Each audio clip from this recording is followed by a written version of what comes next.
Mr. Keith. Mr. Johnson, good morning. Good morning, Mr. Keith. Good morning. May we start, please, on the topic of the reduction in the distancing rule from 2 metres to 1 metre? Yes. You'll recall that in the summer of 2020, on the 23rd of June, in fact, you announced the adoption of the 1 metre plus rule. It is obvious from the material that, and you refer to this in a cabinet meeting or a meeting in the Cabinet Office on the 2nd of June, that the underlying scientific advice was that staying 2 metres away from other people remained the best way of reducing coronavirus transmission. But it is equally apparent that there was clear economic pressure upon you to reduce the 2 metre rule in order to make business viable. Was the 2 metre, 1 metre rule issue a particularly acute example of that balance between public health, epidemiological considerations and economic? In a way, it certainly was. But I think I would it wasn't quite as simple as that, because the 2 metre, your observation that the scientists were recommending 2 metres is, of course, correct, or many scientists were recommending 2 metres. Some were not. Some were saying 1 metre was all right. But it was also true that 3 metres would have been better, or 4 metres, 5 metres would have been epidemiologically more effective than 2 metres. It was a question of where to draw the line. And there was plenty of evidence from around the world that other countries had gone from down to 1 metre. There were other international comparators that had done it safely. And so although you're quite correct that hospitality and other sectors were desperate to be able to operate, because it was very, very difficult under the 2 metre rule, it did not seem to me, on balance, to be epidemiologically unsound to do it. And I, of course, had to balance the very considerable hardship that was being caused to people by the effective closure of hospitality as a result of the 2 metre rule. I posed the question the way that I did because I've actually quoted your own words from the summing up of that Cabinet Office meeting on the 2nd of June. Summing up, the Prime Minister said the underlying scientific advice, so obviously the combination of the various views that you'd received, was that staying 2 metres away from other people remained the best way of reducing coronavirus transmission. There was no doubt about 3 metres would have been even better. Indeed, but there was no doubt at all that epidemiologically the pre-existing 2 metre rule was the best way to proceed epidemiologically. But you were under understandably intense economic pressure to try to take a different path in order to be able to alleviate the economic burden. And there were plenty of other countries that had done the same. That debate took place, of course, in advance of the Eat Out to Help Out scheme, which was put into place in August in those mid-week days, Tuesday, Wednesday, Thursday of the 4 weeks of August. In your statement, you make plain that you and the Chancellor thought that there was a sound policy rationale for the introduction of the scheme. Were the policy rationales, firstly, the obvious economic support for the hospitality sector, but secondly, to influence social behaviour by incentivising the public to engage more generally in indoors hospitality? That was the thinking. The thinking was that the country had made a huge effort, that we'd got the R down below 1, that the disease was no longer spreading in the way that it had been, and that within the budget of risk, it was now possible to open up hospitality.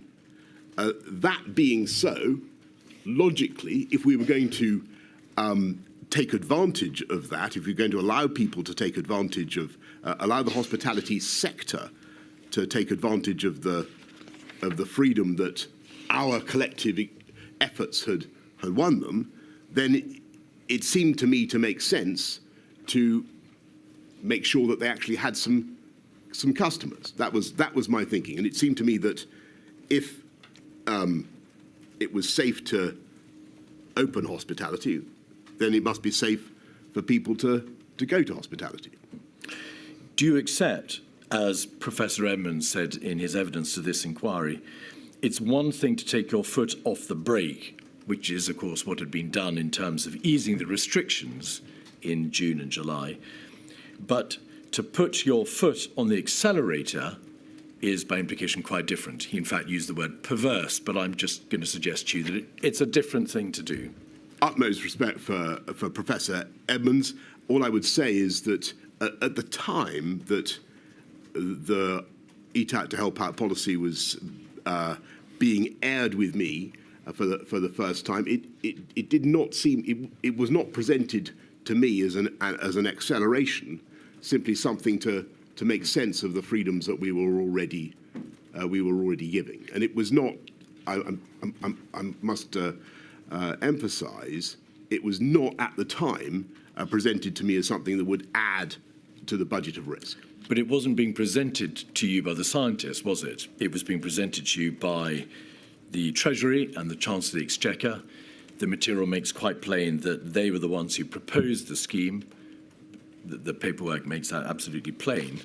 And at the same time, your Chief Medical Officer, Professor Sir Chris Whitty, in particular at a COVID-S meeting on the 22nd of June, was saying that in general terms, the proposed easing of restrictions with relation to in relation to indoor hospitality was at the top end of the risk boundary.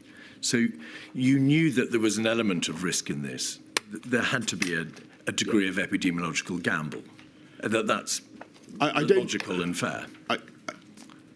I don't think that I thought that scheme in itself was a particular gamble at the time, and it certainly wasn't presented to me as such, nor am I confident that there is very substantial evidence that it did indeed add to the R. Though, I defer to what your inquiry has discovered, but I can't see anything that conclusively shows that it made a big difference. At the time, it wasn't presented to me as something that would.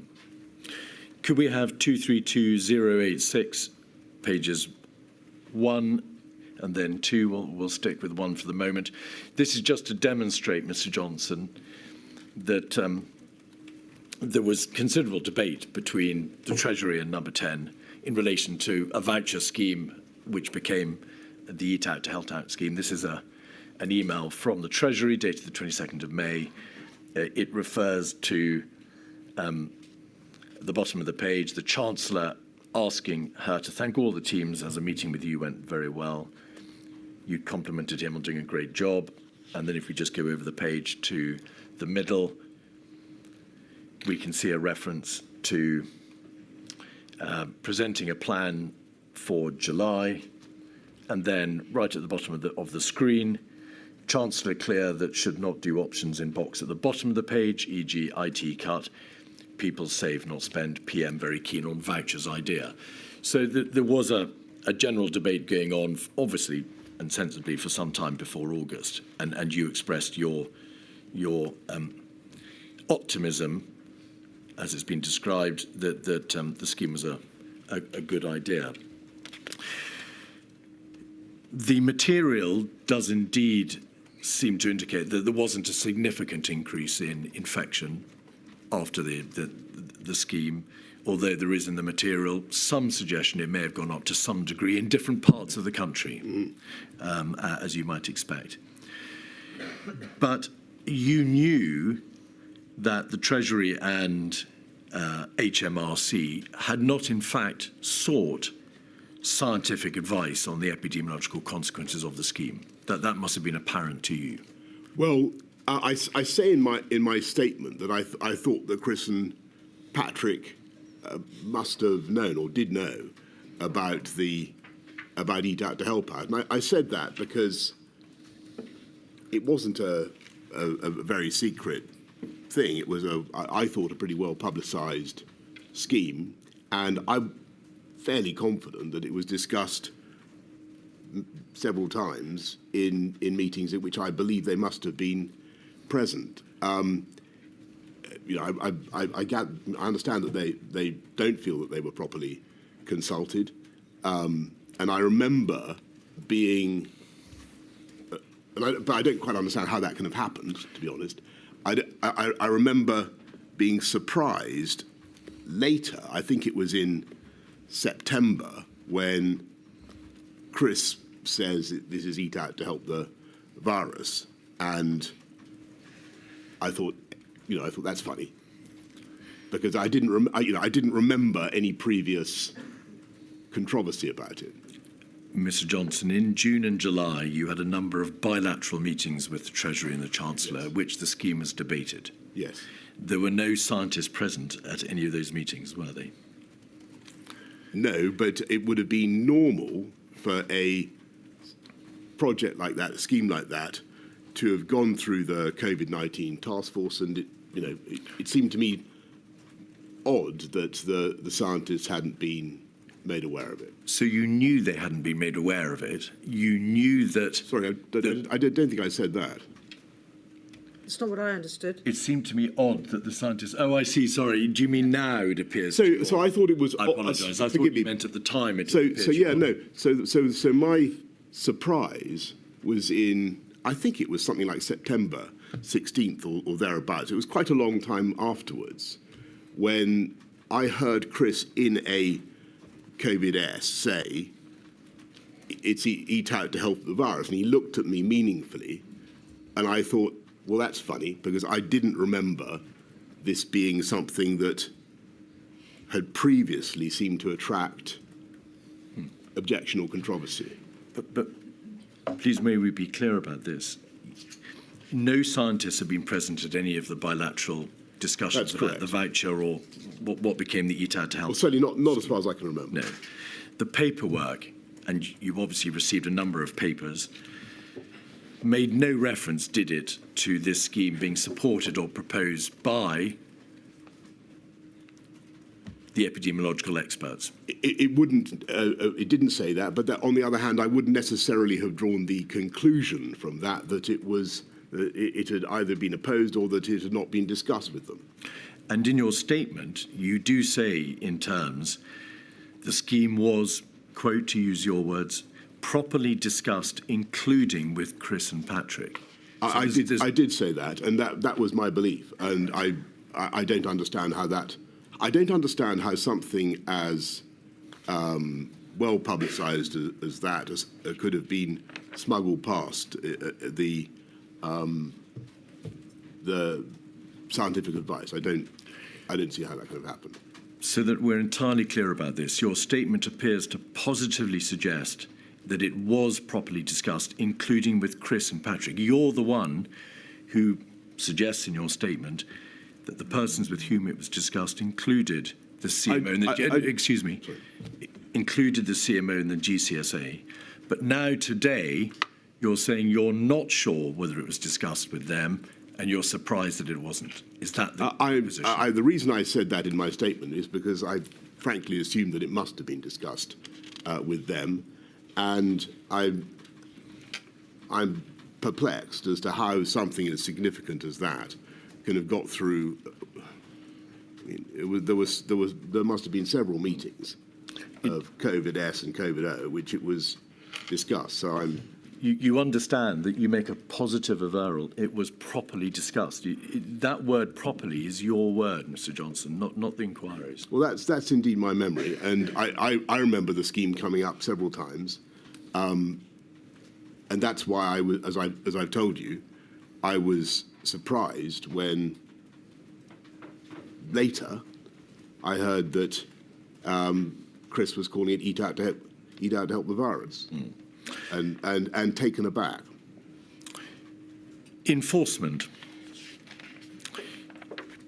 There was at the same time, of course, a constant debate as to whether or not, in order to promote proper self-isolation, in order to ensure heightened compliance with the guidance and the regulations, further enforcement was required, or whether or not, or perhaps alongside it, additional financial support should be provided. It was an obvious debate that had to be had. Did you have a position in relation to whether or not the cure for lack of compliance or for difficulties with self-isolation should be greater enforcement, tougher enforcement and bigger fines, or for the setting up of a more generous system for financial support for those who were self-isolating? Do you recall? We did both. We instituted a compensation scheme for payments for those who are self-isolating from September, I think of about £500. But I also took the view that if we were going to have a system of enforcement, then it needed to be pretty firm. Do you recall whether or not the amount for the payment went up between March 2020 and September? Was there any increase before September, Mr. Johnson? Do you recall? Well, I remember the top whack fine was £10,000. Well, indeed. You declared in a handwritten message, a handwritten note on a box note given to you on the 13th of August. I agree with the openings, but the overriding message, you said in capital letters, should be about tougher enforcement and bigger fines. But at the same time, it's notable that you in no way suggested that an alternative way, or perhaps a complementary way, might be to increase the amount of payments for self-isolation. No, we did, as I've just said, increase payments for self-isolation. That wasn't a suggestion that you made at this time, although it came in later, as you rightly say, in September. So your position was, it would appear, enforcement is the only way to go. Well, that's obviously not quite right, because we did give quite generous payments for self-isolation. I think the concern that we had was that there could be difficulties, complications, abuse of any system of payments. We were already spending, as everybody knows, very considerable sums in support of all kinds. So there were anxieties about some of the implications of the compensation system, but because it was so important to go with self-isolation, to encourage people and to help people who needed support, we did go for the £500 payments.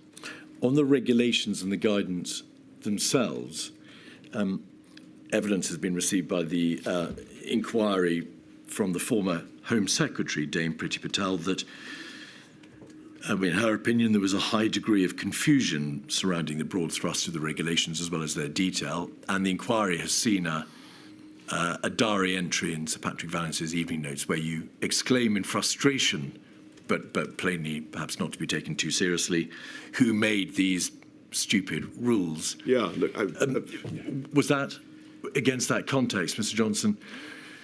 To what extent did your advisers and officials come to you over the summer and the autumn of 2020 and say, there really is a distinct problem about the efficacy and the workability of these regulations? They're very difficult to understand and they're giving rise to a significant degree of confusion. Did that debate ever take place? We did try to make the rules as simple as we could, but the problem was the effort did to get people to self-isolate, to avoid contact because of the complexities of human life, became extremely complicated.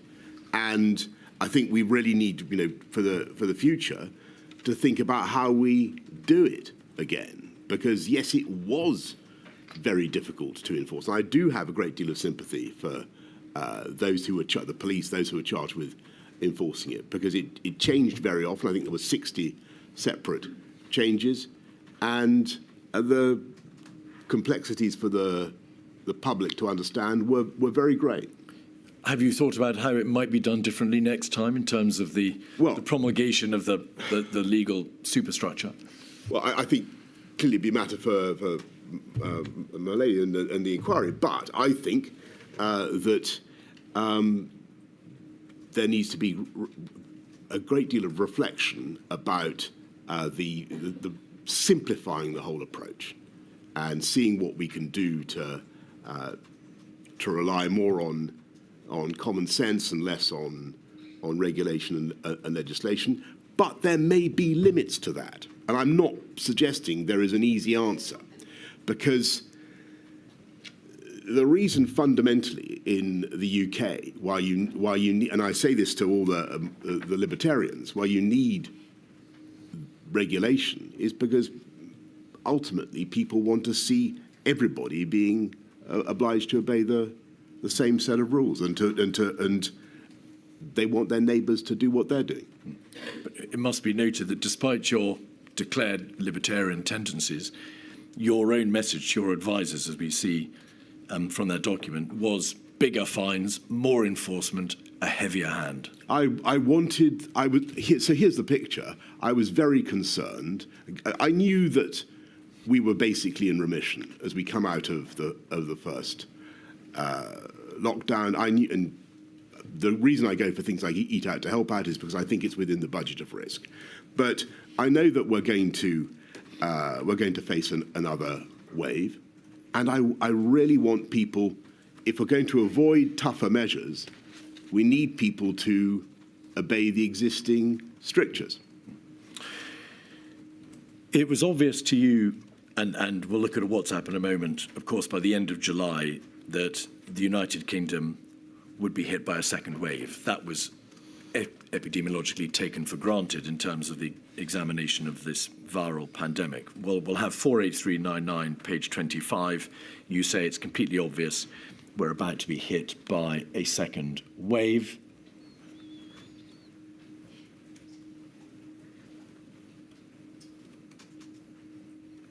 It's about halfway down, just after halfway down the page.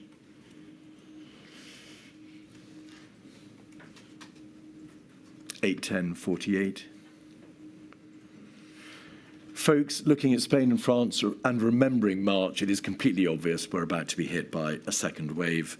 And on page 32, a month later, the 31st of August, in the same WhatsApp group, you say, page 32, we've seen the wave coming for miles, so we should be ready. And thank you.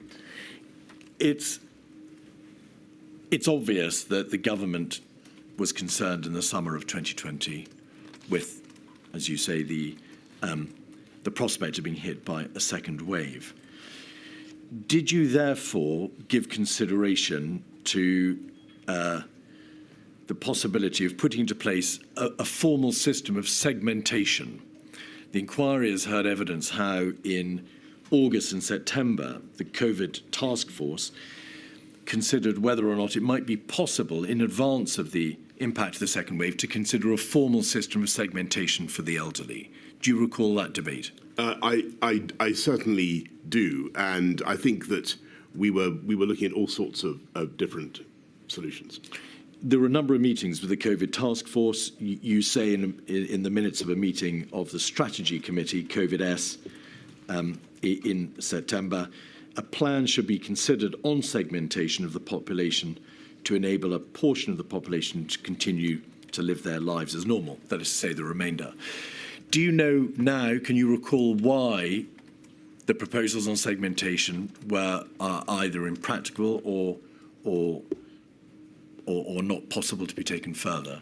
Do you remember? And a lot of people, I kept having to explain this to people, and because intuitively it sounds like a very reasonable thing to do, to protect those who are going to be most vulnerable, principally the elderly and those with chronic conditions. The trouble is that when the R starts circulating above a certain rate, the the velocity of transmission of the disease becomes so extreme that it just breaks the segregation that you've tried to impose. And that vulnerable population, a percentage of them, will inevitably get the disease. And as you know, a small percentage of a very large number is a very large number. So if we look at 48399, which is the CSA CMO PM WhatsApp group for August, page 28, you entered into a debate with Sir Chris Whitty and Sir Patrick Vallance about the merits of giving the elderly a choice. And you say, in effect, why not give the over 65s a choice? They can decide whether to enter into spontaneous self-preservation and keep themselves, or run the risk of hugging their grandchildren and engaging fully in society. And you put that position to Sir Chris Whitty, and he says in the middle of the page, starting at 7:22:49 p.m, I agree it's entirely reasonable at an individual level. And then it's the second paragraph is the crucial indeed one. He says people can rationally make an informed choice whether they individually would take a small increased risk of dying by hugging their grandchildren or going clubbing, perhaps not the same people both hugging their grandchildren and going clubbing. But at a population level, this is the government is under an obligation to ensure that the epidemiological line is held so that the R rate doesn't then go back above 1. Was that the nub of the problem? That's it. So Chris, in that second paragraph, is making the essential point that even if you've elected to be shielded, or even if the government is trying to shield this segment of the population, it's not going to work because the infectiousness is too great. And do you think that is why perhaps the segmentation debate didn't lead to any practical proposals? It came up against the impossibility of the epidemiological problem. I couldn't see how it would fix our problem, but it was sometimes a job to explain that to colleagues. But you can see that we didn't pursue it.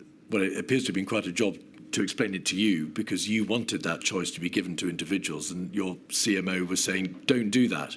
And quite rightly, I was interrogating my advisors about points that had been made to me with a view to understanding the arguments and being able to explain them to the world, which is my job. So by September, in light of what you've agreed, which is that it was obvious that a second wave was coming, you say in your statement, we were going to have to do something. There was this debate about a circuit breaker, you recall. The sage advice to you, relayed by your CMO and your government chief scientific advisor, was to the effect that the more rapidly interventions are put into place and the more stringent they are, the faster the reduction in incidence and prevalence and the greater the reduction in COVID-related deaths. As a general proposition, do you accept that? That was the advice that they gave then, though, of course, it had changed a bit from where we were in March. They were still making the point on the circuit breaker. If you look at that, I think that sage advice in September, they're still saying, if you do one, it may not be enough, and you may have to do another, which was, if you remember, Patrick's point back in March. So if we look at 102265, page 2, this is a WhatsApp communication on the 17th of September. We can see that Mr. Cummings says we should consider a 2-week circuit breaker, keep schools open but close bars, restaurants, etc. We should consider doing this week. And then he says, sorry, I meant consider now, saying this early next week for a fortnight.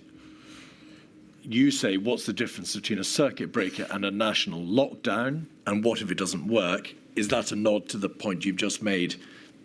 The difficulty with a circuit breaker is it is. You don't know whether it will work. If it's short, you may run the even worse risk of having to do it again. Yes. So as I think Patrick said again in one of the meetings, there's the yo-yo risk. and which Sage themselves point to. And I think Matt himself, even though Matt was generally very much on the health secretary, was very much on the precautionary side of the argument, was not actually in favour of a circuit breaker. And I think that was his evidence to you as well, for that reason.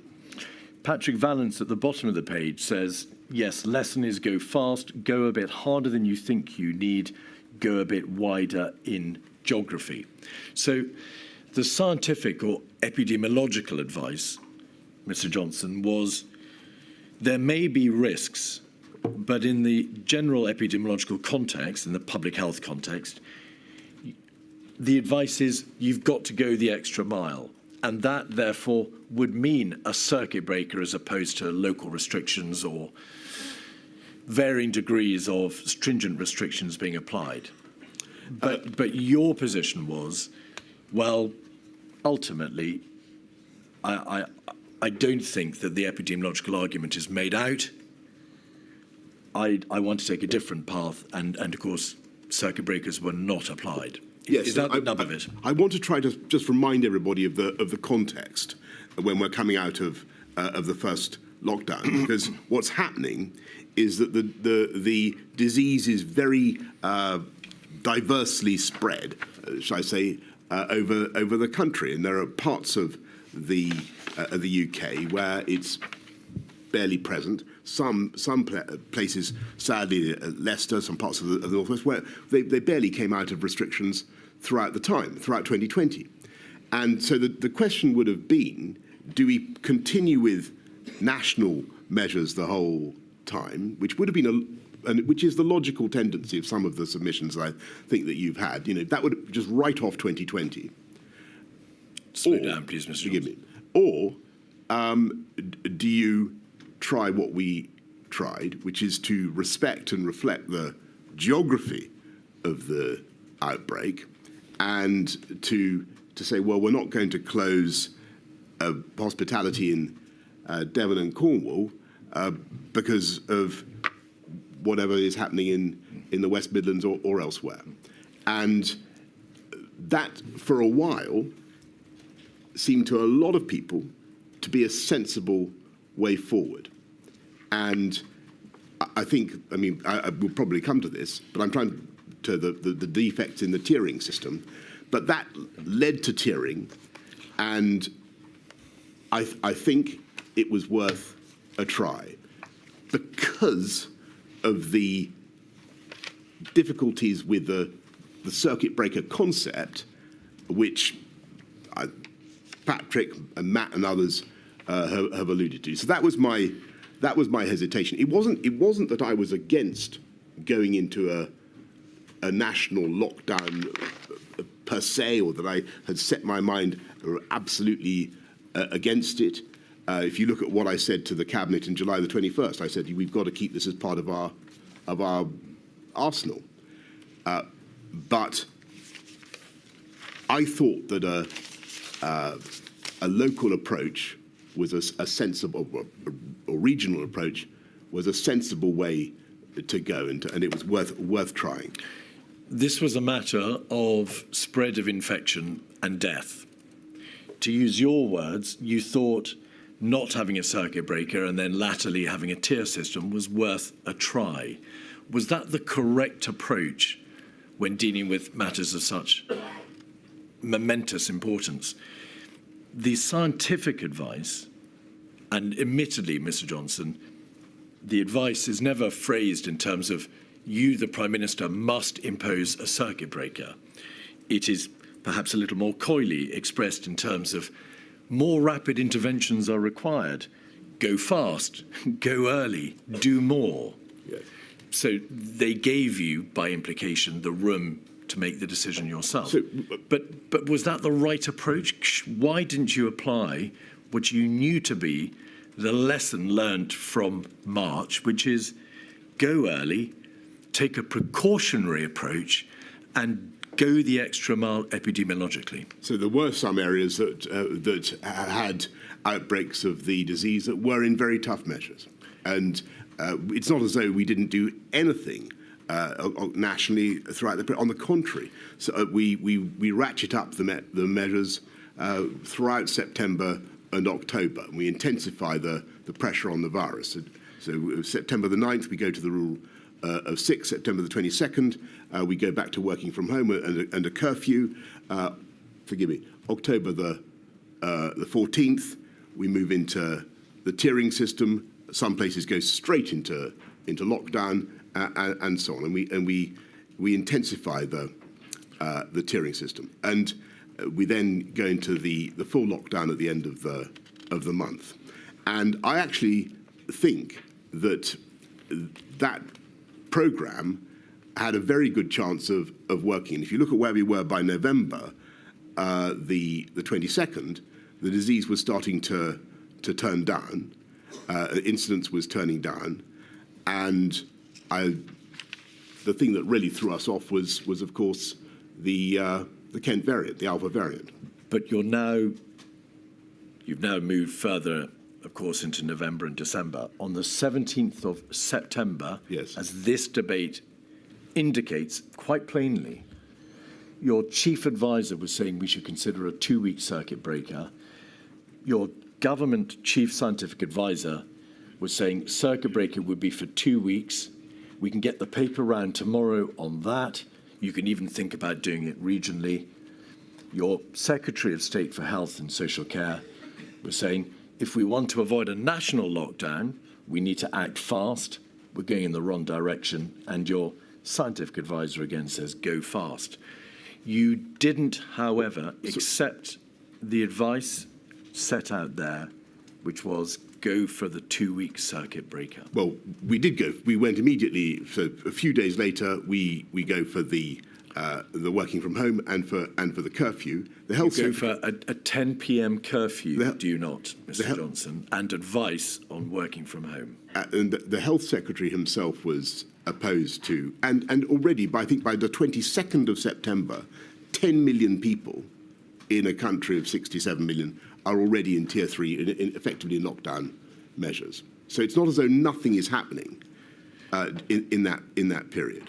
Nobody has suggested nothing was done. There was, of course, the rule of 6. There was the curfew from 10 p.m. There was the package of measures which you described as the package A measures, yes, of late September. But the circuit breaker was not the national circuit breaker. No, because I wanted to keep going with a regional approach. We had 10 million people in lockdown on the 22nd of September. It was not as though the country was not going through, or large parts of the country were not going through another lockdown. Well, the issue was whether there was any support for a continued regional approach. And actually, if you look at the even October the 20th cabinet meeting, you'll see that the CMO says that the country, and I think the JVT also, Jonathan Van Tam also said this, the country is basically divided into 3 parts. Those where the disease is flat, those where it's increasing slowly, those where it's rising fast, and a regional approach is therefore still justified. And that is what, as far as I remember, Chris said in that meeting. And so I'm not going to pretend that this was an easy decision, and it certainly wasn't. And it was one I agonized over. But I thought that a regional approach could still save us and could still help us. You have said twice that part of the rationale for not having a circuit breaker in September was that you said it was not as though the country was not going through, or large parts of the country were not going through another lockdown already. Is this the position? Obviously, from July, there were areas and local restrictions, notably Manchester, Liverpool, and parts of the northwest of England. There was the national rule of 6. there was then the Package A measures of the Correct. 22nd of September, which was a 10 p.m. curfew and advice to work from home. Yes. But the majority of those regions, which, to use your words, were placed in lockdown, were not in fact placed in lockdown unless and until they went into Tier 3 in the tier system, which wasn't introduced until the 14th of October. Yes, but there were there were already restrictions around the country, which were very severe, and They were local. not, with respect, comparable to lockdown, were they? Well, there people faced restrictions around the country on the basis of where the disease was prevalent and where it was spreading, and I thought that we'd learnt a lot in that period. We'd seen the horrors of the first wave and the shock of what had happened. You're completely right about that, and it was appalling. And we'd seen the suffering. But we'd also seen the impact of the pandemic, of the measures that we'd taken. And our objective remained the same, which was to protect the NHS and save life. And our strategy was to use NPIs.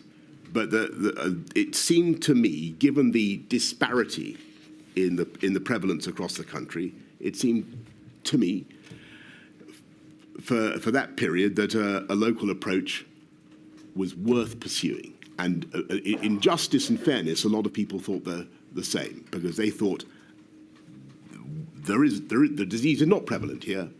It is not circulating in my community. Why am I being locked down?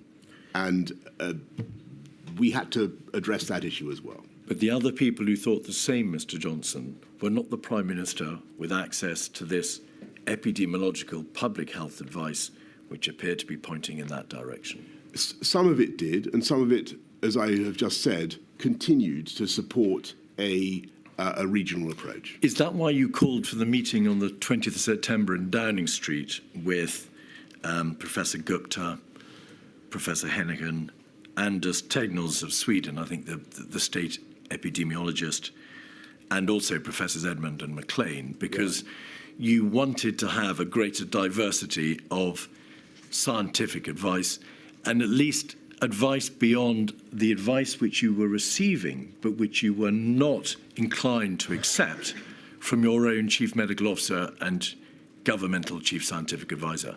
I think, with great respect, it was the other way around. What I could say, this is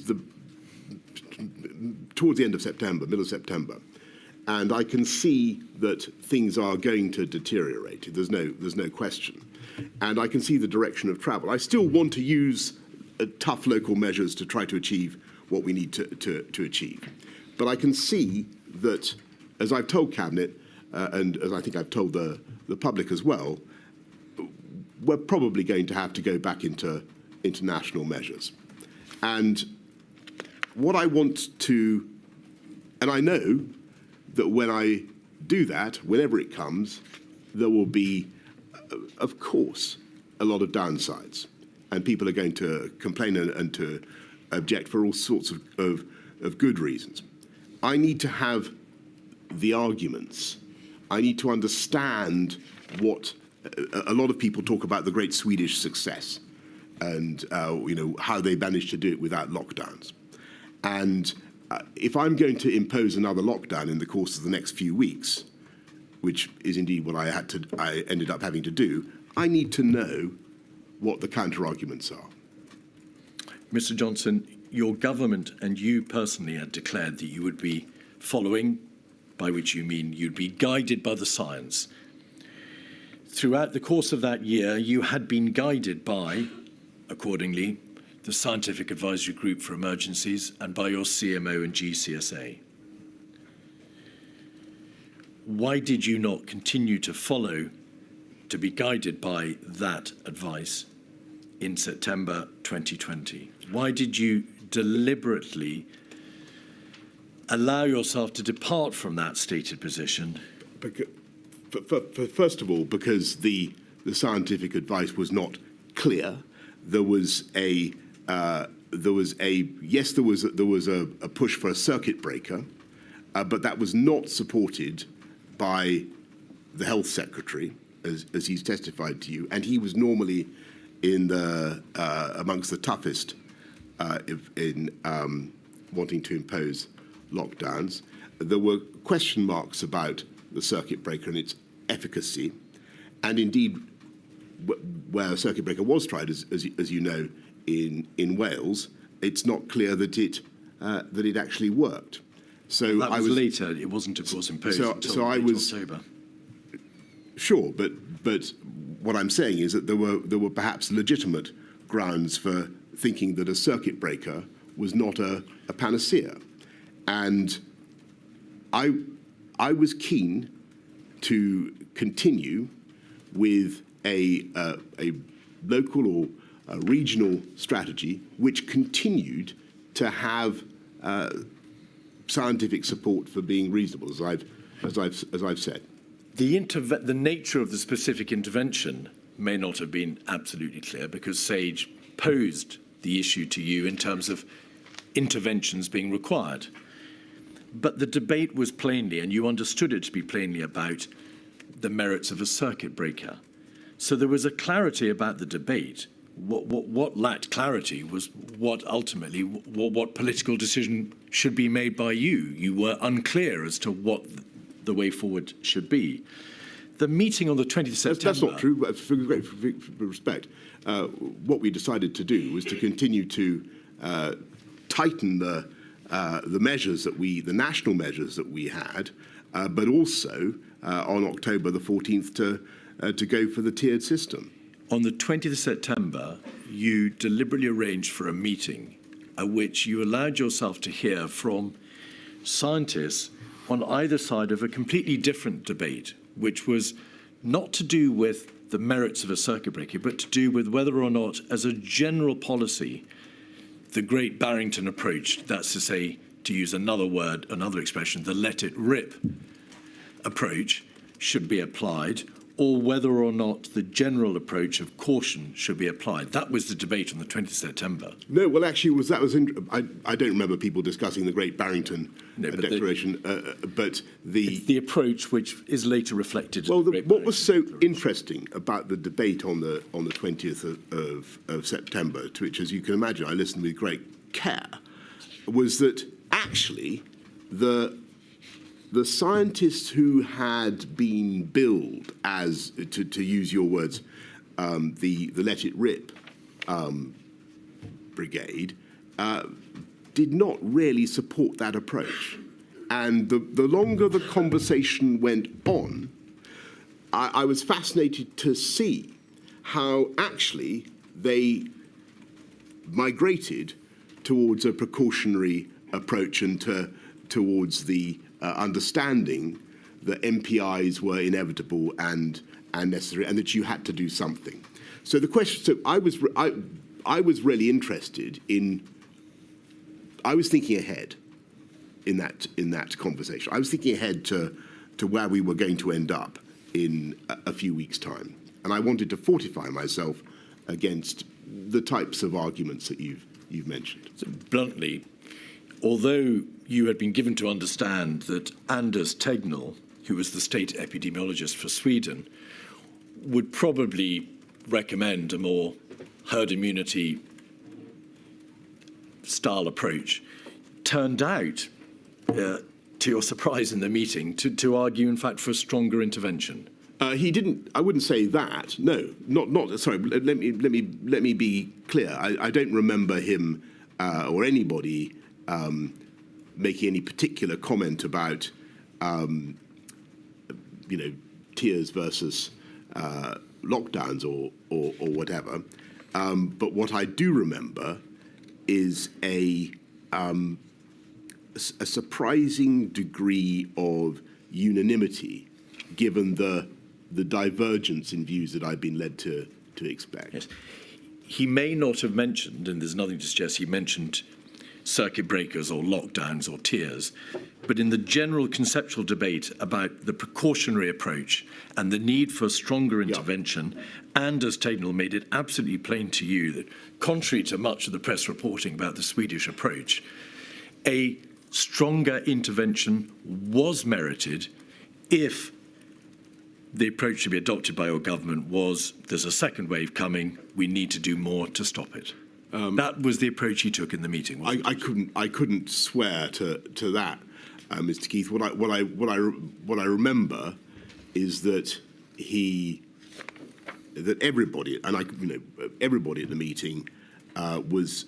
I mean, it was more abstract, I think, than concerned with the details of the current UK position, about which actually I don't think they necessarily, some of them knew or I don't think. Is that right? You received one-page papers from every single attendee about inviting them, and they produced information about the approach that the United Kingdom government should adopt. Well, do you recall? I don't remember them commenting specifically on the situation that we were in. What I do remember is there was a much greater uniformity of view that we needed to do something. What I'm trying to say to you is that if you're saying to me that Anders Tegnell said you've got to lock down now, that wasn't. I have not suggested that to you, Mr. Johnson. Well, that's not what I remember anyway.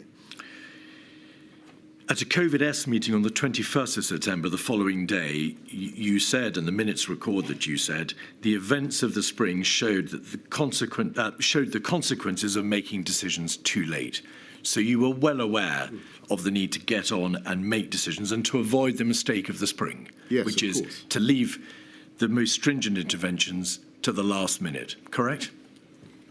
Well, the mistake of the spring, if you remember, was that we'd mistaken our place on the curve, and that was, but we were in much less doubt about that now. The mistake in the spring was making a decision too late. The fact that one of the reasons for the decision, for that mistake, Mr. Johnson, may have been a misunderstanding as to where we were on the epidemiological trajectory is quite different, is it not? No, we couldn't have made the decision earlier because the facts as we understood them were different. Your summary in that meeting. Oh, you're both. I'm so sorry. No, you're both talking over each other. Exactly, that may be part of the problem. But also, can we make sure that we know which period we're talking about? Because we've been talking about the spring and the autumn.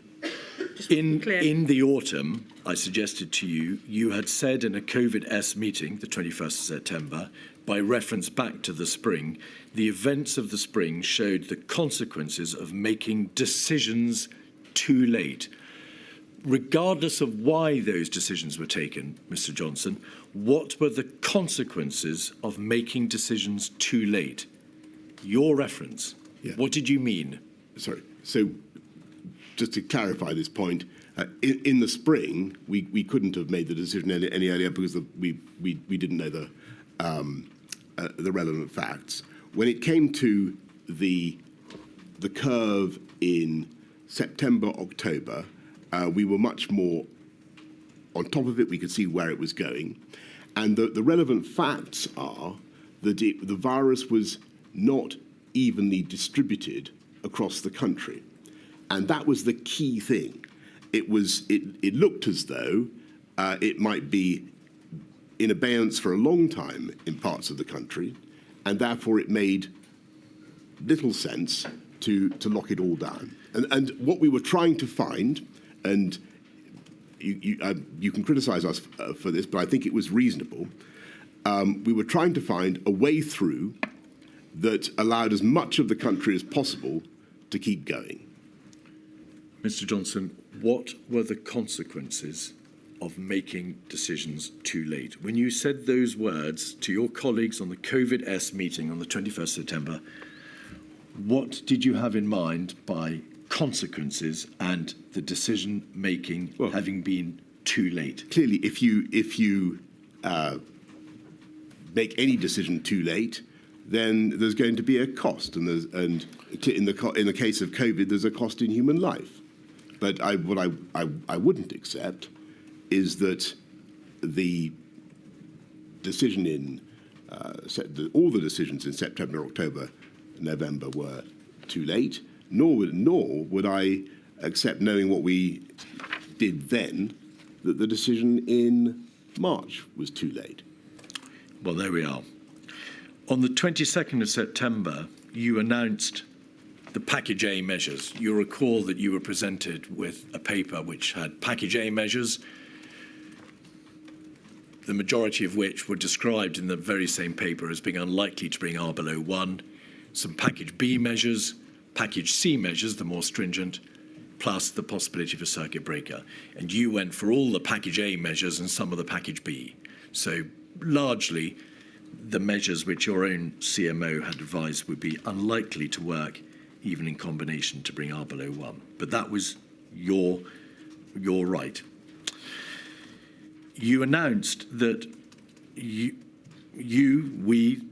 government would not listen to those who say, let the virus rip, nor to those who urge a permanent lockdown when you announced those measures.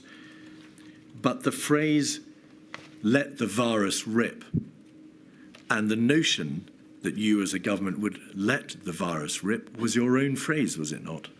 Well, so, no, I'm sad to say there were plenty of people who had used the phrase in conversation with me. I was trying to represent a view which was sadly quite widespread, which was that, as you've said already, the approach might be to segment the most vulnerable and to protect them, and to allow the vast majority of the population who are much less vulnerable to gradually acquire immunity. Now, that was not, as we've discussed repeatedly, an approach that I could take at all. And I was saying that in order to explain to the public why it was not an approach that we were taking, any more than going into permanent lockdown was an approach that we could take. We faced an appalling... The problem with this whole period is that we had come out of... We'd found a way out of lockdown, and we'd got the R below 1, but we didn't yet have either good enough therapeutics or a vaccine. And so our only tools remained NPIs. And the question was, do you go straight back into lockdown, which is what a circuit breaker is? I mean, a circuit breaker sounds like a pretty it's a glib phrase. It actually means an immensely difficult, costly exercise, which falls hardest on the poorest and neediest in society. You then might have to do it again and again.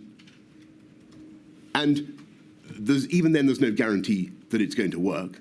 And you don't know what the end state is because you've got no vaccine. And that was why I thought it was sensible to continue to throw everything we had at a combination of intensified national measures plus the regional system, the tiering system. My question to you was whether or not you, whilst announcing that you would not listen to those who had said, let the virus rip, had used the words used the words yourself. You deny that. So could you please look at the diaries? Sorry, what I'm saying is that this was a phrase in common parlance at the time, and remains so. Sir Patrick Valence's diary is 273901, page 92. Yes, sir. Actually having a discussion, a meeting with the PM about, quote, letting it rip, page... But I don't wish to be I'm just going to put... repetitive, but this is exactly what you'd expect me to be talking about at this stage. Page 245. This is June 2020. I'm going to show you all the ones, Mr. Johnson, out of fairness. The Prime Minister meeting begins to argue for letting it rip, saying, yes, there will be more casualties, but so be it. They've had a good innings. 608.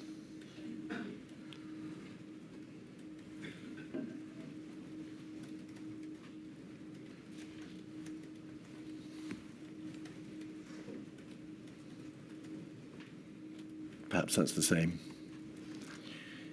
439.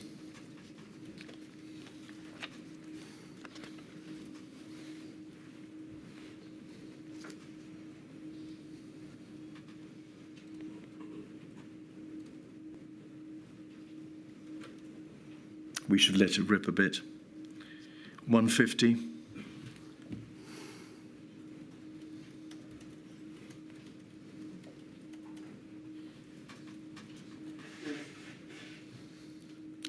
He's obsessed with older people accepting their fate.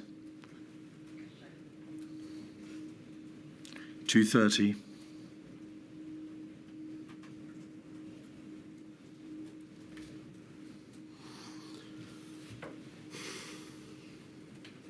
Obsessed with the average age of death being 82, which is longer, you believe, than the average life expectancy. Get COVID, live longer, you said. 245.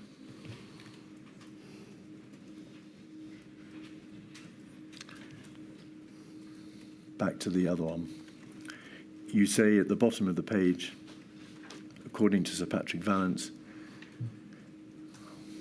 we're in a really tough spot, a complete shambles. I really don't want to do another national lockdown. You are told that if you want to go down this route of letting go, you need to tell people, you need to tell them you're going to allow people to die. Was your position, Mr. Johnson, that in light of your views secretly held about people dying having reached their time anyway, that you were obliged to reject the advice of your advisors that there be a circuit breaker? No. That there be no national lockdown until the last possible moment? No. And that you would try rubbish. a tier system? No. No. No. So the implication of the implication that you're trying to draw from those conversations is completely wrong.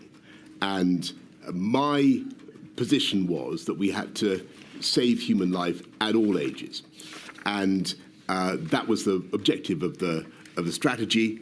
And by the way, that is what we did. If you look at what we actually did, never mind the accounts that you have culled from people's jottings from meetings that I've been in. If you look at what I actually said and what I actually did, and there is abundant quotation from me, millions of words that I spoke in Parliament or in press conferences or whatever. If you look at what we actually did, we went into lockdown as soon as we could the first time round, and we sensibly went for a regional approach when the disease picked up again, and then again went into lockdown on the 30th, 31st of October. And I think, frankly, it does not do justice to what we did, our thoughts, our feelings, my thoughts, my feelings, to say that we were remotely reconciled to fatalities across the country, or that I believe that though it was acceptable to let it rip. What I was asking, and I had to do this, I had to, and we covered a lot of this yesterday, but I had to challenge the consensus in the meeting. You've got to understand that these meetings comprised an overwhelming number of very, very talented, brilliant public health officials, civil servants, and so on, and scientists. And I was representing the only layperson in the meeting. Well, apart from the occasion there would be other politicians, but I was basically, I had to speak for everybody who wasn't in the meeting and who wanted these points put to the scientists before I went out to explain them. I had to get their version of why this wasn't the case.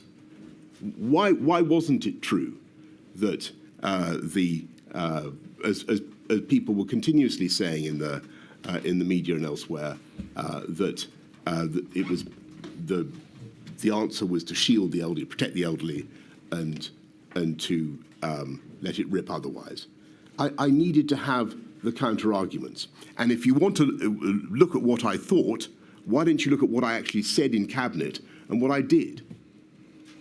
And by the way, well, sorry, I don't want to interrupt your question. It's obvious, Mr. Johnson, that you were not minded at all times, all the time, to accept the scientific advice that you were being provided with, and that it was absolutely your right. It's notable that there was, analogously to SAGE and the CMO and the GCSA, no economic advisory body, no economic analysis being provided to you in a formal structure that could have provided a foundation for the alternative side of this debate. That is to say, well, Prime Minister, you've got a great deal of evidence here, epidemiologically and in public health terms, but you've got a terrible decision to have to make again, whether or not to impose a lockdown. And that engages the debate with which we're all familiar and with which you are anxiously grappling, which is the damage on the economy. Mr. Johnson, Mr. Keith, I thought Mr. Johnson said yesterday he did have that kind of analysis. It came from the Treasury.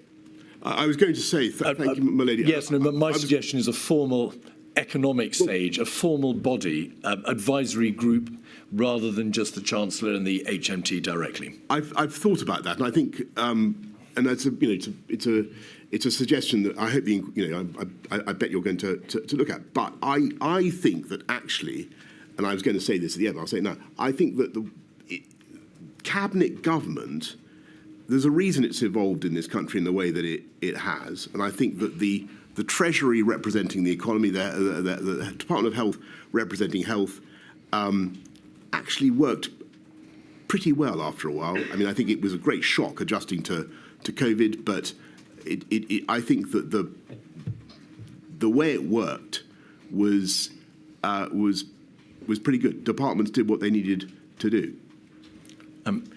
These debates, Mr. Johnson, and there are hundreds of meetings at which the CMO and the GCSA attend, and where the epidemiological evidence is provided to you, takes place in the Cabinet Office room, The cabinet room, yeah. The Cabinet room, or the Cabinet Office room, or your study. It's not taking place in Cabinet. Mr. Cummings has described how the Cabinet process, the debate in Cabinet, was more politically excitable, more... Performative? Thank you, performative. How there were worries about leaks, where it was more a matter of political theatre, and therefore there wasn't the opportunity, for the reasons he explains, to have this sort of debate and to consider in detail the sort of advice about which I think that's certainly a fair criticism of some cabinet meetings. But as time went on, and I genuinely think that cabinet proved to be more and more valuable, and you genuinely started to have different points of view properly represented around the table, and different departmental interests, particularly HMT, properly represented, and it became a much more.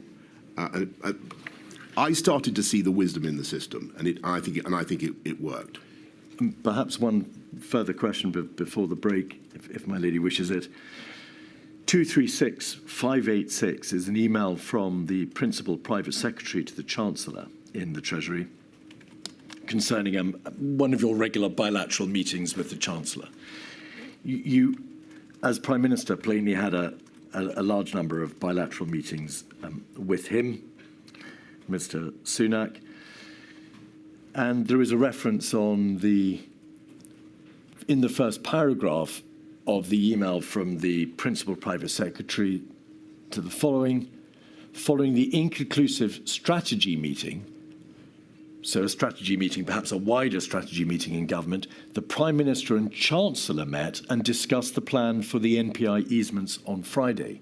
So you and your Chancellor meet privately, and by privately I mean in the absence of Cabinet, in the absence of other secretaries of state or civil servants outside Number 10 and HMT, and you discuss plan for NPI easements, so a public health issue. No other minister included shows the strength of the Chancellor's voice in these discussions. So, with reference back to my earlier question about a more formal, open, perhaps transparent process of enabling the Prime Minister to receive economic advice, do you think that these private bilaterals, where you discuss with the economic voice in government, the Chancellor, matters of public health, were the right way to have done this? I can't remember the meeting that I think it's Elizabeth Perelman is referring to. It's a normal bilateral. These would be normal conversations that I would have with Rishi. You'd expect me to have them. The plan for NPI easements that she refers to is not something that we have devised at this meeting. It's something that we're discussing, and presumably we're discussing the funding implications or the economic implications of what's envisaged. Well, there are references to SAGE, there are references to MPI. It's obviously a public health argument. Yes, debate. Yes, it is. But everything in that period related to public health, absolutely. And so we would have been talking about, I imagine, what the Chancellor's views were, and I would have been listening to what he had to say. And finally, there is evidence, both from Mr. Sunak's own witness statement and also from Mr. Warner, Ben Warner, as well as actually Mr. Cummings, that the Treasury's analytical capabilities would have been assisted by a more formal system of cost-benefit calculation. And just pause there, please, Mr. Johnson, before answering. In your strategy update comments, we'll come to this in a moment, but in response to the final paper, or one of the final papers before the second national lockdown from the COVID task force, you wrote in your handwritten annotations at the end, in capital letters, "Can I please see some serious economic analysis?" Is there a case, by way of one of the many lessons to be learned, for a formalised system of cost-benefit calculation so that the Treasury and the wider world can see how there can be a quantitative analysis of the impact of interventions economically? Well, the Treasury does a phenomenal amount of cost-benefit analysis, as you can imagine, already. And yes, I think that, as I've said already, my lady, I think what we really need to have is some proper quantified analysis of the benefits of NPIs and the epidemiological benefits of NPIs, because I think there's still too much uncertainty about those, as well as a proper understanding of the economic costs. So yes, I think if there could be some way of putting those two things together in a formalised way, that might very well be useful. But that was effectively what I was doing the whole time, week in, week out. Those were the calculations we were making. But I want to stress that the objective was always saving life, and that was what we were trying to do. That's your final question before the break. That's my final question before the break. 11:30, please. All right.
Keith.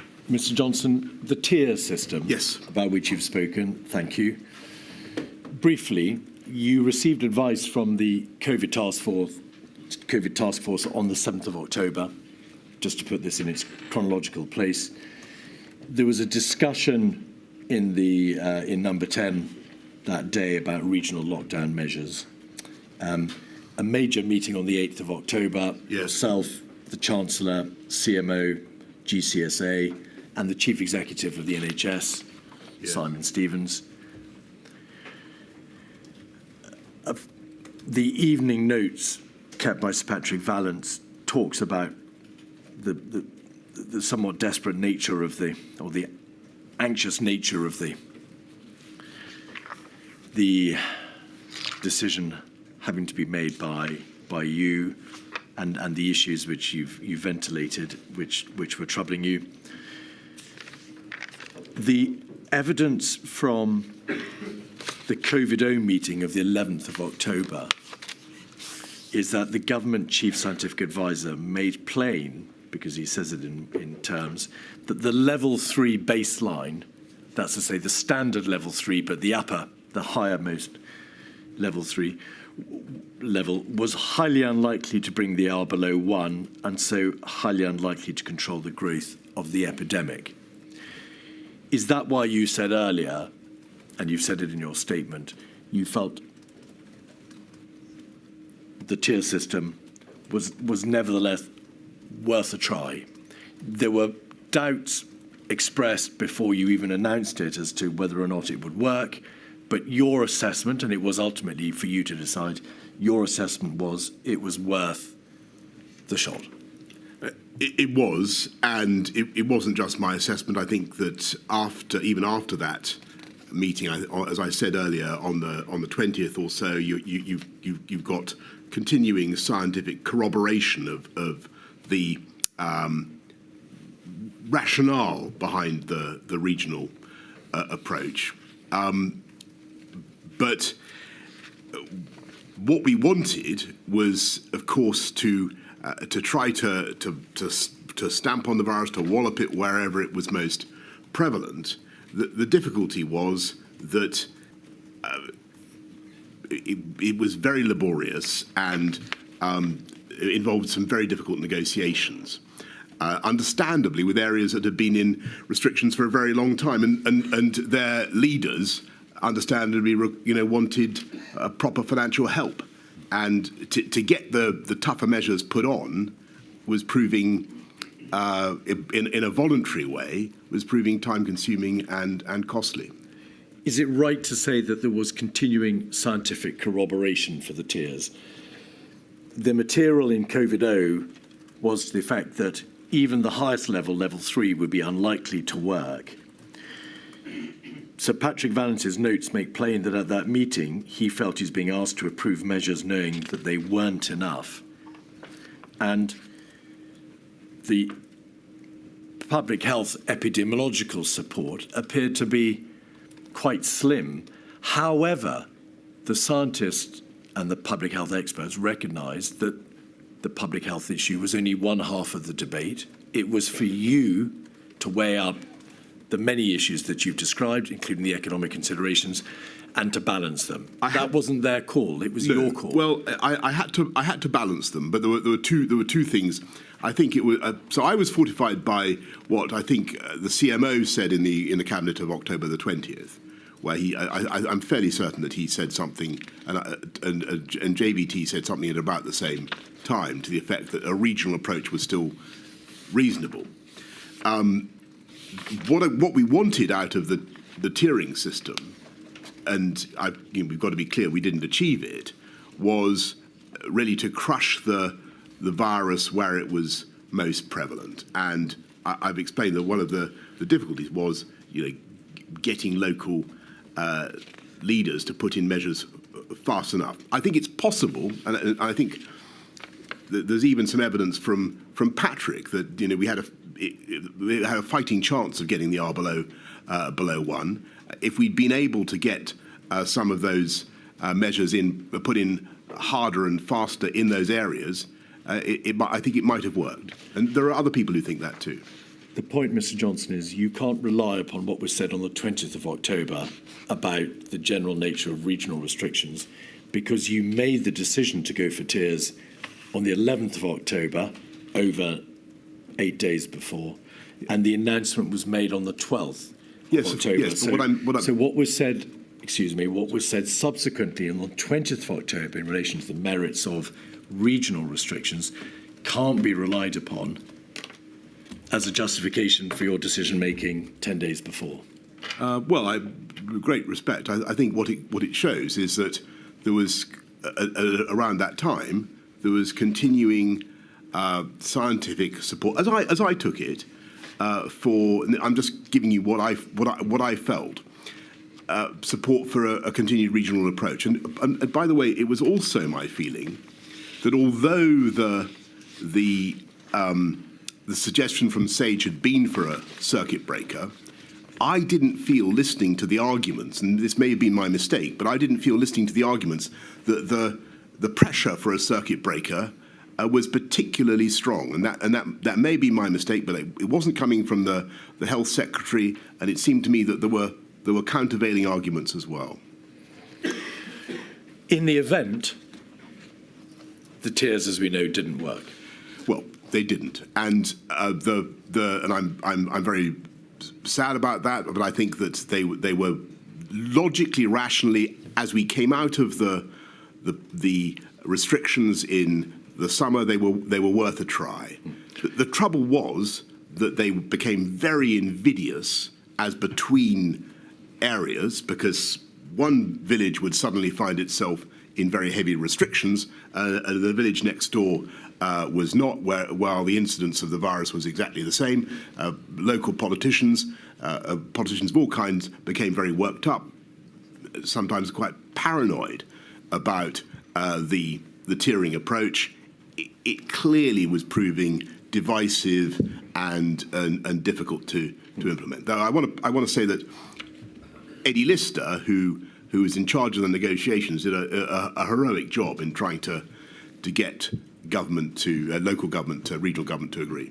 And in addition, the evidence would appear to suggest, of course, as ever, a matter for my lady, that not only were there problems that you've identified, Mr. Johnson, but as Mr. Ridley has said, the process overall was entered into extremely quickly, which gave rise to problems of its own. Yeah. The negotiations were difficult and prolonged, and of course, when dealing with epidemiological exponential growth, and the virus isn't interested in all this. And the virus indeed, and also logically, because the virus was spreading, ultimately, as proved to be the case, it spread to all areas, and therefore there was a degree of, it's been described as epidemiological levelling up. Everywhere would have to eventually go up into tier 3, and that would, of course, defeat the whole purpose of it. That's completely right. All right. I think that's a pretty fair summary. Mr. Hancock told the inquiry that he knew on the 14th of October when you announced, the 12th of October when you announced the tier system, that it wouldn't work. Did he tell you that? Not to my knowledge, not that I can remember. We then come to the lead up to the second lockdown. It does appear that the COVID task force provided a forward strategy document for you on the 25th of October, and there was a meeting in Chequers to discuss it. You then received a further task force advice on the 28th of October, and then another paper for a COVID-0 meeting, and then there was ultimately a meeting at which you decided that there had to be a lockdown. And my question is this: why were there a number of papers and strategy documents given to you in the same week, all broadly recommending a lockdown? It rather looks as if the COVID task force was trying to bring you to a particular conclusion. I don't know the answer to that. I do remember the papers, and I think it was the James Bowler paper that I got on the 28th, for instance. There was a lot of good papers. The COVID task force, by the way, was determined to make the tiering system work. They thought we began full of hope that it could work, but it was clear by the end of the month, towards the end of the month, that it was just running out of road. Let me be more direct. Mr. Shafi's notes of a meeting on the 25th of October, the forward strategy meeting, record you as recognising that the country was in a very tough spot. You say, according to him, that you're deeply sceptical about a national lockdown, and you say, we're not, or I'm not going to be stampeded into a national lockdown yet. That's over the weekend. Then 3 days later, the task force comes to you and says the situation is continuing to deteriorate. We don't think the tiers are working. There's got to be a lockdown. And the point I make to you is to what degree, if any, do you assess that the COVID task force was trying to impose on you, or in trying to recommend a lockdown because it was aware that you had already said on the 25th, I'm really not going to be stampeded this time. Yeah, but it was quite right not to be stampeded into any course of action. But the virus, irrespective of the COVID task force, the virus was spreading, and it was spreading exponentially, and that was clear from what James Bowler had to say, and that was clear for a long time that it was spreading in areas where it had seeded. We wanted to try the tiered approach. We wanted to try the local approach. That was gradually running out of road, and we had to go for national measures. But I always knew that that was on the cards. Having tried measures which didn't prove to work, having been told from July that a second wave was inevitable, do you accept that there is at least a good argument that the tier system should have been conceptualised and put into place earlier, at a time when the prevalence was lower, and therefore the tier system may have been more likely to work, so for September? Alternatively, that a circuit breaker should have been applied in September so as to avoid, possibly, and we will never know, possibly the second devastating national lockdown which you were forced to apply. So on the point about the circuit breaker, I think we've been round that quite a bit. There were arguments for and against. It wasn't actually presented to me as something that we urgently needed to do. It was an option. The health secretary was against it, and there were clear downsides because of the problem of bounce back. And people, as I say, a circuit breaker is not just flipping things on and off. It's a very, very a massive intervention. You've got to get it right. And like a lockdown, and it's a complete lockdown. So, and on the your point about tiering, should tiering have been introduced earlier and formalised earlier, which is, I think, what you asked. That's an excellent question. I think that the truth is that we already, for a long time, had a kind of tiering, in the sense that some places remain. Leicester, the Northwest, remained under measures for a long time. It took a while. I'll be honest. It took a while to work out the LCAL system and to work out how to move places up and down. And I think one of the lessons of the whole experience is that when you set up these artificial boundaries between epidemiological areas in using council boundaries or whatever, you're going to create huge problems and or parliamentary constituents. You're going to create huge problems, and we ran into those. And I say in my statement, I don't think that it, in the end, worked, but logically, it appeared to be the right way to go as we came out of the first lockdown. And do you accept, Mr. Johnson, that the position that was ultimately reached was that you did have and you imposed a roller coaster lockdown process overall? Epidemiological evidence has been given to this inquiry to the fact that if you impose lockdown, circuit breakers, whatever they may be called, earlier, there is a greater chance you can get on top of the virus earlier. You then don't need to have such a long circuit breaker or lockdown. And when you come out, prevalence is likely to be lower, thereby obviating the need for yet another lockdown. The answer If you just let me put the question.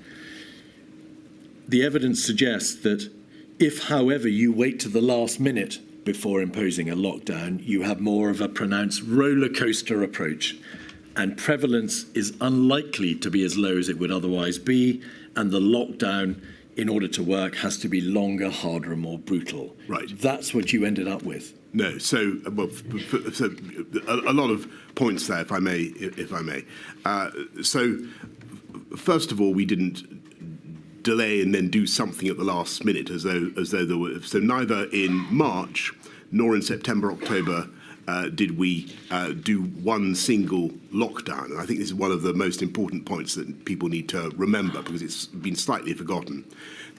In March, there are a crescendo of measures beginning in I think on the 9th, when I first tell people to avoid contact and so on. There's school closures, hospitality closures, non-essential retail closure and so on. Then the lockdown on the 23rd. When it comes to to September, October, again, there's a series of steps that we take nationally in addition to the regional measures. Now, and I've described them: the 9th of September, the rule of 6, the 22nd of September, working from home curfew, so on, so on. Then the tiering system, then lockdown. Now, the question about whether the actions helped change the shape of the curve, I think that they did. I hope that they did. I believe that they did. But epidemiologists will have, and I think it's one of the most important things that the inquiry has to evaluate, in my view, is the exact extent to which those NPIs changed, deflected the progress of the virus. What I also think is that if you look at what happened, particularly the second curve, the second wave, it's very interesting that the first there are two parts to it, and the first wave, you can see that the collective impact of what we're doing from September onwards, because we're following it very closely by this time, does bend the curve. And again, I will leave it to you to evaluate the exact extent to which that worked and that happened, because that's the crucial thing. We need to explain it properly. But then what happens, as I said earlier on, is that you get alpha, and that we hadn't budgeted for. And that's why the second curve describes the shape that it does. And would you just explain what the significance of alpha was in terms of its additional transmissibility? Yes, well, alpha is alpha is the Kent variant, which was identified in early December. I don't know why we called it the Kent variant. It didn't originate in Kent, but it was much more transmissible than the original coronavirus. To a very large extent, is this right? The emergence of the alpha variant swept all the pre-existing considerations before it away, because transmissibility meant that the government's room for manoeuvre was very much more constrained thereafter. That's right. So when you talk about a roller coaster, I would say that that roller coaster was very largely driven by nature. The extent to which we were able to control the roller coaster is something that I think we all need to focus on. Well, indeed. The roller coaster was plainly evident from November, hence the lockdown. The Kent Alpha variant did not make itself plain until the first 3 or 4 days in December. That's correct. Yeah.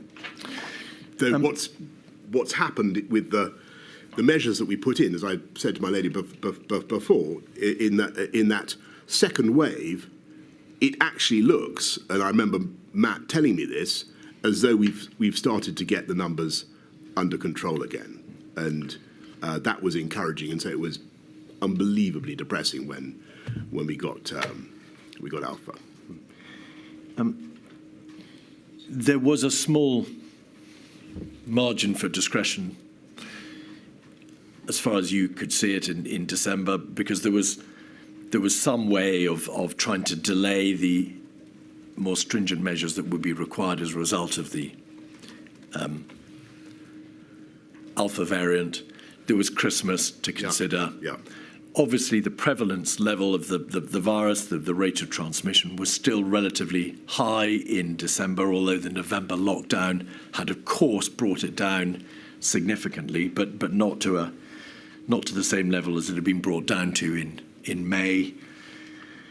And therefore, there was no possibility, was there, of opening entirely in December.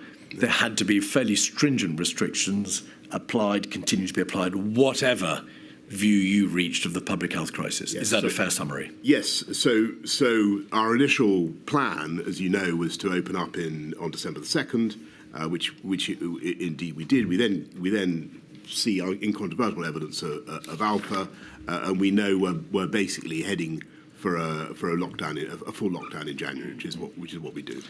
There was a debate, of course, about the degree to which you could ease to the limited extent that you could in December. Yeah. Bearing in mind your very clearly stated wish that as much could be done as possible to allow families to spend Christmas together. We did have that debate, though. If you remember what happened, it just became untenable because of the spread of Alpha, and London and a lot of the rest of the country went straight into Tier 4, as we called it. I need to ask you, Mr. Johnson, to what extent your decision-making in the middle of December was influenced by the press or your backbenchers, because there are references in the Patrick Vallance diaries to you saying that the view of your backbenchers was to take a particular path. You were minded to agree with them. You appeared instinctively to resist the further reintroduction of the ultimate lockdown measures. No, is there any truth to that? It's certainly true that, as I've said before, that in the course of meetings, I would, as I thought was my job, and I believe I rightly thought was my job, I would express the general view of not just of backbenchers, but of other cabinet ministers who might not be in that meeting about what we were doing, and to try to set up some challenge in the conversation. On the 2nd of January, Michael Gove sent you a private note expressing his views, essentially to the effect that there was no alternative but to adopt a strategy of maximum suppression, as he put it. Did that note, which perhaps traversed well-trodden ground, change your views as to what should be done on the 4th of January? No, I mean, we'd already basically knew that. I was grateful to Michael for his note, but we already knew that we were, again, we just had to take the toughest measures that we could. How did the last minute change in relation to whether or not schools, as opposed to secondary school, schools not going back at all, as opposed to just primary schools going back? It was terrible. Arise. It was terrible. I mean, it was. How did it happen? It was just it was inevitable because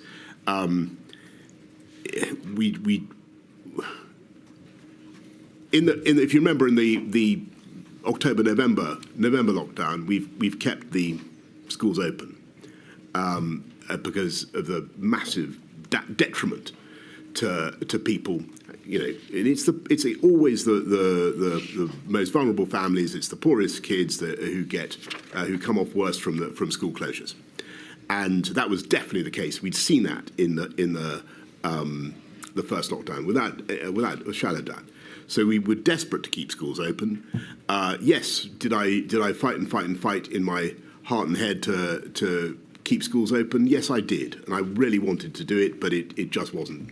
It wasn't a runner, and we had to lock everything down. How hard did you fight in your heart and head, Mr. Johnson? I ask because Mr. Williamson says in his witness statement that when he and you attended the cabinet meeting on the 4th of January, he made clear that he didn't think, of course, he's the Secretary of State for Education, he didn't think schools should close again. If they had to close, then they must be opened again by February half term.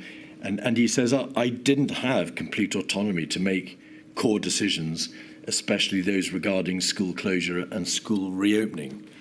So to a significant extent, the views of the Secretary of State for Education were overridden. There were, and your cabinet approved the changes. I listened respectfully to what cabinet had to say, and indeed many colleagues who thought that we should try to keep schools open, and I just couldn't. You know, the fact is that sadly schools are terrific reservoirs of the virus, and in the cold winter months. They were going to be a big vector of transmission for elderly people, and it wasn't a runner.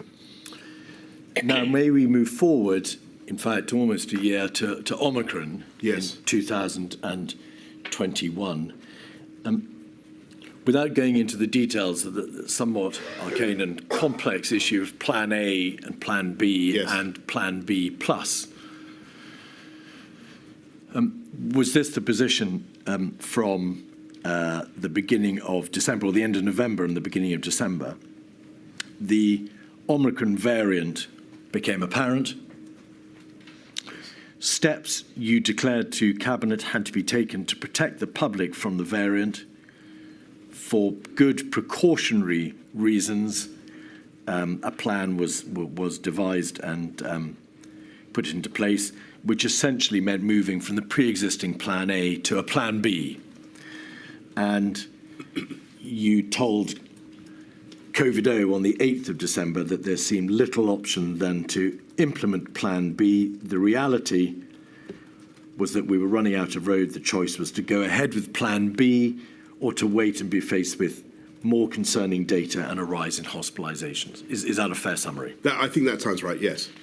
And what was it that took place in the course of the middle and later part of December that meant that you didn't have to go to Plan B plus, which was right back up to the more severe interventions? In fact, probably a level 4 That's lockdown. Right.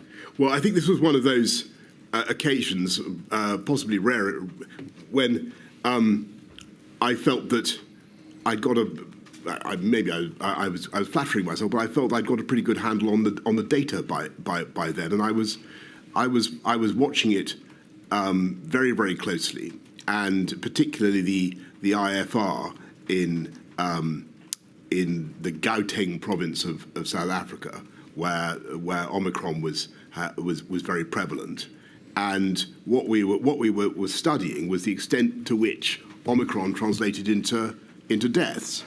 And of course, everyone is a tragedy. But if the ratio was starting to diminish, as it seemed to be, then that was very significant. And so we were all. I'm not claiming any credit for myself, but we were all watching this very closely. And I thought that it seemed to. The data that we were seeing from South Africa seemed to me to suggest that Omicron was less deadly, and considerably less deadly. And I didn't know this, and I was very, very. I mean, Omicron was absolutely terrifying to be, because it was very transmissible, and there seemed a real risk that it would do a huge amount of damage to people. But what I'm trying to say is that around about the middle, the end of that month, I start to think that maybe it's less deadly, and there seemed indeed to be, that did indeed turn out to be the case, and we were lucky with Omicron. The material shows, Mr. Johnson, that there were, as before, and you've addressed this issue, a number of bilateral meetings between yourself and the Chancellor of the Exchequer, and one in particular, we have an email concerning a readout of a meeting between yourself and the Chancellor on the 18th of December, makes plain that, quote, you seem generally undecided, you raise a number of points on each side of the argument. This goes back to your stated tendency to try to ventilate both sides of an argument. The Chancellor, according to the readout, said ultimately this is a decision for the Prime Minister, but he personally remained unconvinced that there was a compelling case for significant restrictions. And that is ultimately, of course, what you indeed decided. There's been an article in the press dated August 22, which suggests that at that meeting, the Chancellor came as close as he could, or used the closest formulation of words that he could to imply that he would resign if there was another lockdown. Does that accord with your recollection? No, I don't remember that. The debate, of course, continued in government to the end of December, and you were presented with a paper concerning measures for January, and you expressed your scepticism for those additional measures in your habitual way by using an expletive across the paper to describe what you thought of the measures. And on the 5th of January, you told Cabinet it was time to grip the handlebars tightly as the next few weeks would be bumpy, but the best option for the country was to get through the period without going back to restrictions. Is that correct?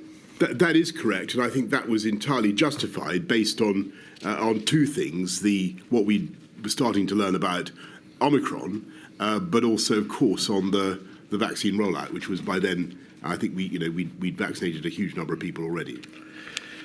Now, rule breaking. You supported Mr. Cummings when the Barnard Castle affair exploded in Easter 2020, did you not? I did. The material, the suggestion is that Mr. Cummings drove 250 miles to Durham over the weekend of the 27th, 28th, 29th of March at the height of the lockdown with his wife and child, and then on the 12th of April he drove to Barnard Castle. He has said that you knew that he had moved his family out of London on that weekend of the 27th of March. You, the inquiry is aware, have said in a WhatsApp with another official that Mr. Cummings is a total and utter liar. He never told me he'd gone to Durham during lockdown. I only discovered it when the stories came out. He claimed he'd told me, but that he said my brain was so fogged by COVID, I didn't register.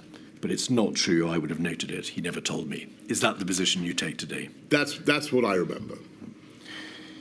The position, though, was, of course, that public confidence in your administration, the United Kingdom government, not, I should say, from the data, the Scottish or Welsh administrations or the Northern Ireland Executive, dipped significantly. There was a very notable drop in confidence in the competence of your government.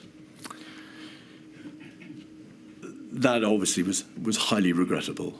In the height of a public health crisis of unprecedented proportions, to have that blow to the public confidence in your government's competence was obviously damaging. It was a bad moment, and I won't pretend otherwise. But actually, I think that what happened thereafter was fascinating in that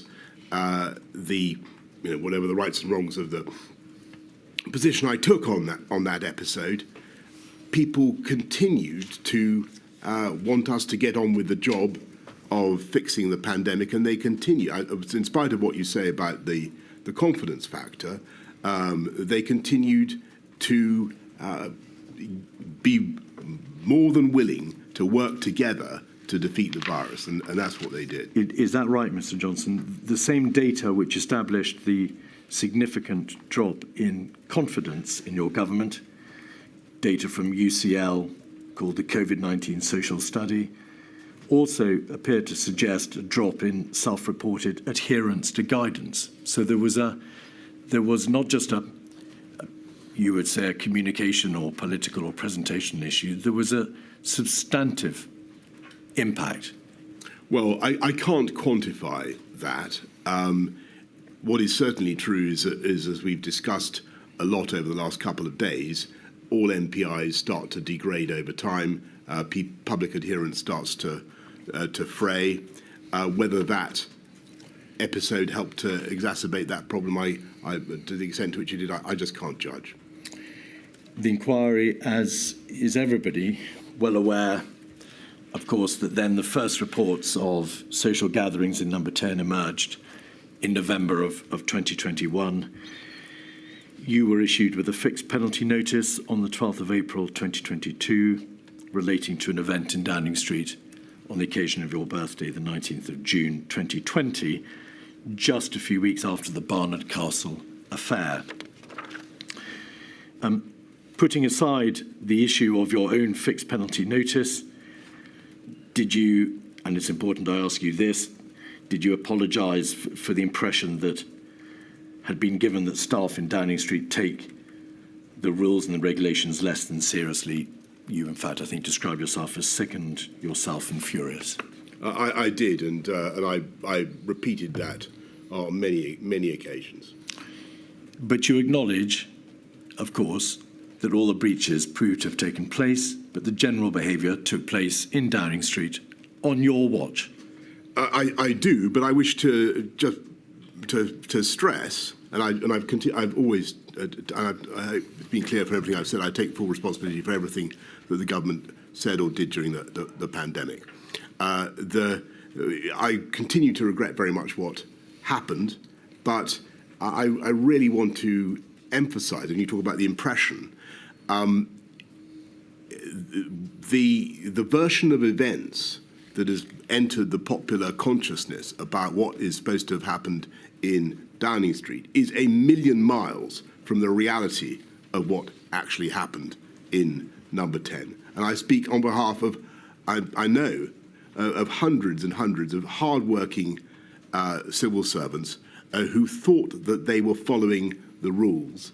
And I know, I don't think have been properly characterised by some of the, not just the media coverage, but the dramatic representations that we're now having of this are absolutely absurd.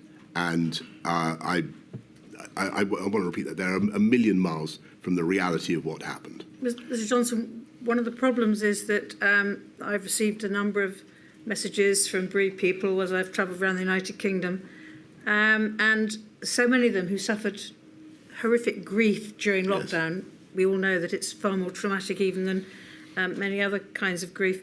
And then I'm afraid Partygate has been called exacerbated. Of course, and I totally understand their feelings, and what can I do but again apologise for mistakes that we made in Number 10. What I'm trying to tell you and to tell the inquiry is that I think that the characterisation, the representation there has been of what civil servants and advisors were doing in Number 10 has been a travesty of the truth. They thought they were working very, very hard, which they were, and I certainly thought that what we were doing was, as I've said before, within the rules. So that is in no way to to attempt to mitigate the offence that has been caused, and I understand the offence that has been caused, and I apologise for the offence that has been caused. And if I had my time again, of course I'd have done things differently in Number 10, and I would have sent repeated messages round saying, please, make sure that everybody can see that you're properly following the guidance. So, frankly, I think, as some of your witnesses have said, it was logistically impossible to do that. But anyway, Mr. Johnson, I think people know my views on this. you say it was a million miles away from the reality of Downing Street. One of your most competent and sterling civil servants, Helen McNamara, said in live evidence to my lady, I'd find it hard to pick one day when the regulations were followed properly inside that building. But that's the point I'm making. Because are you saying that this was all a matter of breaches of the regulations on account of what? If you look at carefully, the formulaic obligations of walking down corridors and having to work in the building structure of Downing Street. If you read what Helen said in her evidence to you, I think actually that is what she was driving at. She says there was one meeting where we were able to do things strictly by the absolute letter of the guidance, and it was unsustainable, and that was why the guidance was written in a way so as to allow businesses to have flexibility. And the particulars, I mean, I've been around this issue many times, and forgive me, but the situation in Downing Street, the conditions of work there, we were having to call, as the inquiry has heard, meeting after meeting after meeting, at all hours of the day and night, in rapid succession, and summon people rapidly to different meetings. As Helen McNamara rightly says, in those conditions, it was very hard to follow the letter of the guidance, and I've tried to explain that many times. But I understand the offence that has been caused. May we have 226239, page 13, please? This is around that time in the revelation of the partying in Downing Street, a WhatsApp communication between yourself and your Cabinet Secretary. Your Cabinet Secretary, Simon Case, was originally obligated to carry out an investigation, but for a variety of reasons which we needn't explore, he did not do so. But in the context of that debate at 23:04 on the 17th of December, Boris Johnson, in retrospect, we all should have told people, above all Lee Kane, to think about their behaviour in Number 10 and how it would look. But now we must smash on. So that wasn't about technical breaches of the regulations because of the planning in Downing Street. It was a reference to behaviour, a behaviour of your officials and advisors, and you knew how it would look, but you didn't care that much. I did care, and to say that I didn't care about what was happening generally is the complete opposite of the truth. And yes, I think that we could have done more in Number 10 to insist that people thought about the way their behaviour would be perceived by others. And I made this point repeatedly to the various inquiries that have been held already into this matter. And we should have thought about what it would look like to have people out in the garden when other people were not allowed in the garden, even though the garden was being used as a place of work. But the idea that I didn't, I mean, in your line of questioning, which has been of course excellent throughout, but you've dwelt particularly on WhatsApp exchanges and various things that I'm supposed to have said, which indicate that I didn't care. I did care, and I continue to care passionately about it. And I will, if you want, I haven't talked about this before in public, but and it goes to what you were saying earlier about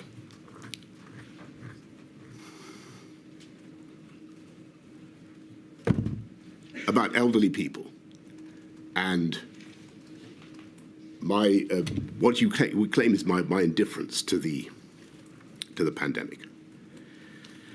I just want to remind you that when I went into ITU intensive care, I saw around me a lot of people who were not actually elderly.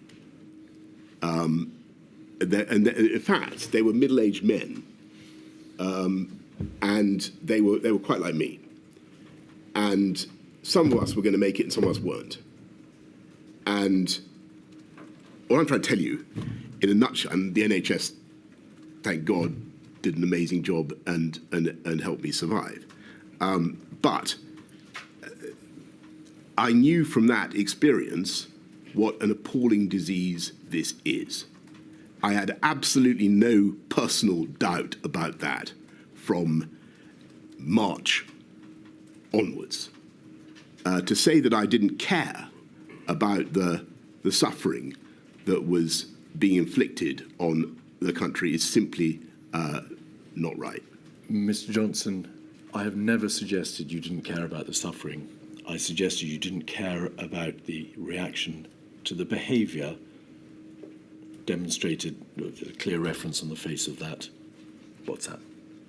Well, I thank you for that clarification. My lady. Thank you. Mr. Weatherby, I think you're going to ask some questions, and then Ms. Campbell. I want to make sure that we don't have too long a morning. I'm happy to crack on as long as you are and the stenographer and Mr. Johnson is. So if we crack on for about 20 minutes? Yes, indeed. Okay.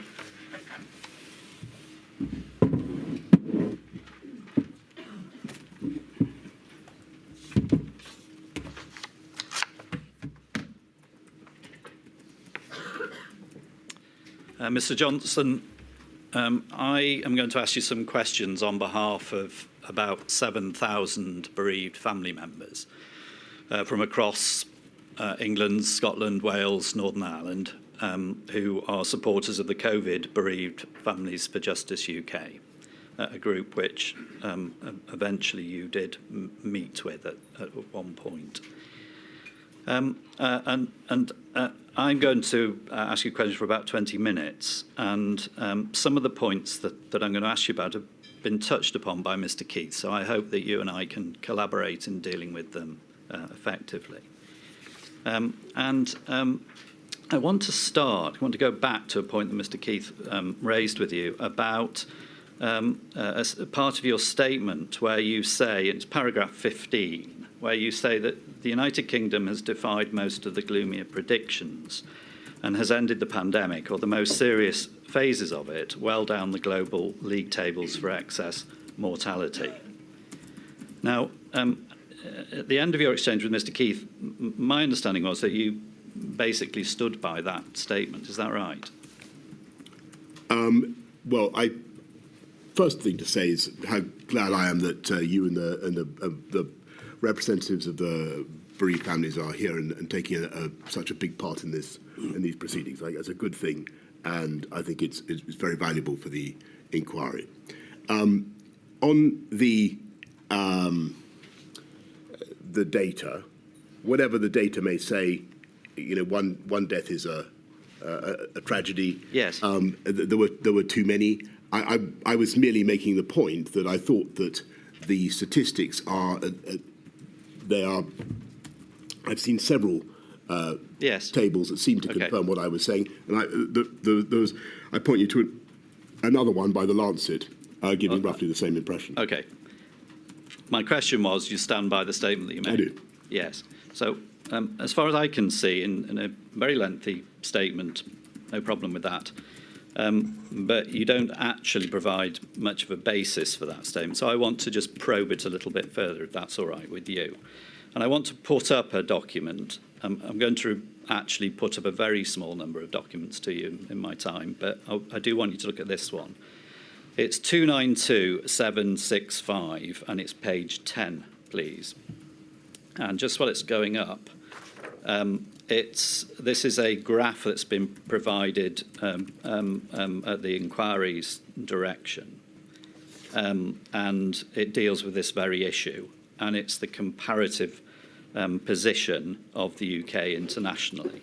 Now, an earlier witness told us that you have some difficulty with graphs, so whether that's right or not, don't worry, I'm going to actually point out the points that I want to raise with you, but I wanted you to be able to see it. But this is the comparative position of the United Kingdom, age standardised for excess deaths with other European countries over the period January 2020 to July 2022. And what it does is it shows that 18 months into the pandemic, it gives two points. It shows that 18 months into the pandemic, the United Kingdom was 9th highest out of the 33 countries in terms of its excess death adjusted. And then it dropped to 15th after 30 months. So it did get better. But the important point that I want to highlight and want fairly put to you with the document in front of you is that only Italy, amongst comparable countries, had a higher excess mortality rate. So it's right that the UK is in the middle of that graph, but in terms of comparable countries, only Italy has a higher mortality rate, and you'd agree with that, I assume, looking at that graph. Well, I don't quite understand what you mean by comparable in that context. Okay. Well, let me explain then. It's important, of course, that we don't compare apples with pears, as I'm sure you'll agree. So, if it's right, your statement, the UK defied most of the gloomier predictions, your words, we would be looking at comparisons, wouldn't we, with countries like France or Belgium or the Netherlands, if you look at rather than Bulgaria or Poland, which are very different countries. I'm not deprecating Bulgaria or Poland. What are you doing with Bulgaria then? But I'm asking you, if you're going to say that the UK defied the gloomier predictions, then the real comparison is with countries such as France or Belgium or Spain or Germany. Is that right? Well, if you look at the point I was making, and which I stand by, is that the UK, the tables I've seen, actually comes about halfway down. And it's not just this table, it's I think there was a Lancet study as well. I think the former health secretary alludes to it in his evidence. This is not in any way to diminish the pain and the suffering of people who lost family members during COVID. I understand it is simply to point out, it is simply to mount, it is to reflect the enormous effort made by the whole of the UK to protect the NHS and save lives. Can we stick to the question? And I believe that it did. Can we stick to the question? You've raised this in your statement. You made a sweeping assertion that the UK defied the more gloomy predictions. I'm putting to you some cold steel of evidence, and that's what I'm trying to do here. Well, I don't believe that I don't believe that your evidence stacks up. Okay. And I think that actually, if you look at, could we just pause, please, Mr. Weatherby, Mr. Johnson? I'm sorry. I know that emotions are running high, but I have to ask those in the public gallery to keep quiet, whatever their emotions, because it's going to disrupt the proceedings and it affects the live feed, the streaming for other people who are trying to follow. I'm really sorry. I do understand, but it has to stop. All right? Thank you, milady. Now, Mr. Johnson, the point I'm getting at is that you've raised this. I'm actually now trying to present some evidence. The inquiry has sought this evidence itself. Now, before you, I'll give you the opportunity to answer. But this evidence is based on ONS, Office of National Statistics material, and Eurostat material that they've got. And there's a document accompanying this. I'm not going to put it up. It's quite a detailed document, but it's been provided to the inquiry. I'll give it for the record. It's 271350. But that explains the basis of these figures. The age standardisation, which deals with the difference of population and difference of age spread. And it deals with the robustness of the international data that is used. So these are, I'm putting to you, the gold standard of the evidence in respect to this. It deals with excess deaths, not just COVID deaths. It deals with excess deaths over the period. So you haven't put forward any evidence to justify your assertion. Why are you questioning this? I'm not questioning this. This shows, first of all, this shows exactly what I said it shows, which is that if you look at the European tables, we come about halfway down. Secondly, actually, if you look at the data, for instance, that the former Health Secretary, Mr. Hancock, cites in his own evidence, the Lancet study, you can see that the UK, France, and Germany and the tables for excess mortality are grouped very close together, and I think Italy sadly has a little bit more, and the Netherlands has a little bit more. Other nations a little bit more. The interesting thing for me is how at the end of it all, a prophecy by Chris Whitty was proved correct when he said that the UK would probably end for excess mortality around about the middle of the pack. Yeah. And that is indeed what has happened. Okay. And that does not in any way diminish the individual tragedies of people who have lost lives. You've said that, but just dealing with these ONS statistics, this is what the King's Fund said. Now, the King's Fund, as I'm sure you know, is a prestigious independent healthcare institution said well over a century ago. This is what it said. These figures show that although all European countries have experienced devastating death tolls from COVID, and the impacts varied geographically in terms of timing and magnitude, excess mortality in the United Kingdom during the pandemic exceeded that of most comparable Western European countries. And it went on, the UK also had the highest excess mortality rate compared with the baseline among people under 65 in Western European countries, such as France, Belgium, and Sweden. So I'm going to move on, but I'll put it to you once more that this does not, this gold standard of the data available does not support what you say in your statement, does it? Well, I think, with great respect, I think that actually it does. And what I was responding to in my, and if you look at the Lancet document, the Lancet study, the UK is, I think, about 102nd of 190 or so countries. But in a way, I think this argument is irrelevant. All I was trying to do was to. I didn't want the inquiry to run away with the impression that there was something uniquely awful about the performance of the UK's services. I've put the evidence to you. I've put it from what I'm describing as the gold standard. I've indicated to you that it's age standardised, it's excess deaths. One further point on this. Looking at the global picture, the Johns Hopkins University Institute of Medicine has done a review or a research per head of population. The UK comes out as number 20 in its global table of 173 countries for COVID.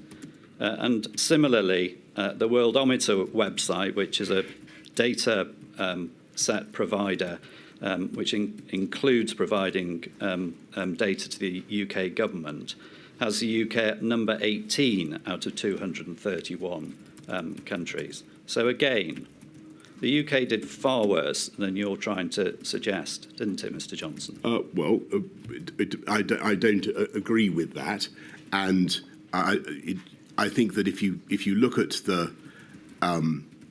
the age of the UK population, as I said earlier in my evidence, the comorbidities that we sadly have, the density of the UK population.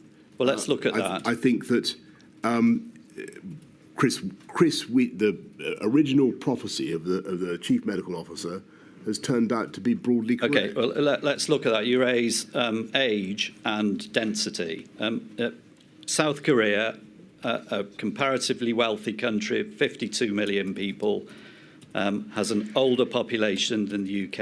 It has a population density of almost twice the UK, and it had a quarter of the UK's deaths. Can I try? I'll venture an explanation for that. And I think the answer is well known to people who followed it, and that is because, in no way to detract from the wonderful efforts of South Korean healthcare, but they already had substantial experience of plague, SARS and other such diseases, and were well prepared, and arguably better prepared than the UK. Yes. To tackle something like this. If you look at the, notwithstanding what you say, if you look at the comparator countries in Europe, you haven't mentioned the United States, which had significantly higher mortality. The UK, given the elderliness of the population, the comorbidities, I do not think it is fair to say that the UK did significantly worse than others. With respect, that's deflecting from my point, isn't it, by going off and talking about another country? I've given you the full picture here and asked you to comment on it. I'm giving you... Sorry, you asked me for my opinion about South Korea. Now you're saying that I shouldn't be talking about another country. No. Well, OK, South Korea, that segues me into my next point about what happened in March. So it was only by mid-March, wasn't it, that the United Kingdom government was serious about sourcing ventilators and oxygen supply and PPE and protective clothing.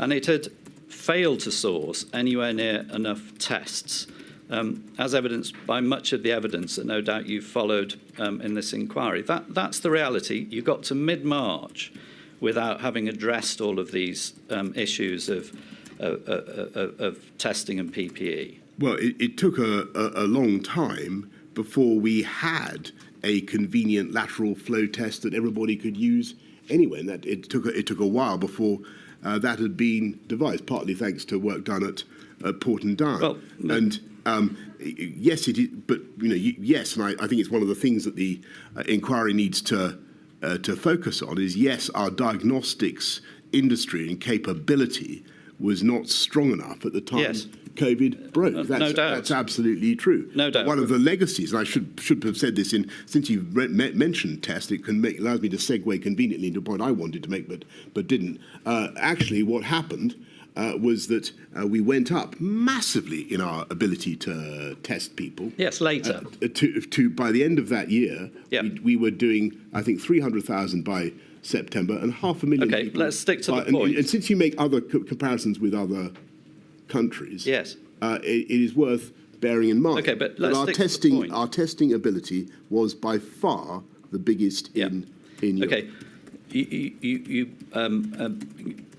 going back to the point about South Korea, by mid-March, South Korea had actually tested 5 times the number of people that the UK had tested. And the reason for that was partly because they had a history of learning from SARS and MERS, which apparently the UK hadn't. But also because you and the government had not seen the COVID coming over the horizon. You had seen it, but you hadn't acted on it. I mean, paragraph 46 of your statement Looking back, it's clear that we vastly underestimated the risks in those early weeks. If we'd properly understood how fast COVID was spreading, and the fact that it was spreading asymptomatically, there are many things we would have done differently. If we realised that what this virus could do, then we would have immediately laid down stocks of PPE, checked PHE had diagnostic abilities, started the race for a vaccine and started to socialise the public with the idea that they were going to have to do NPIs. That's your own words, that you failed to act on things like ramping up testing and PPE until it was too late. Sorry, what my words say is that we didn't know at the time what we needed to do. But even had we known, we would not have been able, in the time available, to build up anything like the diagnostics capabilities that were necessary for a test and trace scheme. And the test and trace system was rapidly overwhelmed in every European country. Well, the problem is you hadn't got started with it, Mr. Johnson. That's what you're saying in your self-reflection in your statement, isn't it? The reality is. No, that's not true. We had a test and trace system, and we could already test and trace people, but it was nothing like big enough. What I hope will be one of the legacies of this exercise is that we will have a much bigger diagnostics industry, as indeed we now do. But the reality is that your government was reactive, not to what was on the horizon, but what was there in the here and now. And you just reacted too late to provide PPE, source PPE, or source testing. And isn't that the reality of it? No. As soon as we understood the scale of the problem, we shifted heaven and earth to get both things. I think by the end of the year, I think it was something like 35 billion items of PPE that we'd. By the 5th of April, the BBC were reporting, still on the website, headline: Coronavirus, the NHS workers wearing bin bags as protection. 3 days later, the Daily Telegraph ran a similar article. Even after the first lockdown had started, you were woefully short of PPE and testing because you hadn't reacted when it came on the horizon in January, ramped up testing capacity, ramped up PPE. No. So even if we'd appreciated, and I've told you, I've explained that we didn't understand the scale and the pace of the virus's advance. But even if we had, I don't believe that it would have made that much difference in January, because the stocks were not great around the world. And if you remember what happened, we had a terrible situation in March when there were struggles virtually at airports over consignments of PPE to make sure they went from one country to one country rather than. The documents show that at the beginning of March, which is when you first started to chair COBRA and you went to the hospital shaking hands with COVID patients, at the beginning of March, that the CCS, Civil Service Secretariat, was still scoping matters such as PPE and testing. By the 26th of April, well into a month into the first lockdown, there's a private email between you and Dominic Cummings, where you say that the T&T, the test and trace plans, were, quote, whistling in the dark with, quote, legions of imaginary Clouseaus and no plan to hire them, and an app that doesn't work. And finally this, a quote, we got to turn it around. That's what you were saying a month into lockdown about testing. Well, what I was also being told, if you think about the evidence that had been given to me to begin with, I was being told that we did have a very good test and trace system. I was told that we had ample preparations, and that turned out not to be true. So what you're rightly quoting is me responding to the reality and telling the system that we've got to go up several gears and sort it out. Just for the record, the reference is 226, 628 at page 21. But what you're doing there is you're saying the stable door's open, the horse is bolted, and you're realising that there's no plans in place to ramp up the testing. You've told us this morning that in early March you didn't realise where on the curve you were. Now, part of the reason for that is that the UK didn't have enough tests. Sorry.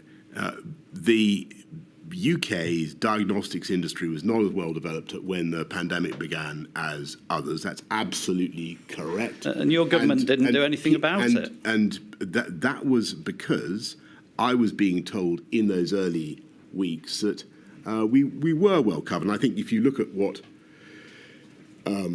Chief Medical Officer had to say, what Yvonne Doyle had to say at around that time, you can see that they believe that we have a big testing capability. Okay. And that was what I was picking up. That turned out not to be true. We reacted. We then set up one of the biggest testing, well, I think probably certainly the biggest testing industries in Europe. And I want to thank Dido Harding very much for everything that she did. Well, she did a tremendous I put the point to you.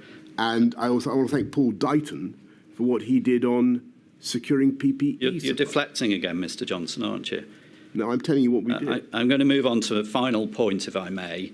And I'd like you to look, it's a different point, jumping to September, the 11th of September.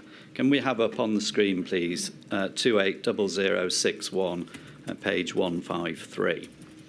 Now, this is September. Mr. Keith dealt with much of this, so I can deal with it very quickly. This is a page from Professor Valence's diaries relating to that day. I'll read it just through quickly. 11th of September, schools data reviewed on the dashboard. You say, what am I being told? Is this a great triumph? Mr. Hancock says, yes, a great triumph. Professor Valence comments, care homes upward spiking cases over the past few days. Here we go again. You say, and this is the critical point, or one of two critical points here, you say, we need to remember the grim history of March. And then Professor Valence called for a package of actions. Mr. Hancock refers to care home winter plan. And then you say, everyone says the rule of six is so unfair, punishing the young, but fuck you, Daily Mail. I apologise for my language. OK, well, it's in shouty capitals and underlined. Well, not by me. By Professor Valence. Look, this is all about stopping deaths. We need to tell them. Hospital admissions are clearly beginning to increase. First of all, do you recall this and the flavour of it being accurate? No, but what I can tell you, if indeed it is accurate, is that what I would have been saying is that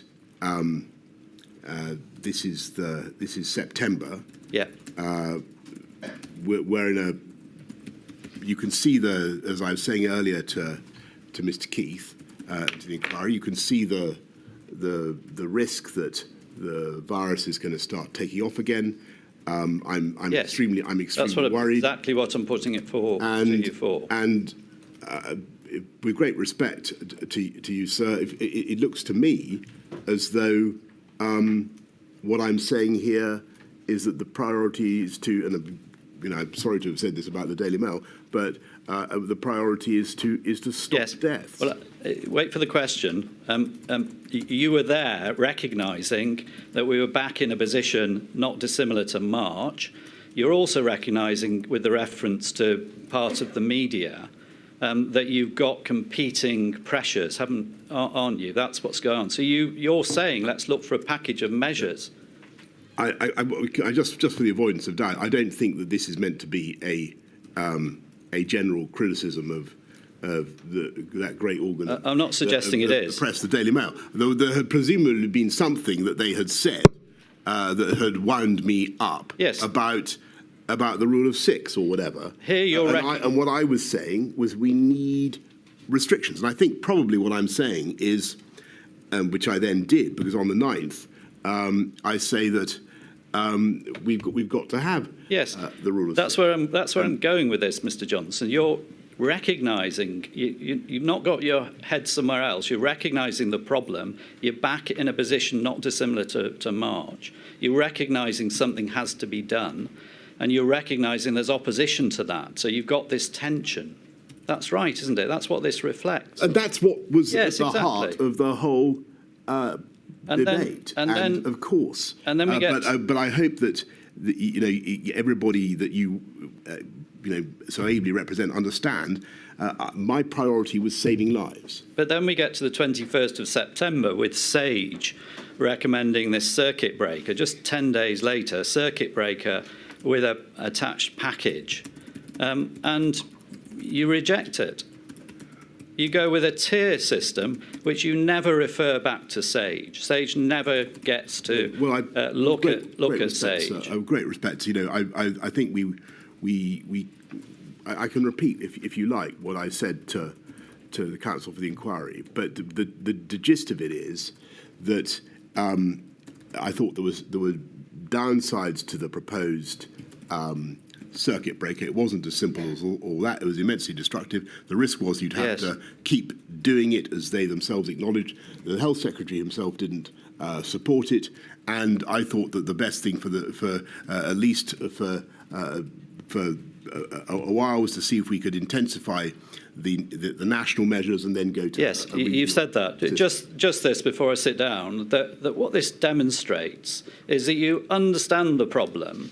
You're caught in this tension between two sides, and you delay, and you're indecisive. No. And the actual proper measures that bring R down eventually are punted off until the infection has spread, and more people die. I respectfully say that's total rubbish. And but I've tried to deal with that argument. I don't think it stacks up. I think if you look at both the timing of events in March, the sequence of things that we did, then the sequence of things that we did in September, October, November, they were reasonable. Our priority was to protect the NHS and save lives. And by the way, unlike some other countries, we did not have our healthcare system overwhelmed. And in that respect, at least, unlike the scenes we saw in some other countries, the healthcare system was not overwhelmed in this country. And in that respect, I think that the efforts of the British people paid off. Thank you, my lady. Thank you very much. We'll break now. The stenographer's had too long a morning, and I'm sorry for that. Mr. Johnson, this afternoon, when you do answer the questions, I appreciate it's very difficult, but keep your answers slower, because the I will. Okay. is trying to keep up. And I don't want to have to repeat my warnings. Please heed what I said this morning, because otherwise I'm going to have to ask other people to leave, and that is the last thing I want to do.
Ms Campbell.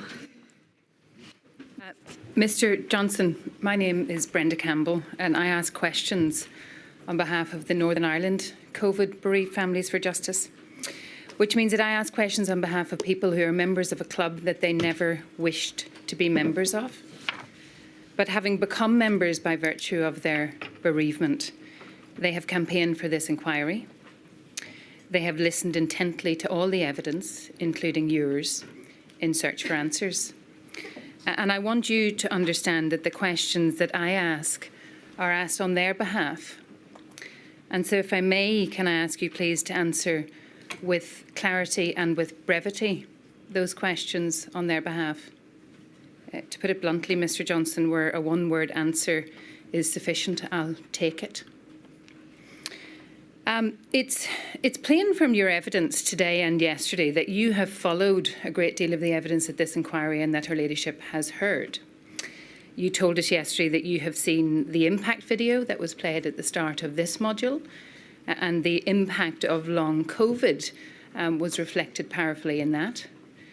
You'll also recall, having watched that it captured the experience of our client, Martina Ferguson, who lost her mother, Ursula Derry, on the 4th of January 2021. But can I ask you, have you also listened to and watched the oral evidence from the bereaved in this module and in Module 1? No. Well, the question might be, why not? Because I'm afraid I haven't been able to watch all the evidence in this inquiry. Had you watched it, in Module 1, you would have heard the evidence of Brenda Doherty about the loss of her mother, Ruth. And at the outset of this module on the 5th of October, you would have heard the evidence of Katrina Miles, who lost her father, Gerard McLarnon, 3 years ago, in fact, this month. And if you continue to listen to further modules, you'll hear stories of further bereavement that Her Ladyship has invited to be told, understanding the pain and the distress that families feel. But one of Miss Miles's points that she told us about was a galling juxtaposition of being told on the 18th of December 2020 that her father, aged 67, was going to die in the coming days from COVID, and that he died alone. His time of death is not known. 5 days later, on the 23rd of December.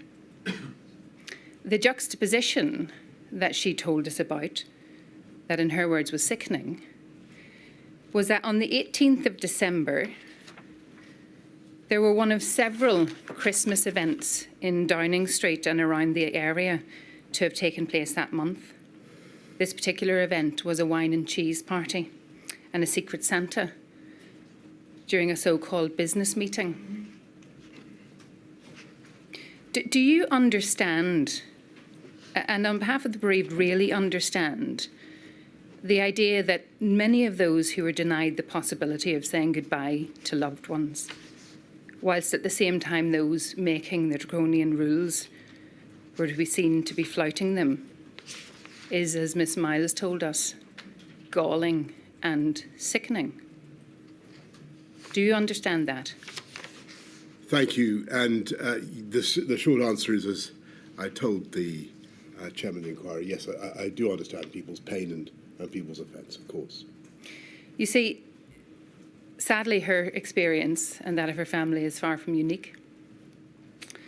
The revelations of the unlawful parties and gatherings in Downing Street have, as Her Ladyship has acknowledged this morning, compounded the distress and the grief felt by families who were denied the opportunity either to say a final goodbye, or to host a wake, or to host a funeral for their loved ones.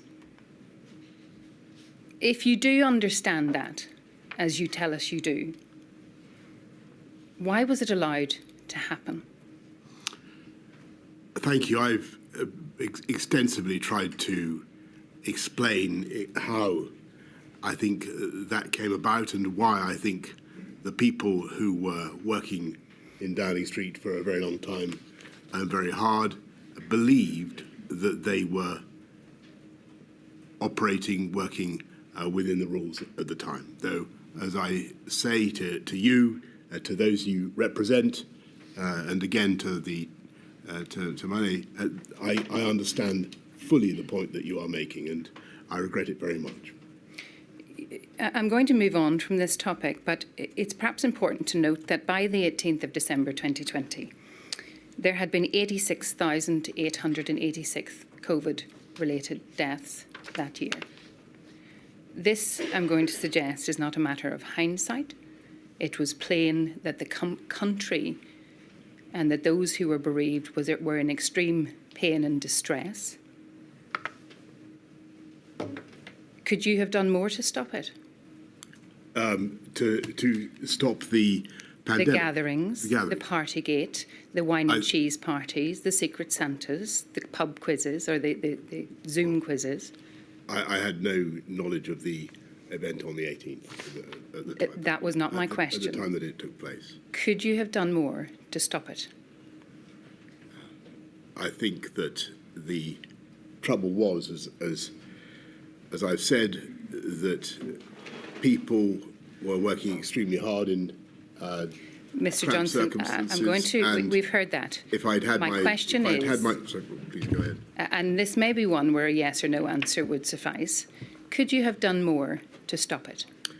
I think the answer to that is that, given what I knew at the time about what was going on, the answer to that is no. But what I possibly should have done is issued a general instruction to everybody to be mindful of the rules and how things would appear. And as I say, I think in one of the WhatsApps that was earlier quoted by the counsel to the inquiry, that's my view. That WhatsApp was dated almost exactly 1 year later on the 17th of December 2021. Ms Campbell, you need to move on. I'm You've gone moving beyond on. my permitted Yes. questions already. On the keeping on the theme, if we may, of perhaps not doing quite enough, may I return to the issue of your communications with the devolved administrations? And you touched on this yesterday. You told us why, in your view, COBRAs at which the leaders of the devolved administrations attended were not working, and we heard about the concern of leaks and so on. But you knew when COBRAs were stopped in May 2020 that left no formal means by which you could meet the leaders of the devolved administrations in the middle of this global pandemic. You understood that, didn't you? I don't think that's quite true. There were obviously plenty of opportunities in which I could meet the leaders of the devolved administrations. Had excellent relations both with Michelle and Arlene Foster, but as the inquiry has heard, we tried to split the labour. Well, in fact, the decision, if you call it to split the labour, and the consequence of it was that between May and October, September 2020, you didn't have any direct meetings with the leaders of the devolved administrations. That's a fact. Well, meetings themselves were quite difficult. Well, but the point that I'm making to you, Mr. Johnson, is that the point of stopping the COBRAs and replacing them with Four Nations calls at which you would not be present nor participate was a deliberate decision to manage the devolved administrations. It was my judgment that the DAs, and with whom we had excellent relations, and I think that overwhelmingly things worked well across the UK. But I thought that the CDL was well placed to deal with them, and he did. So the answer to my question that it was a deliberate decision is yes. Yes. And it was deliberate because we've heard yesterday it was, in your view at the time, optically wrong. It was, as you told us in your statement, more importantly because you, in that way, would not be communicating directly with the First Minister of Scotland. And it was deliberate, I think, as you told us yesterday, in order to have a mechanism that would avoid leaks or so-called divergence. But there was an opportunity, wasn't there, for some form of what you called integrated decision-making and direct communications that was, as you told us yesterday, in hindsight, desirable.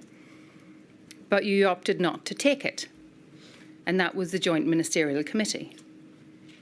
Do you agree? You opted not to take it deliberately. I think the problem with and I remember we covered this yesterday, the problem with that particular approach was that it was still vulnerable to some of the weaknesses you've just mentioned. The benefit of that particular approach is that it would have been an independent stream, a committee chaired by you, in which you would have met and discussed with the leaders of the devolved administrations the great crisis that this country was facing at the time. It may have been constitutionally weird, to use your word from yesterday, or perhaps even imperfect, but it was an option available to you, wasn't it? Yes, that's certainly correct, though I want to stress that I think that the overwhelming result of the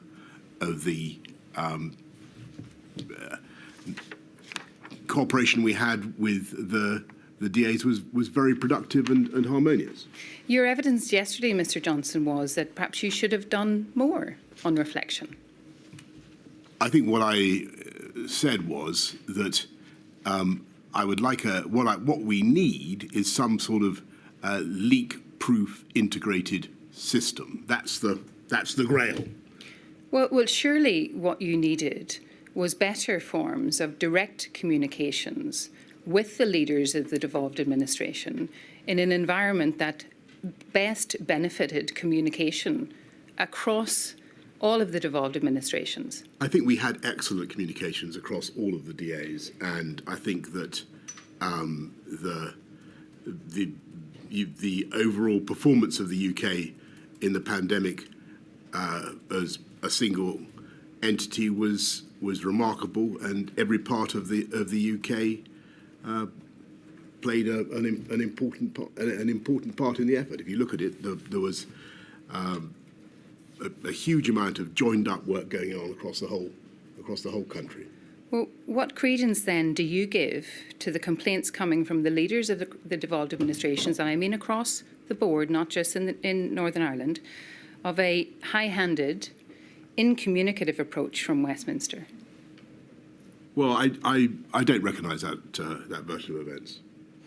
So, just to be clear, you reject the idea of a high-handed, incommunicative approach by Westminster as complained about by the devolved administration? I do, and I think that we had a huge amount of contact between Number 10 and the DAs, between central government and the DAs, and every effort was made to bring along everybody together. I'm going to move on, if I may, then, to what you suggested in your statement was a way in which we could have brought everybody together, and that is your proposal for a pan-UK Civil Contingencies Act.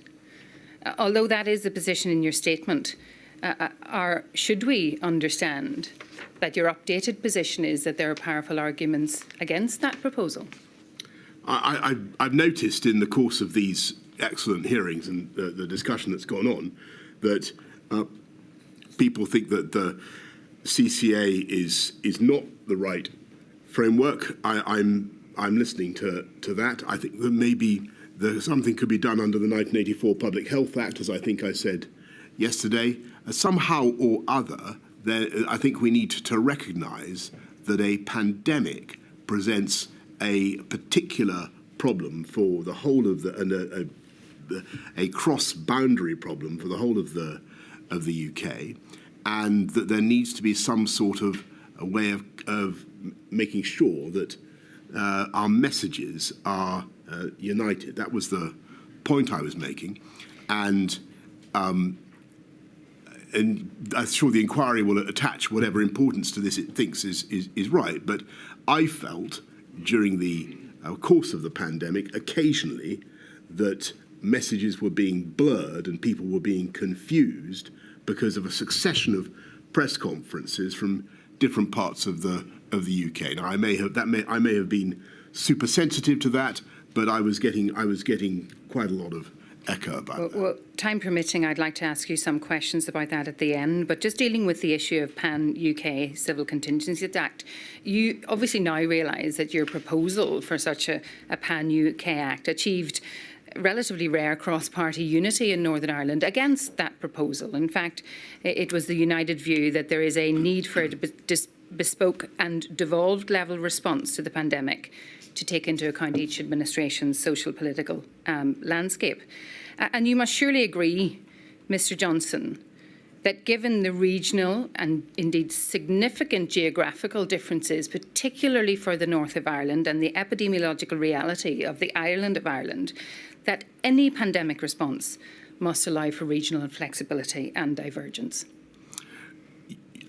Yes, I see that argument. I think we've had quite a lot of discussion this morning about the downsides of regional divergence and the downsides of different parts of the country taking a different approach. I think that was there was quite a lot about that this morning. The discussion this morning focused on the difference between Devon and Cornwall and the West Midlands or further north.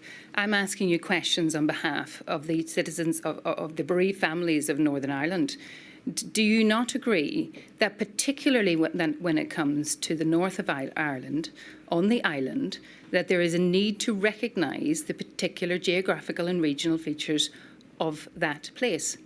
So when it comes to Northern Ireland, yes, clearly you're right. There's we have to take account of the greater epidemiological unity of the island of Ireland, and what you say has force.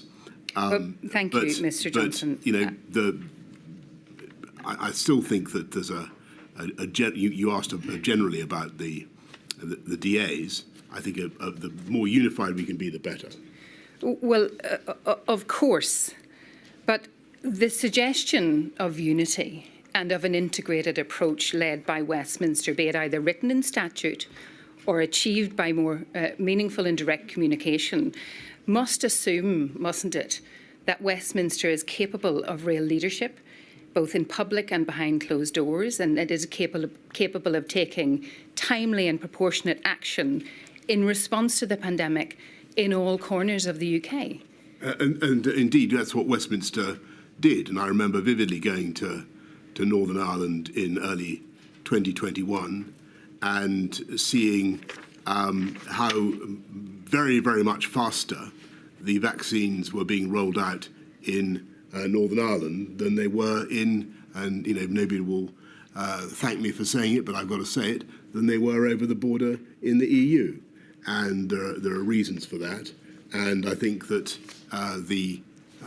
Mr. Johnson, again, the Westminster brevity, approach that you've deprecated led to significant benefits for the people of Northern Ireland. Does it follow from your agreement with that suggestion that you would not countenance binding the devolved administrations to a one-nation approach led by Westminster that flip-flopped, dithered, delayed, exercised indecision and or poor judgment? I don't think I agreed with your approach, and it does not follow. Divergence and clarity in messaging is something that you touched on, and my lady, it's my final topic. You blame divergence of the devolved administrations, some getting more blame than others, but you blame that divergence and differentiation of approach for the lack of clarity in messaging. And you know that the devolved administrations and the leaders who have provided statements to my lady don't necessarily agree with you. That the concerns raised by Paul Given, to take one example, is that if there is a need for divergence across the four nations, the communication around it simply needs to be managed. This was something that was not done well at the early stages of the pandemic. The Prime Minister tended to speak as though he was speaking for all four nations rather than giving space to the devolved administrations to manage communications. And my lady has heard a great deal of evidence about England-focused data being cited, about an England or even London-centric approach being adopted by Westminster. To borrow the words of Professor Henderson, if you choose not to be clear in your messaging, Mr. Johnson, do you accept that that's your choice? I think the issue was that within the UK and accepting the particular issues raised by the island of Ireland, it's a single epidemiological unit. The trouble was that we were From time to time, and we mustn't exaggerate this, from time to time there was a dissonance in the message. I think that when message was so important, it would have been ideally we would have had complete coherence, because I think sometimes people found it hard to follow and couldn't see why one area was different from another.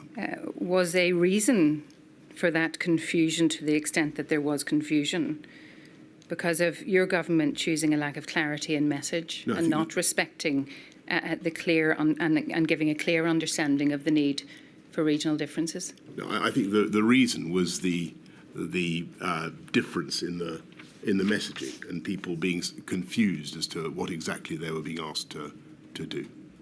Thank you, my lady. Thank you, Ms Campbell. Ms Harris. Now, if you look around the pillar, Mr Johnson, Ms Harris is in the back.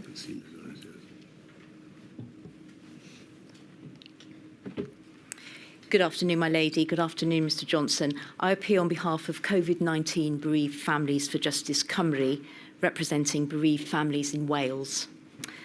In the time I have available, I'd like to ask you some questions, again, about relations between the UK government and the Welsh government this time, and including some questions relating to the different approaches during autumn of 2020. I apologise in advance that there is some treading on ground which has already been covered. I will be approaching matters from a, obviously, Welsh government perspective. First of all, with regards to coordination and decision-making between the four nations, and I'd like to ask you a question about the approach to the arrangements for the four nations to communicate with each other and to seek to reach agreement on the way forward. First of all, I'd like to refer to a passage in the report which has been commissioned by the inquiry from, as has been mentioned, Professor Henderson. And this records that at the early stage of the pandemic, there was praise for the way that intergovernmental relations were conducted. And the report cites Mr Vaughan Gething, Health Minister for Wales, on the 10th of March 2020, saying about COBRA the following: "I don't always agree with Matt Hancock, and I certainly don't always agree with Boris Johnson. But during our COBRA calls, there has been a genuinely serious and grown-up attempt to go through issues and to reach agreement on finding the best way forward, the best way through." That's what he said.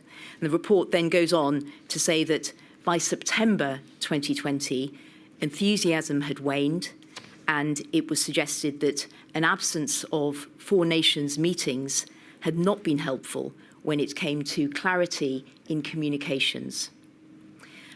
My second point of context for this question is that we know, of course, as has been mentioned, COBRA did not meet at all between the 10th of May and the 22nd of September 2020. And that, of course, included the period when the UK as a whole was coming out of lockdown. Having gone into lockdown together, it included the time, that period included the time when the UK and, of course, the four nations together were coming out of lockdown.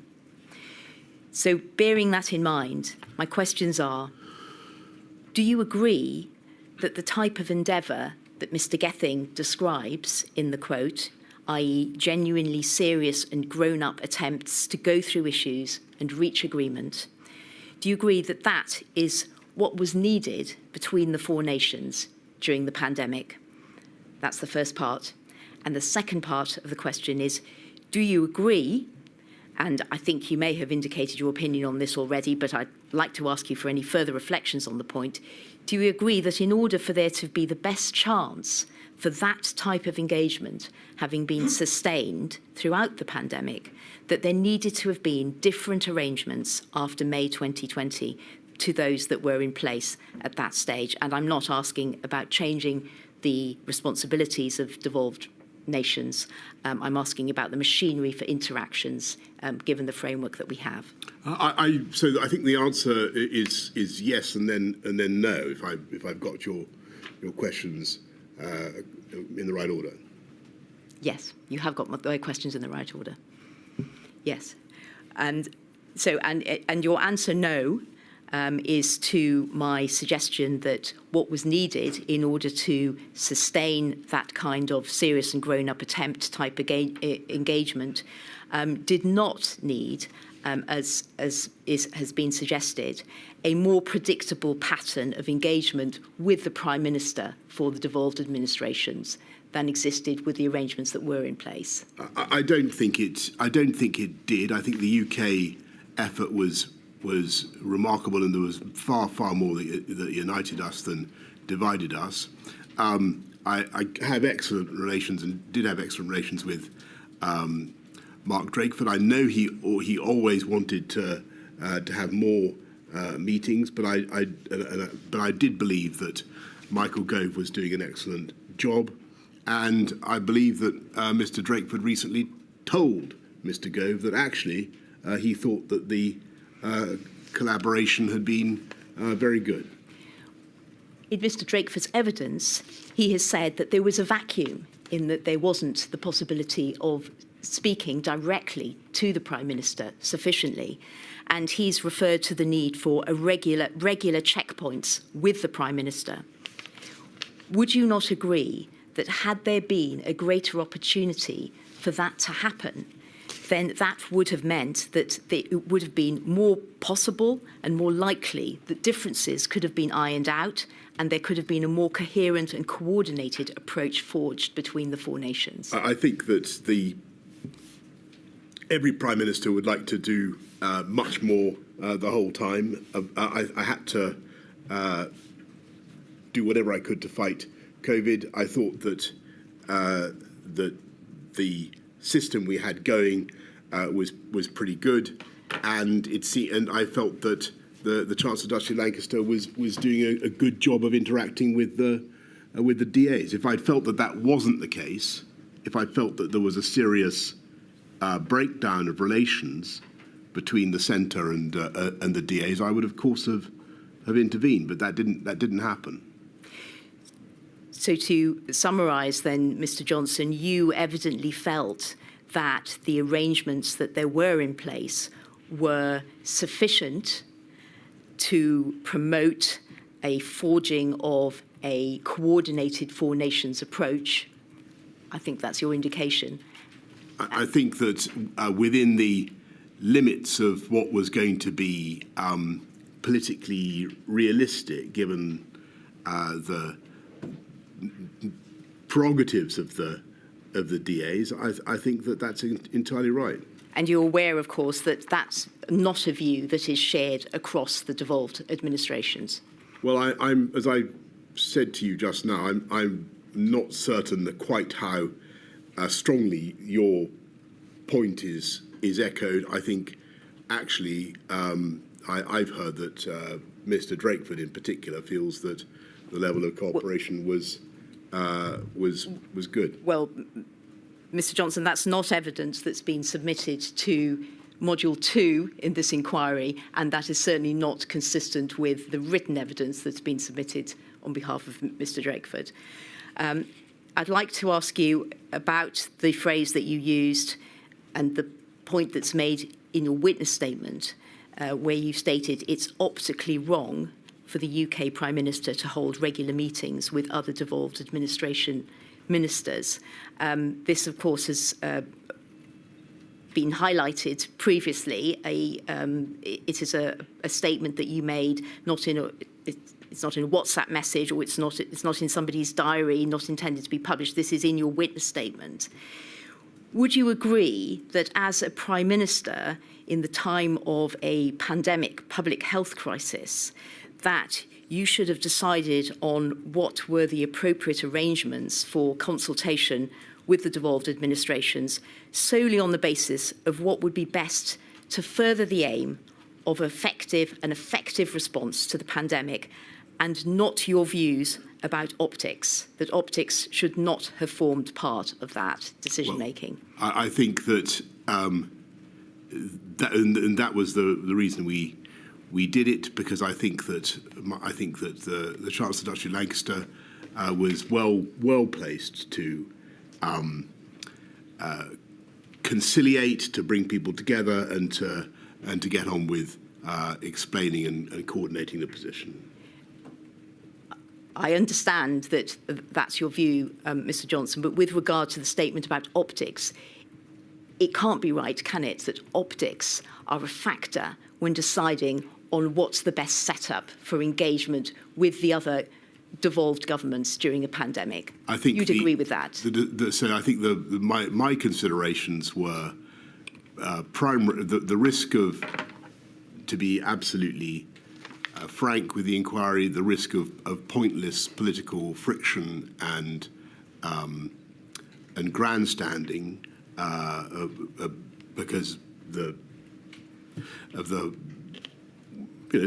well-known opposition of some of the DA administrations to the government, and also to avoid unnecessary leaks. And I thought that the way to minimise divergence and tensions, actually, and this, you can quarrel with this judgment, but I thought the way to minimise divergence and tensions was to take the temperature down and to have business-like and practical meetings between the CDL and the DAs, and that's what we did. And I think by and large it was extremely effective.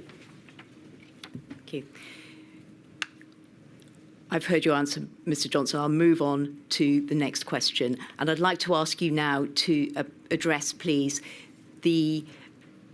how the UK government regarded the Welsh firebreak, which was in place from the 23rd of October to the 9th of November 2020. The first question is, when the UK government was informed by the Welsh government of its plan to enter a firebreak, which is, as we know, a short lockdown, did this trigger any consideration by the UK government of alignment of England with Wales, by which both nations would move forward together to a lockdown at the same time? And that's bearing in mind that the UK government announced a national lockdown for England on the 31st of October, so only a few days later, the duration of which was 4 weeks to the 2nd of December. Of course I gave, because I can't remember the exact date when I saw to answer your question, the news of the Welsh firebreak, when I was informed about it. I'm sure that we would have thought about seeing if we could do things together. We've gone extensively this morning through my thinking around that issue, and that's why we went for the option that we did.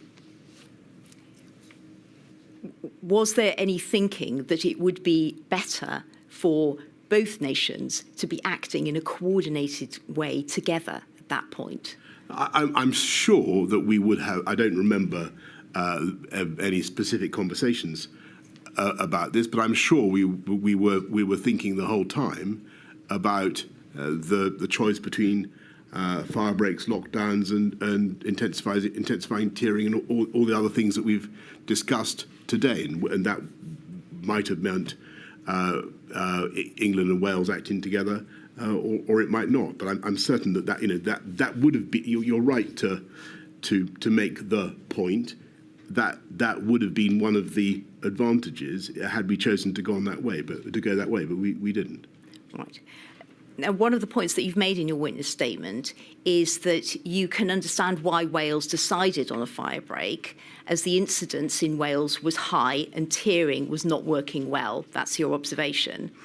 And you go on to state your view that the Welsh firebreak was not effective. You say it doesn't seem to have made a difference in Wales. So I'd like to ask you, in hindsight, what do you think would have been the right course for Wales? Is it the case that Wales should have had, in fact, a longer lockdown? It was 17 days, and we know, of course, the English lockdown was 4 weeks. Should Wales also simply have had a 4-week-long lockdown, or should it have had its lockdown earlier? I think it was striking that we ended up really doing pretty much the same sort of thing, and I think that it was an illustration of how the UK tended to in spite of everything, to move more in step than sometimes the politics seem to suggest. Thank you. So I'd like to ask you now about clarity in messaging. And one of the points that you made in your evidence yesterday was that clarity and unity of messaging was very important. And I'd like to ask you about the change of message from the UK government's stay at home to stay alert and how that was handled. And by way of context to the question, the change was related to the route out of lockdown. And if I could ask to pull up on the screen, please, the document INQ 000256846. And that's there. That's there. Thank you very much. So what you see there is a record compiled by the Principal Private Secretary of the First Minister for Wales. And it's in an email dated the 8th of the 5th, 2020.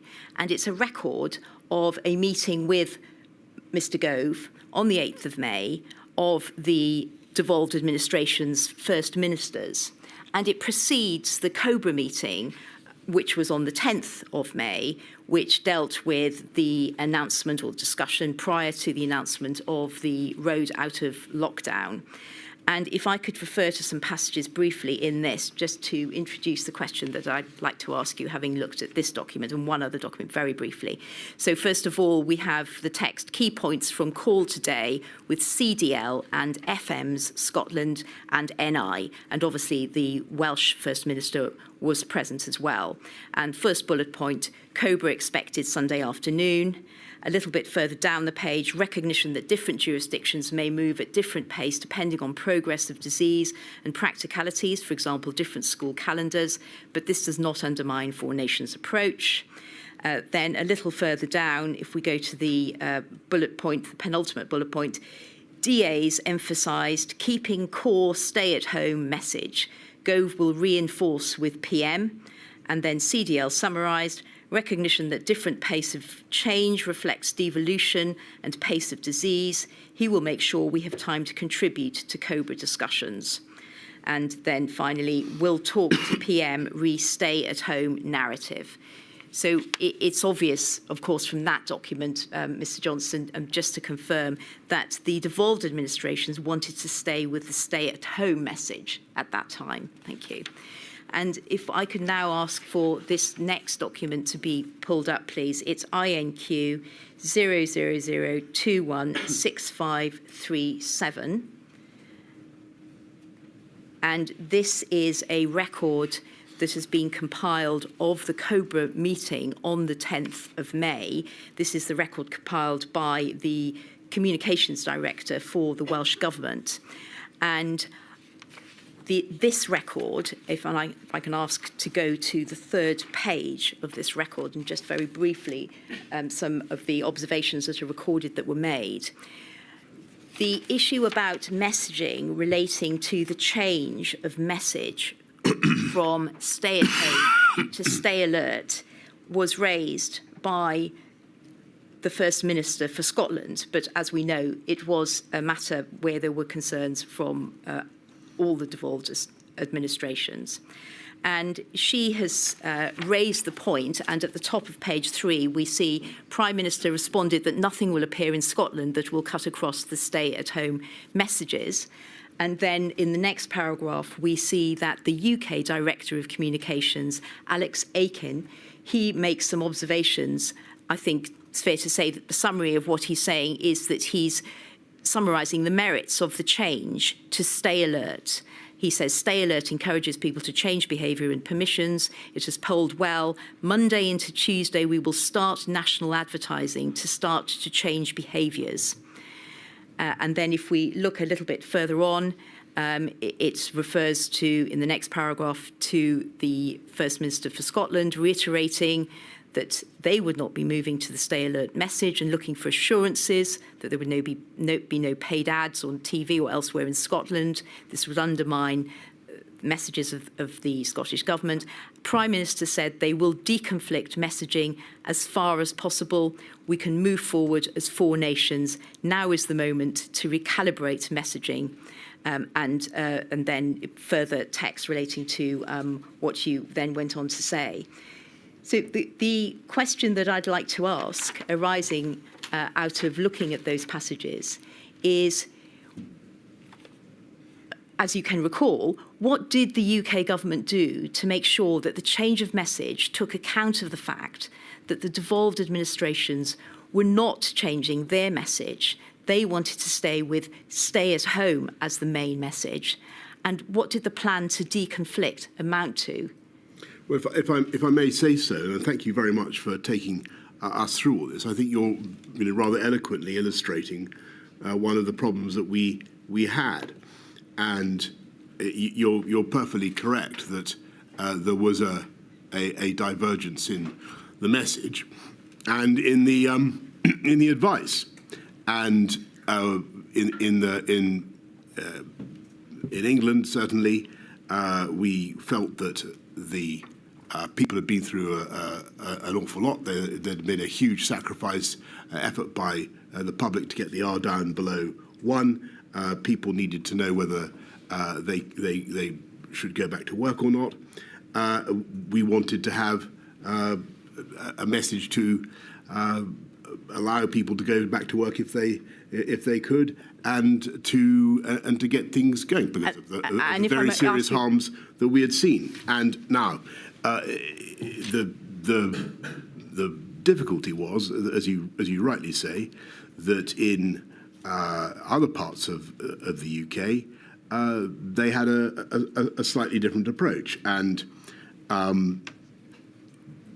it was hard to get a message that everybody could agree upon. Yes, and a message wasn't agreed on. That's clear, isn't it? There wasn't agreement about the move to stay alert. The devolved administrations, as you've confirmed, wanted to stay with stay at home. And my question is what did the UK government do? Did it plough ahead with stay alert, regardless, with very little adjustment? Or did it do all that could sensibly be done to make sure that there was, and you've emphasised the need for clarity, that there was as much clarity as possible so that people who lived in each of the 4 nations knew what applied to them? Did the UK government do all it could sensibly do in order to bring about that outcome? The difficulty was, I think that we tried as much as we could to forge a consensus. I think it would be fair to say that certainly in Scotland and Wales, I'm not certain of Northern Ireland, but certainly in Scotland and Wales, there was throughout the pandemic under the Labour government in Wales and under the SNP in Scotland a general, a greater degree of caution and a greater desire to keep within lockdown measures than there was in the UK government as a whole. And I sympathised with that. I understood why people felt like that, and I think that went very much with the grain of a lot of public opinion. But we also had to try to reflect the fact that we got the R down below 1, and there was no point in doing that unless you were going to try to not just to save life, but also to take advantage of the freedom that gave us. And it was, and this is a perfect example of the difficulty that we had of having public health messaging that was divergent across the UK. Well, Mr. Johnson, I think it would have been, frankly, I'm afraid there's no more time. It would have been better. I have to finish. It would have been better to have a unified approach. Though I appreciate and I can from all the questionings that I've had, the legitimate sensitivities that raises in the DAs. We've got to find a way of doing this that doesn't tread on people's toes, but produces a unified answer. I mean, the UK government itself needed to be clear, didn't it? You'd agree with that? And the UK government was clear. The problem was that within the UK, we have, under our devolved settlement, we have the perfect right of people to announce policies that were divergent. Thank you very much, Ms Harris. I'm afraid everybody's running over and we can't have too long a day today, so could everybody else who's coming afterwards please stick to their time limits. Ms Mitchell. Ms Mitchell's over there, Mr. Yeah. Johnson.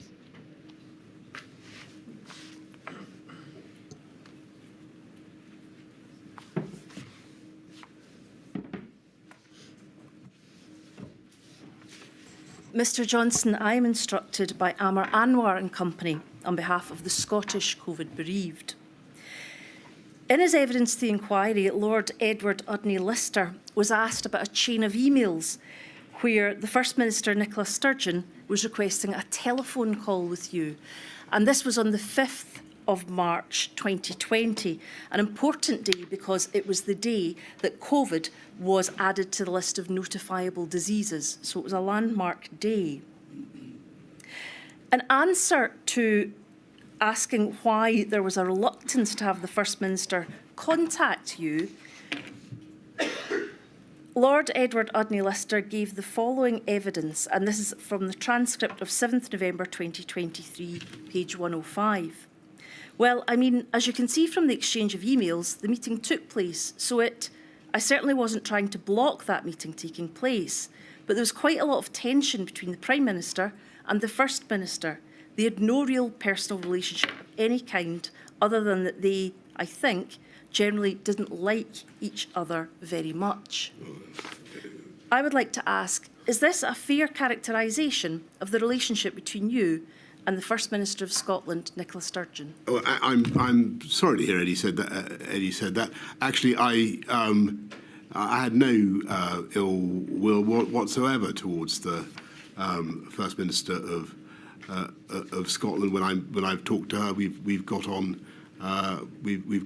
very well and had a friendly relationship. And as I think you just said, we did indeed have a meeting. Is it odd that such a close and senior person working for you got that impression? Well, I think that the let's put it this way: much as I love the SNP, they weren't politically.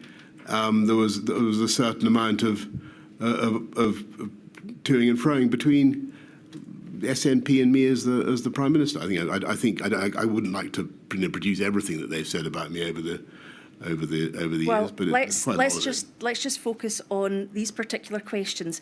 You say you had plenty of opportunity to meet the leaders of the devolved administration, but as my learned friend, one of my learned friends has already pointed out to you, between May and October you hadn't. If it were to be correct that you had a certain degree of reluctance to meet with the First Minister, does that play into the fact that there were so few meetings during this time? I think we've gone into the reasons for all this quite a lot, and I think I think Nicola was at a Cobra that we had quite shortly thereafter. I remember a conversation, a long discussion involving us, and several discussions involving her at meetings throughout the pandemic, and genuinely my relations with her have always been friendly and professional. I think the reasons for the approach that we took was, as I've been saying to others, that I thought a grown-up way of doing this that would take the steam out of things, keep things focused on the needs of the UK public, would be to manage it in the way that we did. And why would, as you say, taking the steam out of things, why would that require Mr Gove to be appointed to the role? Well, I think, as I say in my statement, I think he was well suited to the job of bringing people together, hearing people's opinions, conciliating, without people who are not necessarily my number one political fans, feeling the need to chip paint off the government. Mr. Johnson, you say, I don't need this up, but you say at paragraph 191 of your statement that you've given to this inquiry that sometimes when you had to make political decisions about what was going to happen with the country, sometimes decisions were urgent and needed to be made extremely quickly, which could present a challenge. Either we would need to convene a COBRA, invite the DAs to a cabinet meeting or a UK government subcommittee meeting at which their role was not always completely clear, or we would need to take a decision ourselves and bring the DAs on board. None of this was ideal. Now, as we've seen from this inquiry as it's taken place, a lot of government in the modern day appears to be done by way of very fast means of communication: text, email, WhatsApps, phone, video conferencing. Why do you consider that consulting the DAs would have prevented urgent decision making?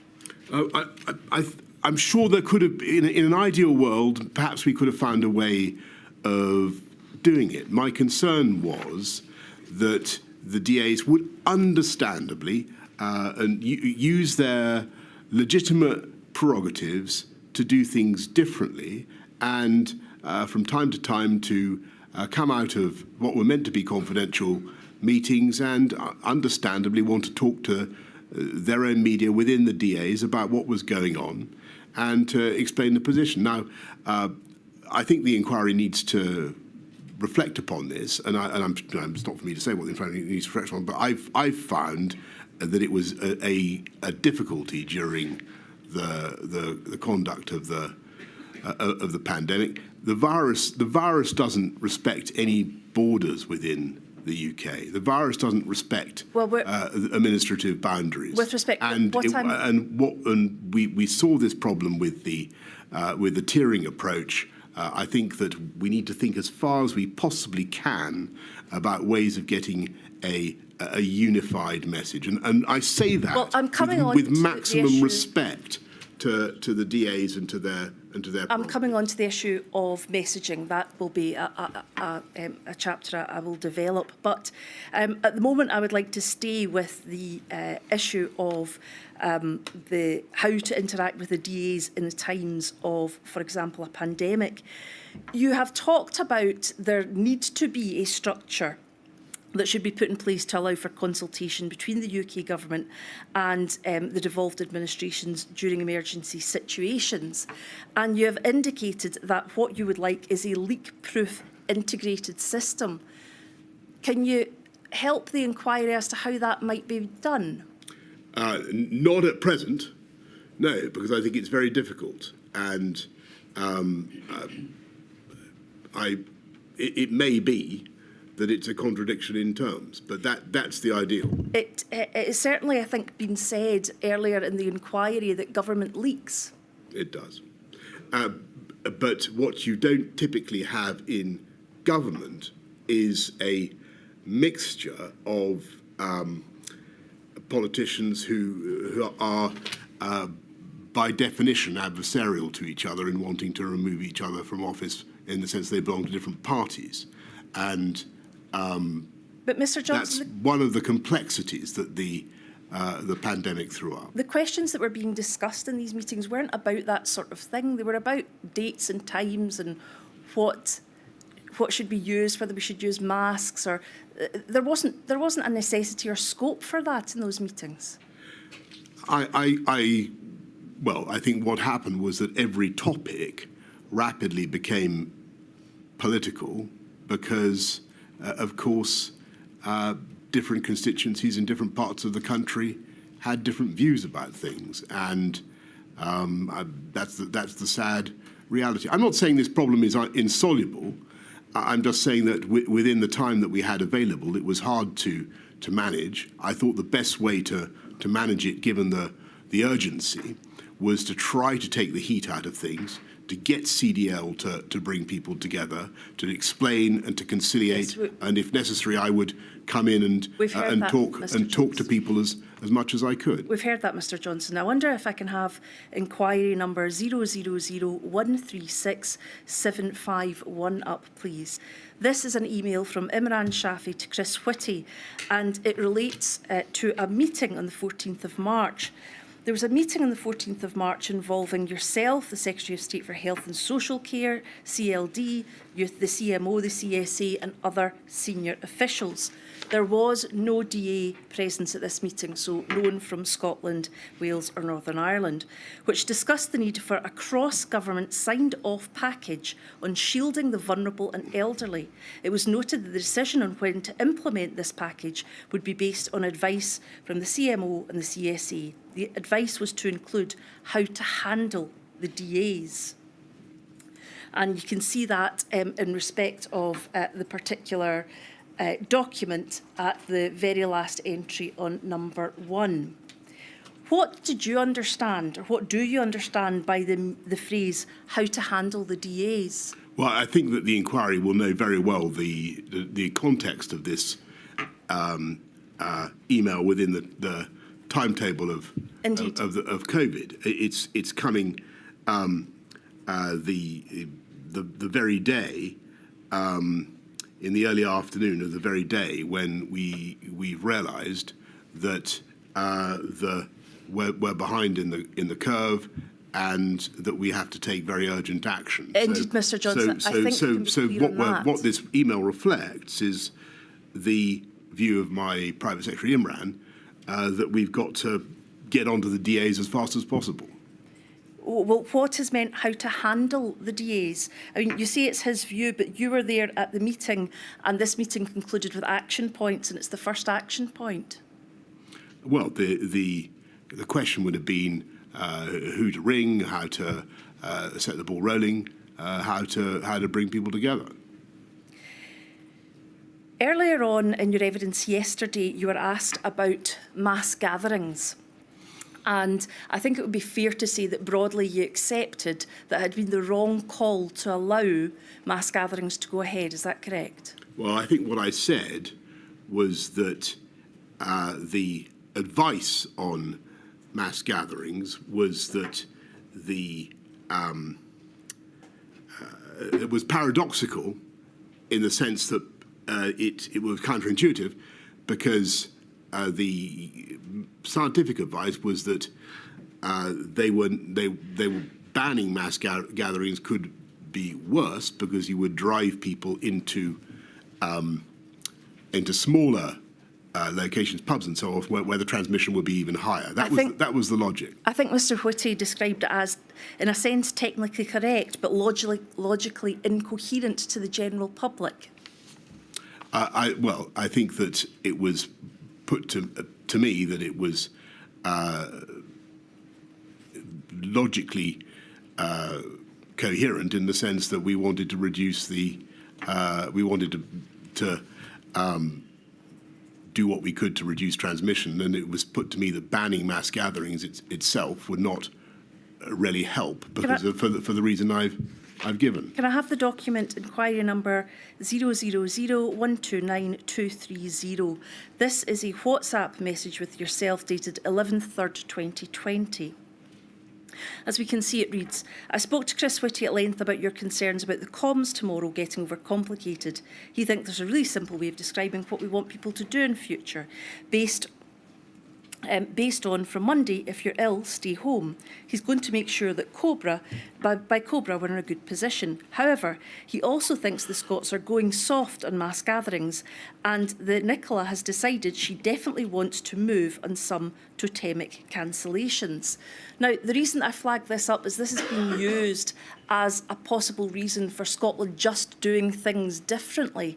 Would it be fair to say that, in fact, in retrospect, the correct call was to call off those gatherings and to send the correct signal to the public that this was an important thing and everybody had to be very careful about their health? I can't say how much of a difference it would have made at that stage. What I've tried to tell you is the reasons why we, at a very early stage in our understanding of the pandemic, had gone for one option, and what you've clearly got here is for what we thought were sound epidemiological reasons, and what you've got is Scotland using its prerogatives to do something different. Whatever the rights and wrongs of the epidemiology, you have a divergence of approach. Indeed, and what I'm asking you is retrospectively. The risk is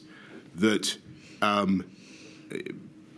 in the end, you start to undermine public understanding. Indeed, the inquiry has heard that and understands it. What I am asking you to reflect upon is, retrospectively, was that the right call? I can't say. I think that what certainly wasn't helpful throughout was to have different messages. Well, that's exactly the matter I'm coming on to. The issue of differential messaging is one which has peppered your evidence so far. In your statement at page 30, I don't need that brought up, but in your statement at page 30, paragraph 126, it says, looking back, we should have thought much harder about the legal basis for the measures proposed. There's a respectable argument that we should have used civil contingencies legislation rather than public health. By allowing for at least the appearance of divergence in approach between the various parts of the UK, we were risking considerable public confusion and frustration when clarity of message was crucial.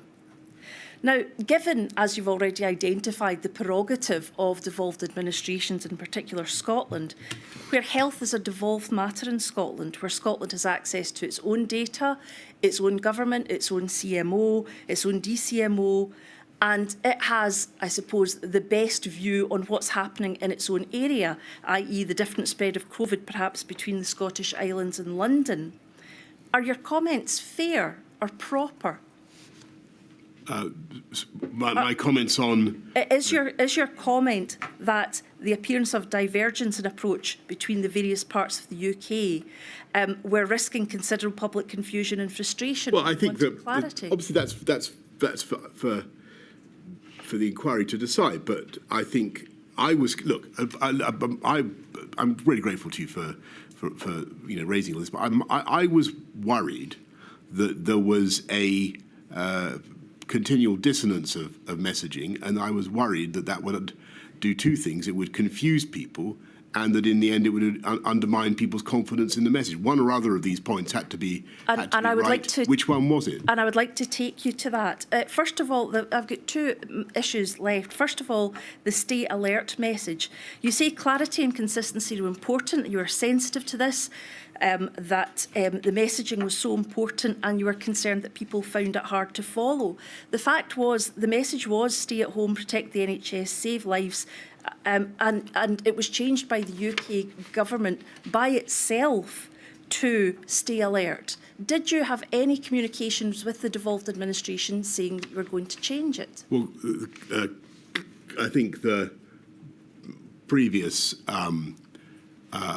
council for, I believe it was the Welsh bereaved families, indicated that there had been a consultation about that. Had there been if I may put this to you, if there was such a meeting and conversations were had, why was consistency of messaging not an issue when the UK government decided to change its advice, but the other three devolved administrations didn't? I think perhaps I could put it this way: the pandemic changed and the virus changed and its virulence, and we had to change our response. And I think the difficulty... I think that the just to complete the point, I think the problem was that we would find sometimes that there was a difference in message. I don't want to make too much heavy weather of this, but I think sometimes it was a problem. That brings me to my last point, but just before I leave the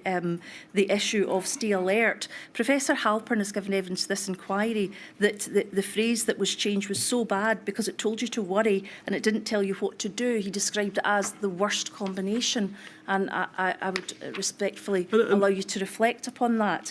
If I can take you on to my final point, and it's in relation to a report, an expert report, which has been heard detail of in this inquiry by Professor Ailsa Henderson, and it's about confusing messages. Now, you have said in your evidence that messaging was incredibly important. Messaging in the end was the most important tool we had to deal with the virus.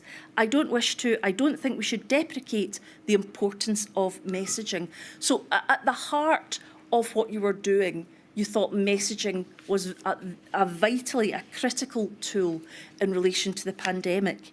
If we can have before us inquiry number 000269372, the report by Professor Ailsa Henderson, page 49, paragraphs 151 and 152. This is about advice given by the UK government over communications with the public. If about halfway down the paragraph, it starts an analysis of the text prepared speeches. An analysis of the text prepared speeches throughout 2020 shows that those speaking on behalf of the UK government did an incomplete job of outlining the territorial scope of their data, information or guidance. In the first months, there was almost no mention of devolved administrations or their first ministers. There was little attempt to outline what applied UK-wide and what applied only to England. The phrase "this country" was employed frequently to mean England or Great Britain or the United Kingdom. In general, spokespeople were slightly more likely to clarify if a UK-wide matter applied to the whole of the UK. And it goes on to give an instance. Given by your own admission the critical nature of the communications and the fact that messaging was the most important tool the UK had to deal with the virus, was sufficient consideration given by the UK government to ensuring that the geographical, jurisdictional of their data and information and guidance was made clear? Well, I did my level best during the press conferences to try to make clear where the restrictions applied to. And I remember several times saying that they applied only in England and trying to restrict what we were saying. But I think, well, Mr. Johnson, I have one example. You can't blame ministers for talking about this country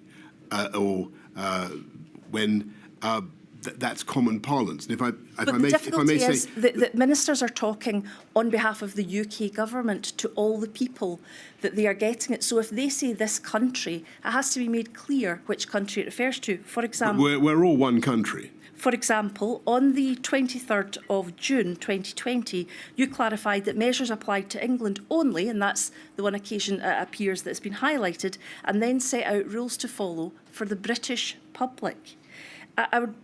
Is what was needed was clarity, and isn't it, in fact, that the problem was that the difficulty was created by the UK government? No. Later on in this report, it says that notwithstanding efforts throughout 2020, the UK COVID press briefings repeatedly failed to clarify rules governing school closures, rules for social gathering, funds for local authorities, funds for the coronavirus community support, the renewal task force, dedicated funding for mental health, bike voucher schemes, increased marshals on rail works, the reopening of car showrooms or other retails were all England specific. And they say this is, the report goes on to say this is particularly important as in some instances government spokespeople were calling for individuals to change their behaviour, and as such rules would not have applied throughout the UK.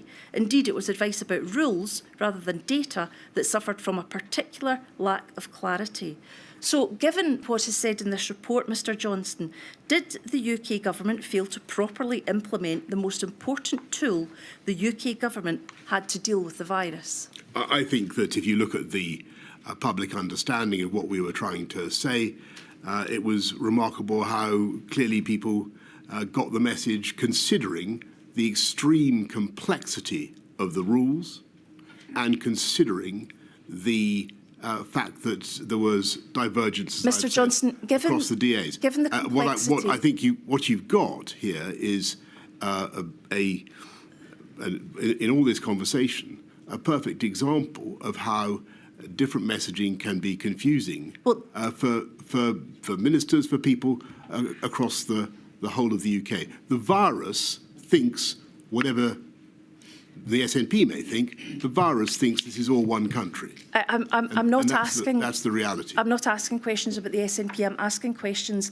about you and your ministers' messaging during the pandemic. You have said that what it was extremely complex issues, and there may be no doubt that that was so. But wouldn't that be all the more reason that you made absolutely clear every time you stood up and spoke to the 4 nations that you made it absolutely clear what the rules were for each nation in each country? Well, I could have done that.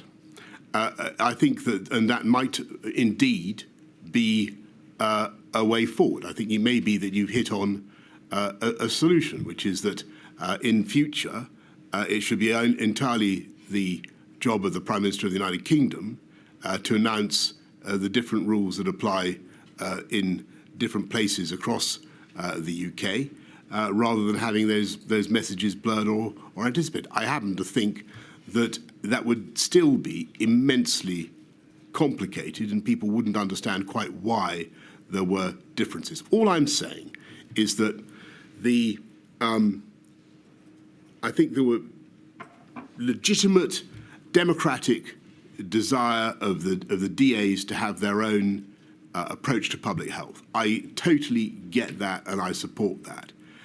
But in the particular context of a brutal, pitiless pandemic, there had to be some way of helping the public with greater unity of messaging. That's all I'm saying. And the best way to have such, the best way is not to look for unity, but to look for clarity. Would that be correct? I think that clarity follows unity. I think that we've gone far enough I'm on that front. obliged. This is not going to become a seminar with respect. I shall return at 3:15.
Mr Thomas.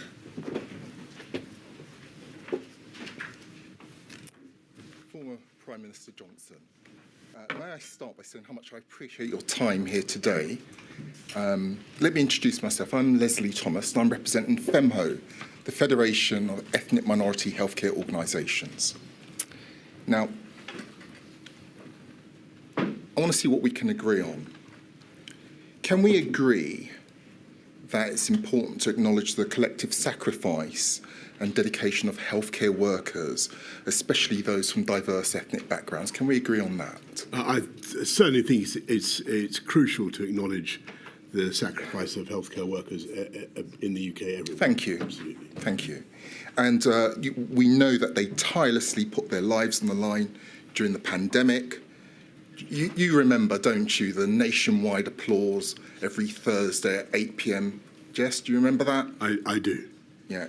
And indeed, you yourself owe them a debt in relation to when you were hospitalised and ill. We can agree on that. I certainly do. And they put themselves in the front line of danger. And in many cases, and particularly, sadly, those from ethnic minority backgrounds paid a terrible price. They did. They paid a terrible price. So it's in this context that FEMHO seeks insights into various aspects and understands the challenges faced by ethnic minority healthcare workers and communities during this unprecedented time. Now, let me start. I've only got a handful of topics. Let me start with my first topic. Mr Johnson, considering the expert testimony of the Chief Scientific Advisor, Sir Patrick Vallance, that disparate health outcomes based on vulnerabilities were, quote, entirely foreseeable, and the acknowledgement that pandemics exacerbate existing inequalities rather than creating them, I'd like to focus on the period leading up to the first lockdown in March 2020. During those critical days, why didn't your government put any measures in place in anticipation to mitigate the potential harsher effects of the pandemic on vulnerable and minority groups? Can you help me with that, please? I certainly can. I think that we recognise that a pandemic, as Sir Patrick has said, was going to be brutal for the whole country. But I think that one of the things that I'd been told from the beginning was that, if you remember in the conversations that we'd had about the downsides of lockdown, is that they were likely to be felt particularly by those from lower income groups, ethnic minority backgrounds, who would typically, and it's a generalisation, be more vulnerable. Yes. So at that particular stage, it was one of the reasons why we were so careful about the timeliness of the lockdowns that we've described. But Mr Johnson, just help me with this, because I may have missed this. Bearing in mind that these, as you've just said, were anticipated in low-income groups, ethnic minorities, tell me, what were the measures that your government put in place to protect these groups? So I've described the disparate impacts of MPIs and lockdowns and the way that affected policy. What we didn't at that stage know, and I think that's what Patrick is talking about, but what we didn't at that stage know is the extent to which the virus itself would impact different groups differently. Well, and that was only ready to become apparent in the course of the weeks ahead. Well, you say in the weeks ahead. Very early on, it became apparent. The first 10 doctors who died were from ethnic minority backgrounds. The first 10 doctors were doctors of colour, Mr. Johnson. You knew that, right? And that is correct. And sorry, can I just clarify? You knew that.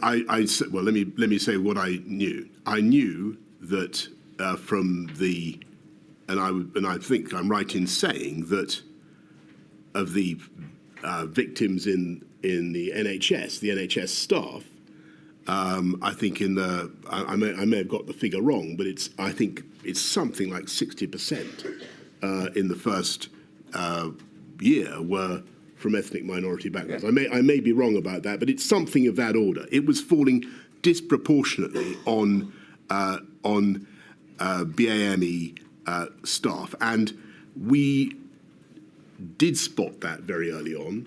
I was very worried about it, and I tried to find out why as fast as we could. Yeah, Mr. Johnson, just so we're clear, I'm not for one moment suggesting that you didn't try to find out why. What my question was aimed at is what you did, what measures, protective measures, did you put in place to protect these vulnerable groups? That was my question. But let me move on, because time is short. Let me move on to topic. Well, so we put in all sorts. It would be fair to say until we'd established the chain of causation and what was going on, it was difficult to put in specific measures for specific groups. But clearly we needed to do more to protect NHS frontline staff, and they made a huge and tragic sacrifice. Yeah, well, we can agree on that. Let's move on to my second topic. In your witness statement, you acknowledge that there was a vast underestimation of the risks related to disparities in health outcomes, and you state at paragraph 46. You state this at paragraph 46. Now, considering this acknowledgement, what were the specific factors or considerations that contributed to this underestimation in the context of disparities in health outcomes, particularly those based on ethnicity? I think that to begin with, we were looking at the data as it started to come in. It was heartbreaking, and we were uncertain as to the cause. And the question, bluntly, was whether there was whether there were medical reasons or whether there were, as it were, occupational reasons for the greater suffering. And I think it took us a while to try to get to the answer. I mean, we tried to get the answer quite quickly, but a great deal of work was done on that subject. The answer, as I'm sure you, of course, know, is that it appears that there isn't any medical grounds. What it, I'm afraid, tragically was fantastic NHS staff from ethnic minority backgrounds in the front line dealing with patients and being exposed to the virus. Well, it was more. Sorry, forgive me, Mr. Johnson. That's what it seems to me to have been. Well, forgive me, Mr. Johnson. It's more than that. We had your former Health Secretary, Mr. Hancock, sitting where you were sitting, I believe last Friday, and he agreed with me, and I'm sure you will agree with me, that we can also agree that part of the disproportionate impact on the Black, Asian and minority ethnic communities, including healthcare workers, was as a result of institutional racism within the NHS and within the system. Can we agree on that? I'm not certain, I'm afraid to say, that I've seen evidence to support that. Well, I'd be. You are unaware of the report done by Public Health England into the NHS that Mr. Hancock was telling us about, where it was talking about institutional racism. You're completely unaware of that as Prime Minister? I haven't, I've got to confess to you, seen that report. The information that I had was that the information that I had did not mention that as a factor. All right, let me move on. Mr. Johnson, the June 2020 Public Health England report has been cited as a pivotal moment in the understanding and addressing the disparities in risks and outcomes relating to the COVID pandemic. Would you consider this report to be your first substantive opportunity for engagement on this crucial issue? So on which issue? I'll repeat the question. On the issue of addressing disparities and risks and outcomes related to the COVID-19 virus. Right. Well, what we did was to try to make sure that everybody had the best possible protection and to do whatever we could to stop infection of those particularly black, Asian, and minority ethnic groups who were in the front line of the fight against COVID. And, right. So, and, Mr. Johnson, and sometimes, tragically, we didn't have PPE that was good enough, but we made a huge effort to equip our country with what was necessary. Sometimes you didn't have PPE. There was an issue at times, was there not, in relation to PPE not being culturally appropriate? You know, people with beards, religious outfits, things like that. Were you aware of that? That wasn't escalated to me. I was concerned that everybody should have the best possible protection. Let me move on. Can you share with us your reflections on how the findings of this report influence subsequent actions and policies aimed at mitigating these disparities?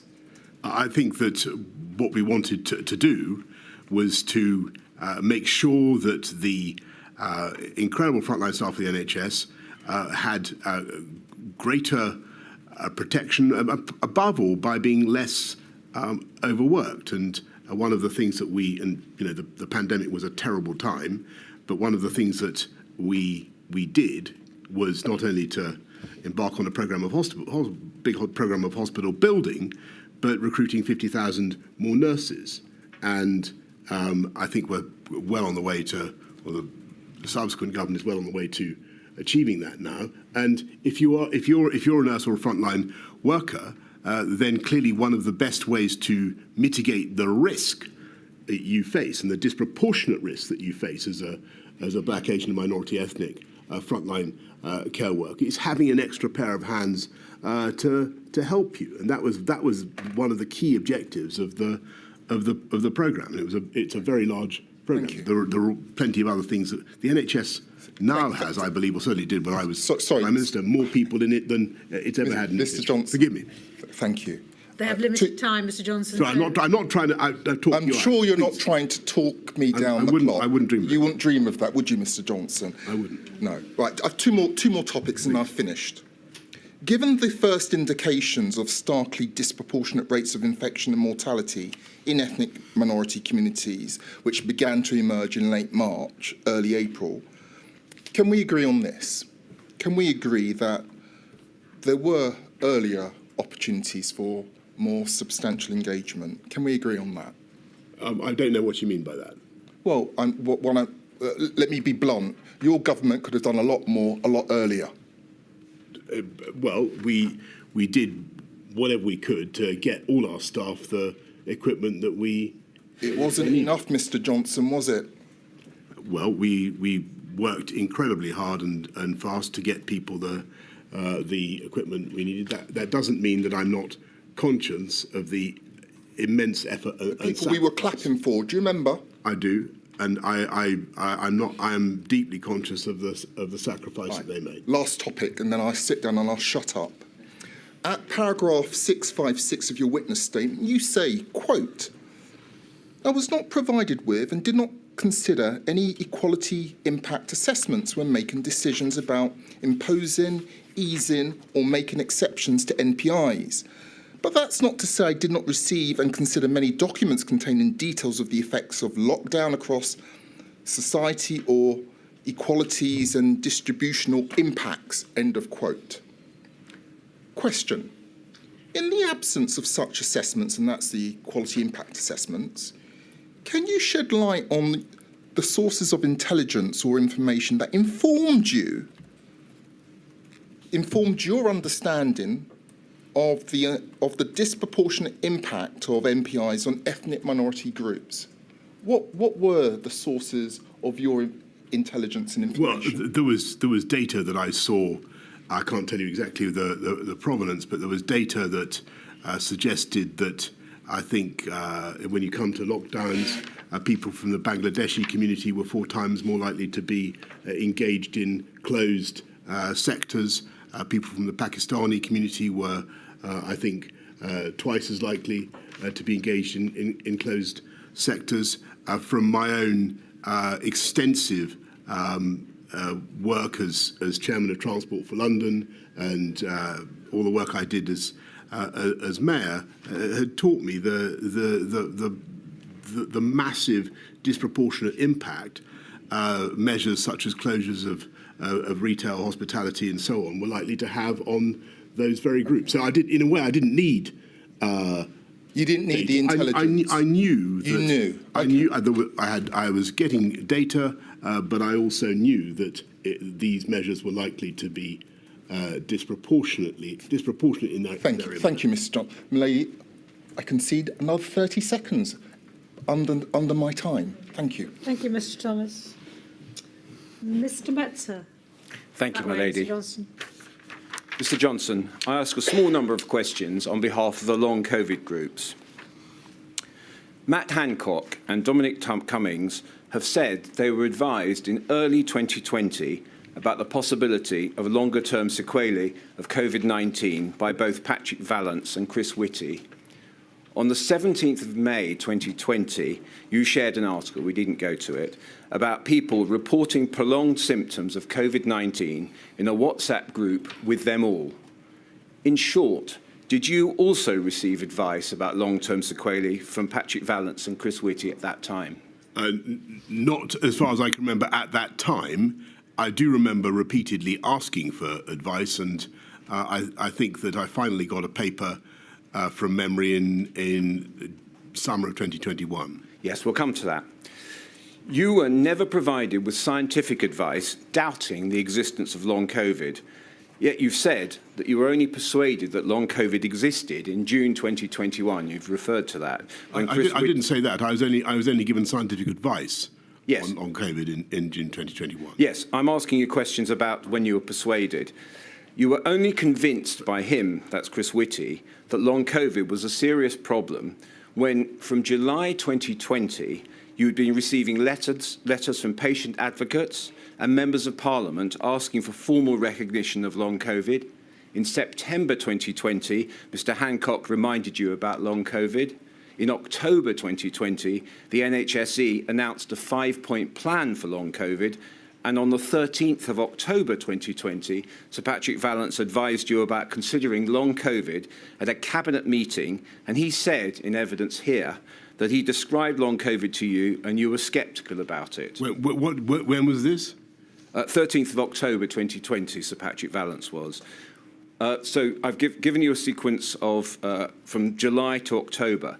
Why wasn't this overwhelming body of advice and correspondence in 2020 sufficient to persuade you that long COVID was a serious problem at that time? I don't want you to think, so first of all, I don't want anybody to think that I didn't think that it could be a serious problem. What I wanted to know was the evidence. I wanted to understand what exactly the sequelae consisted in, and how I should explain it to people, what the symptoms exactly were, and what kind of a syndrome it really was. And I was having some difficulty getting a clear picture, and that was the reality. So this is a question, it appears, in relation to formal advice, written advice, but the box grid of October 2020, and we needn't go to it, 251910, that you scrawled bollocks on, was referring to the first NIHR report into long COVID, a research paper that had already been published on long COVID by that time. It laid out symptomatology on long COVID. If you wanted advice, why didn't you simply ask for that report to be provided to you? I did ask for the evidence, and I did ask for reports to be provided, and eventually one was provided. I think that I think there's a slight conceptual.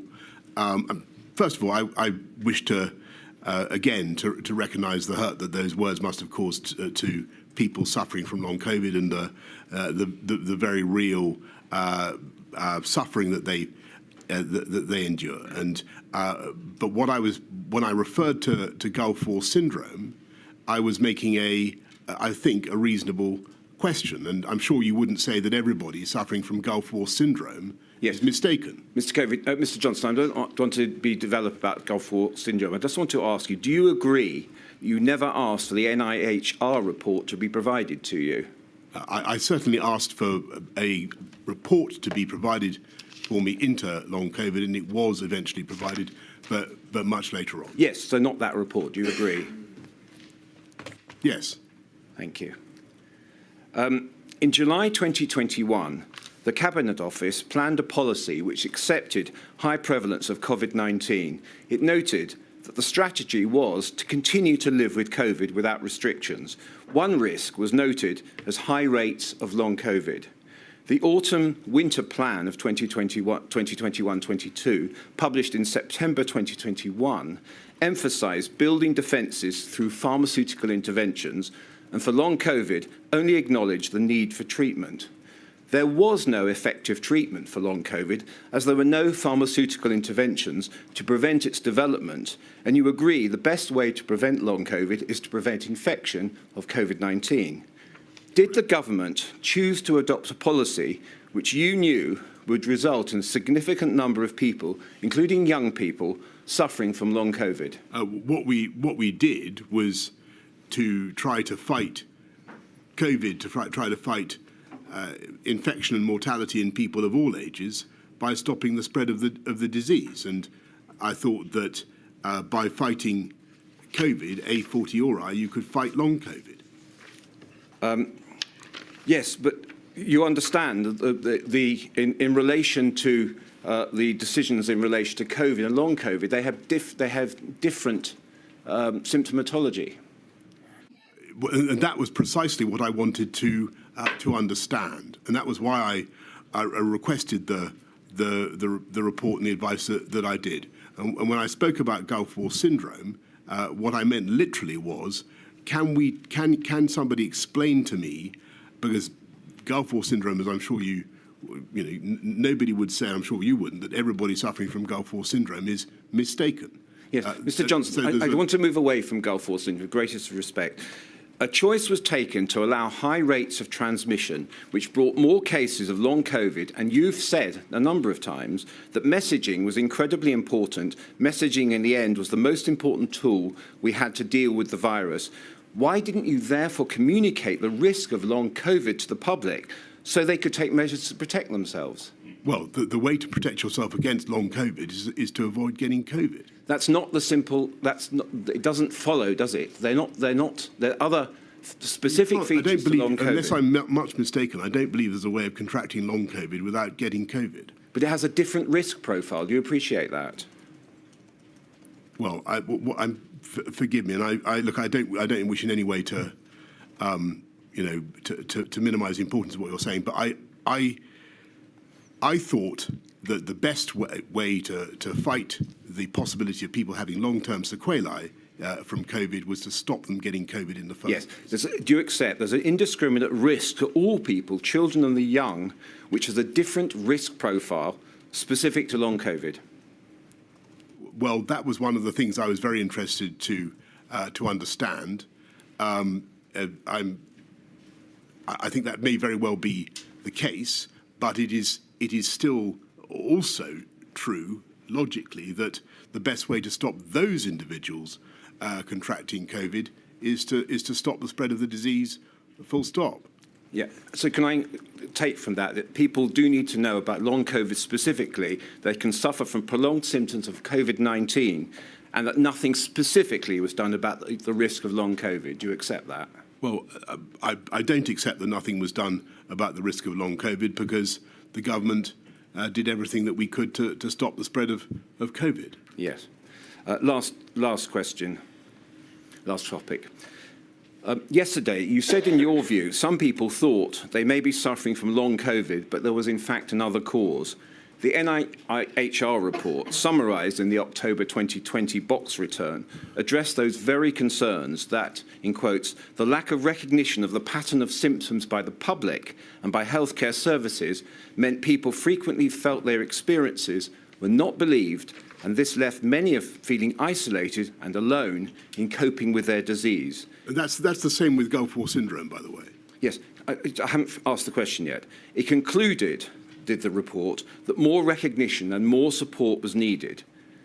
Having come to accept, as you have now, that long COVID is a debilitating and disabling illness, causing almost 2 million adults and children to suffer, do you now recognise that your prolonged disbelief in long COVID contributed to the delay in recognising long COVID, led to unwell people not being believed, and has meant decisions were taken on releasing NPIs without consideration of long COVID? No, I don't think that. I think that if you look at what actually happened from a very early stage, we start investing in research into long COVID, and I think 50 million followed by another 75 million, and into trying to establish the exact pathology of the illness. But the decisions were taken on releasing NPIs without consideration of long COVID. Do you accept that? No, I think that there were going to be risks involved in releasing the NPIs. They were going to be basically the risk that the disease would spread. And that was the thing we wanted to fight. Yes. Thank you, Mr. Metzer. Can I just complete the question, please, my lady? It's the last question, I promise you. Do you accept that widespread transmission of the disease without public communications on the risk of long COVID and without other mitigation measures meant people could not take steps to protect themselves from long COVID? Do you accept that? No, I think that people were given plenty of advice to protect themselves from COVID, and as soon as we began to understand what long COVID was and its risks, we also publicised the risks of long COVID as well. Thank you, my lady. Thank you, Mr. Metzer. Mr. Menon, you've moved. Trying to confuse me. Thank you, my lady. Good afternoon, Mr. Johnson. I ask questions on behalf of a number of children's rights organisations. Can I start by seeing if we can agree on two matters, which I hope are uncontroversial? Firstly, in March 2020, when schools were closed for most children, you believed that schools should only close as a last resort if necessary to save lives and protect the NHS. Is that right? I certainly believed that the closure of schools was a very, very damaging thing for kids. Particularly, as I said earlier on, for kids on lower incomes. And secondly, the reason that you believed that schools, I suggest, should only close as a last resort was that you recognized at that time, when we went into lockdown in March 2020, that school closures would have a devastating, lasting, harmful impact on many children, particularly vulnerable children, in terms of their development, their socialization, their educational attainment, their life chances, their physical health, and their psychological well-being. Is that fair? We did recognise that. Now, given those answers, can we also agree that the primary problem in March 2020 was not the fact that schools were closed for most children to save lives and protect the NHS? The problem was that prior to schools being closed, there was no proper plan, there was no clearly established framework, there was no guidance for schools on remote education, and no arrangements for delivering face-to-face education to vulnerable children under the new social distancing restrictions. That was the problem, wasn't it, in March 2020? I think that the difficulties we had in delivering education remotely, and the other things that you've mentioned certainly compounded the the problem, but the basic problem, the prior problem, was that that kids were deprived of the vital education that they needed at a critical time in their development. They were deprived of the society of other kids. They were unable to socialise. It was a terrible, terrible time, and the evidence is, as I'm sure you know, that this was felt most keenly by those on lower incomes, and they basically received about 30% less education than kids from wealthier backgrounds. So we agree on impact. Can we also agree there was no proper plan? I think it would be fair to say, from everything that the inquiry has heard so far, certainly from me, that this was a once-in-a-century event, and we were not prepared suddenly to be forced to close schools for the length of time that we did. I think that's fair. Thank you. In your witness statement, Mr. Johnson, I don't ask for it to be put on the screen. The reference is page 107, paragraph 397. You say that the reopening of schools was one of your key priorities in the summer of 2020, when the first lockdown was easing, putting it ahead, in your words, of the need to lift social and economic measures. Why then, this is the question, why then were hospitality and cultural venues, including pubs, bars, cafes, restaurants, hairdressers and beauty salons, allowed to reopen on the 4th of July 2020, dubbed Independence Day by some in government, but not schools? I think that I think I gave the answer earlier in a previous discussion. The reason was that two things, but I think we thought we would go through till the resumption of the normal school term. But secondly, schools are big potential reservoirs of risk, and the younger people can easily transmit the virus to older and more vulnerable people. You think schools are larger reservoirs of risk than pubs and restaurants and hairdressers and beauty salons? And non-essential retail, for that matter? I think that we were thinking about how to do things, how to sequence things, and I'd have to go back and look at some of the discussions, but I think that we thought it's sensible, given where we were in the school calendar, to resume with the normal return of school. But the reality is that, contrary to what you'd indicated earlier, schools were not the last to close and the first to reopen, were they? Because priority was given in your budget of risk to, amongst other things, pubs and hairdressers. That's the reality, isn't it? Well, as I say, we faced an unlocking which went on until July.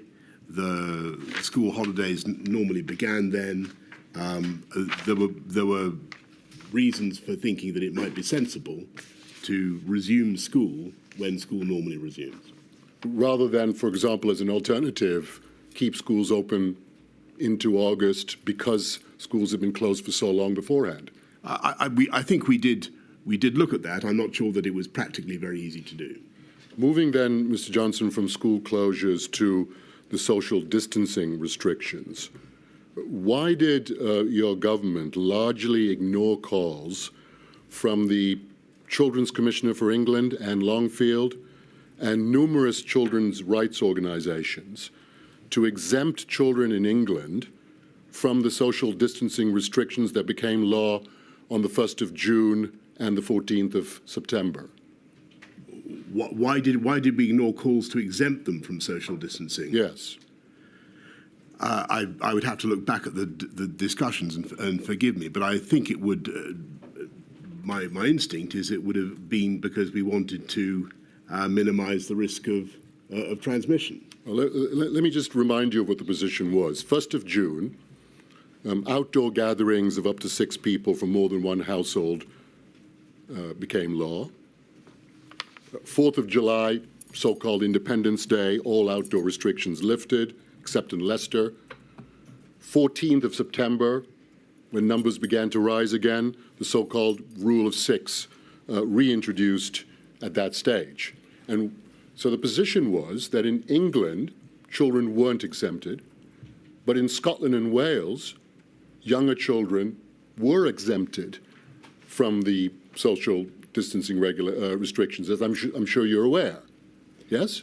And I think, well, that takes us back to the conversations we were having just now with the Council for the DAs, and I think in an ideal world we would be able to proceed as one epidemiological unit with one set of messages. Look, I hated all the restrictions that we had to place on schools, and I wanted to get them open, but we faced a really, really awful pandemic, and the judgment was that, this was one of the areas where the scientific emphasis changed, because it wasn't quite as clear back in March.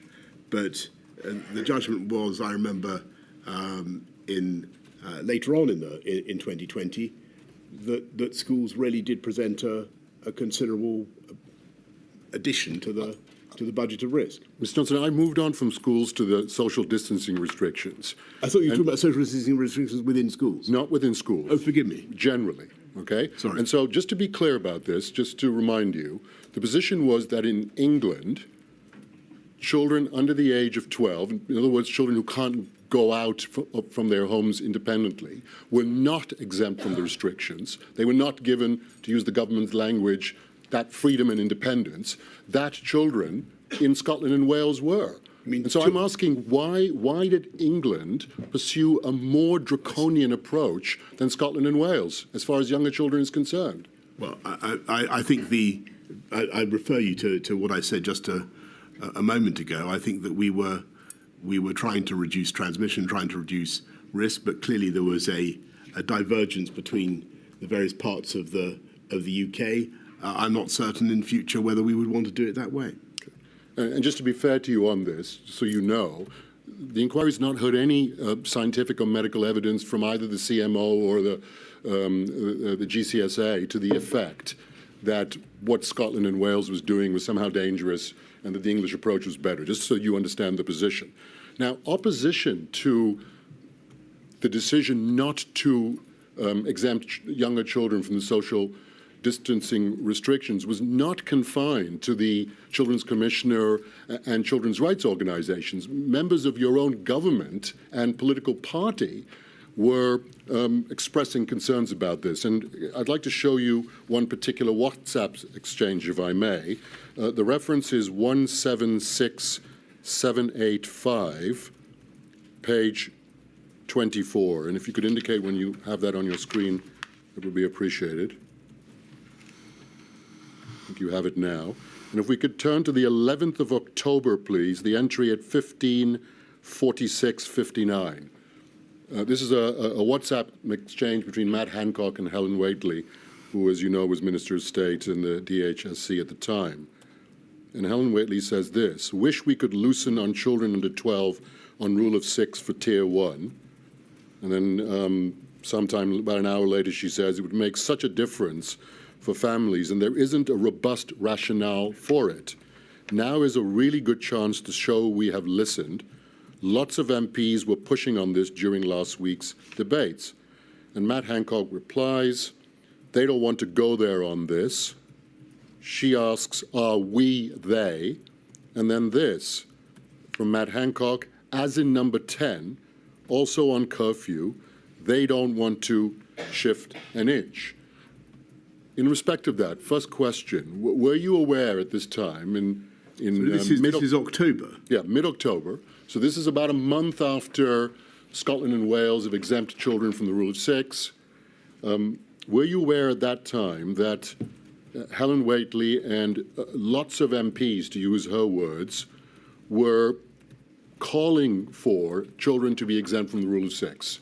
Were you aware of it at the time? I just want to say how grateful I am to you for bringing this to my attention, because I hadn't clocked this. But it's a great example of the kind of thinking and the kind of debate that was going on at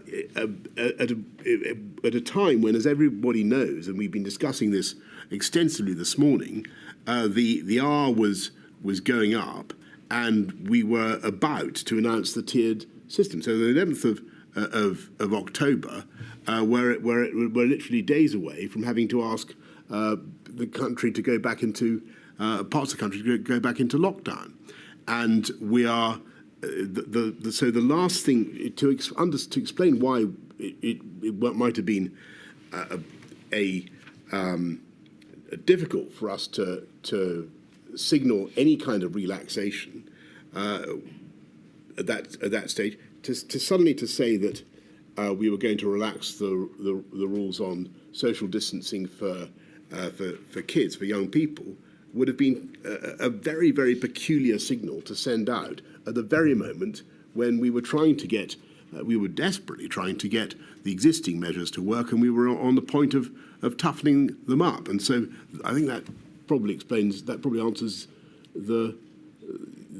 your question. So I think what you're saying is that Matt Hancock was right when he said to Helen Whately in this WhatsApp exchange that number 10 doesn't want to shift an inch. That he's right about that, isn't it? I don't remember. To be frank, I don't remember a conversation about it, but I can see why we would have been reluctant at that stage, given what was going on in the pandemic. Finally, Mr. Johnson, I hope again this is uncontentious. Taking a global view of the position, although children had fewer health risks from COVID than adults, particularly older and more vulnerable adults, do you agree that children suffered disproportionately from the government's non-pharmaceutical interventions to contain the virus, both in the short and the long term? Taking an overall view of the pandemic. I absolutely do, and that's why we put a lot of money into CAMS, into children and adult mental health services.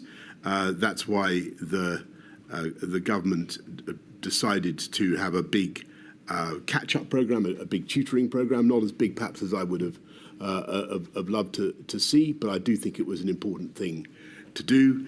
And the short answer is yes, I do think that the educational detriment was a huge, huge consideration. The loss of life chances for young people has to be put in the scales when you're making these appalling choices, as you say, about MPIs, and kids were very much in our minds. But the priority was to save life. Ms. Johnson, much as I'd like to challenge you on the nature of the government response, the inquiry has understandably decided that that is a matter to be properly explored in 2025 in a separate module. So I don't accept what you've just said, in particular in relation to the catch-up program, but I'm going to have to deal with that on another occasion. Do you understand? Well, I think I've conceded that it wasn't I wanted a totally massive one. It was pretty big, but I think that it was a big priority of mine. I understand your answer. You've put your marker down, Mr. Mennell. I have. I'm sure you'll come back to it, Sam. Thank you very much. Thank you, Mr. Mennell. Mr. Friedman. Mr. Johnson, I act for 4 national disabled people's organisations. They too want to ask you about your repeated comments in meetings and on WhatsApp messages about older people. For example, that they're going to die anyway, have had a good innings, and should accept their fate rather than destroying the economy. Now, please leave aside for a moment what was done by your government and what you say you truly care about, and no doubt the chair will look at all that evidence. Our first question, in your choice of words to your government and advisers, were you not being shamefully ageist against those in later life and normalising their premature death? Thank you very much. No, I was doing my best to reflect what was, I'm afraid, a debate that was very live, and live, I may say, with a great number of older people who would make these points to me. And I wanted to get the answers. And we've discussed earlier on today the downsides of the segmentation approach. That wasn't really going to be enough, but people found that very counterintuitive. They didn't understand why segmentation wouldn't be enough, and you really had to explain it to them. Mr. Freeman, can I just put a marker down? I did not give permission for you to ask the question shamefully ageist, just so that people understand. Could we please avoid language which I haven't approved, which could be considered emotive? Absolutely, my lady. Thank you. Yes, I accept and I apologise. It wasn't my lady's choice of words. It's what I call a forensic flourish, Mr. Freeman. Thank you. So be it, my lady. But let me nevertheless reflect on your answer just now and your answer to Mr. Keith this morning about these various comments that I know you feel very sensitive about. I just want to paraphrase what we understood to be your answer. As the layperson in the room, I, as the Prime Minister, who had to take the ultimate decision, was voicing these ideas about older people to deal with counter-arguments out there in the public domain that only the elderly should be shielded. No, not only the elderly. Sorry, forgive me. Yes. No, so from the beginning, we had a massive programme of shielding for the vulnerable, as you know, and went up from about 1.3, 1.5 to about, ultimately about 2.5 million people, some of whom were shielding for an incredibly long time, and it was a miserable, lonely business. Given all the detriments that people endured, the inability to get the medical health care that they might need, all the downsides of that, it was, I think, reasonable to think about other approaches and whether the continued lockdowns were effective. Yes, of course, Mr. Johnson. But in the end, we had no alternative. And, of course, Mr. Johnson, but forgive me for interrupting you, but I could take you to these comments, however one puts them emotively or otherwise. Once we get into August and September, and these comments mostly made in October, you've had those discussions about how a more dedicated form of segregation for the elderly and their households is not going to work, essentially because the virus will break out of the shielding system. And you're taken to the WhatsApp messages by Mr. Keith. So how does your answer to counsel to the inquiry this morning and to me just now about you putting arguments for only older people being segregated in some form of super shielding therefore have anything to do with your repeated assertions that old people are going to die anyway, that they've had a good innings and we should not sacrifice the economy because of them? So what I'm trying to put to the scientific opinion is the I want to understand first of all who the potential victims of COVID are at that particular moment, and as everybody knows, it's people of all ages, and I've seen it for myself, because I've seen some figures. I think for the average or the median age of COVID victims. I'm trying to understand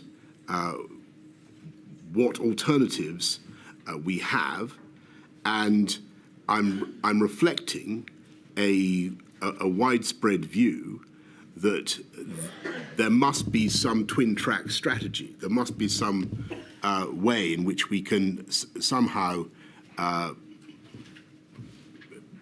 avoid this damage to the entire economy and society, whilst looking after the interests of the elderly.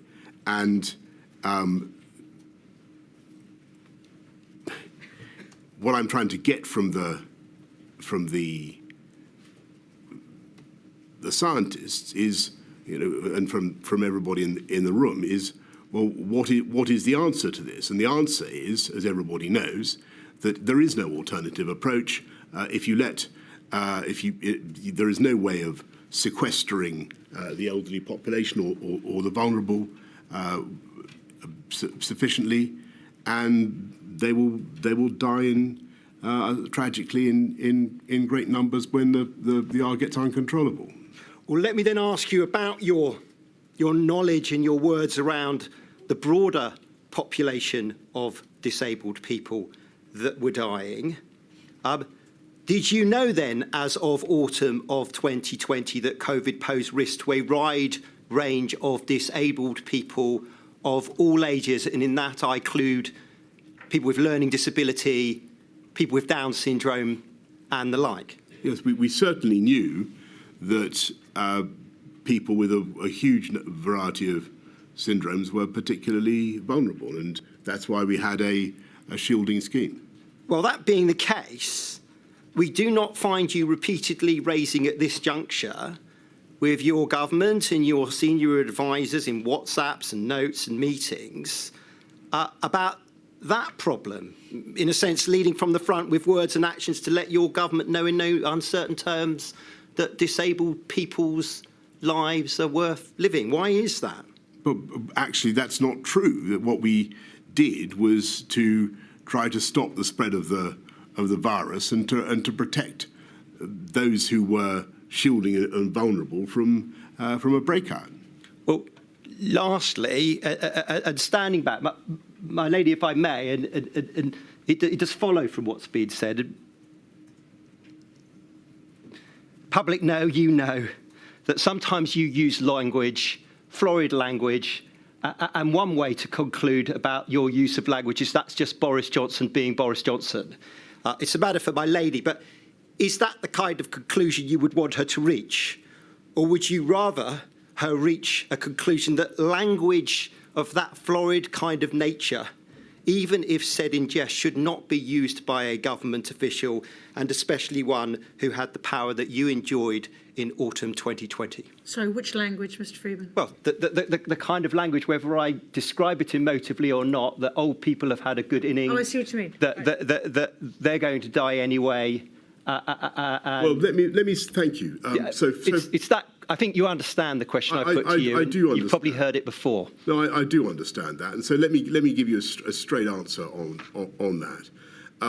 I think first of all, I regret all hurt and offence caused by publication of language that was not intended for publication, whether it's been recorded by someone's notes or diaries or whatever. These were private conversations with officials. Secondly, a lot of what has been reported is incorrect, and there are words that are ascribed to me that I simply don't recognise. But the third thing is, insofar as it's obviously true that I was from time to time speaking bluntly and in an unpolished way about these issues, it was for two reasons.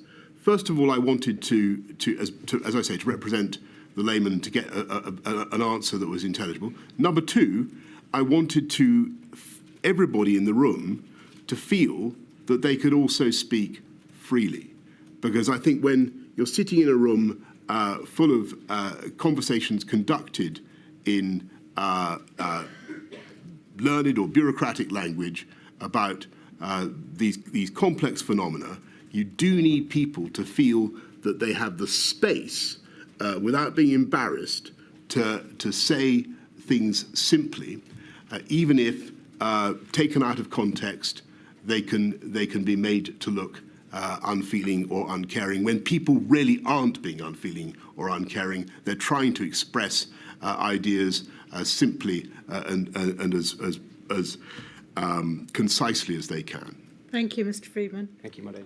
Ms. Davis is over that way. Mr. Johnson.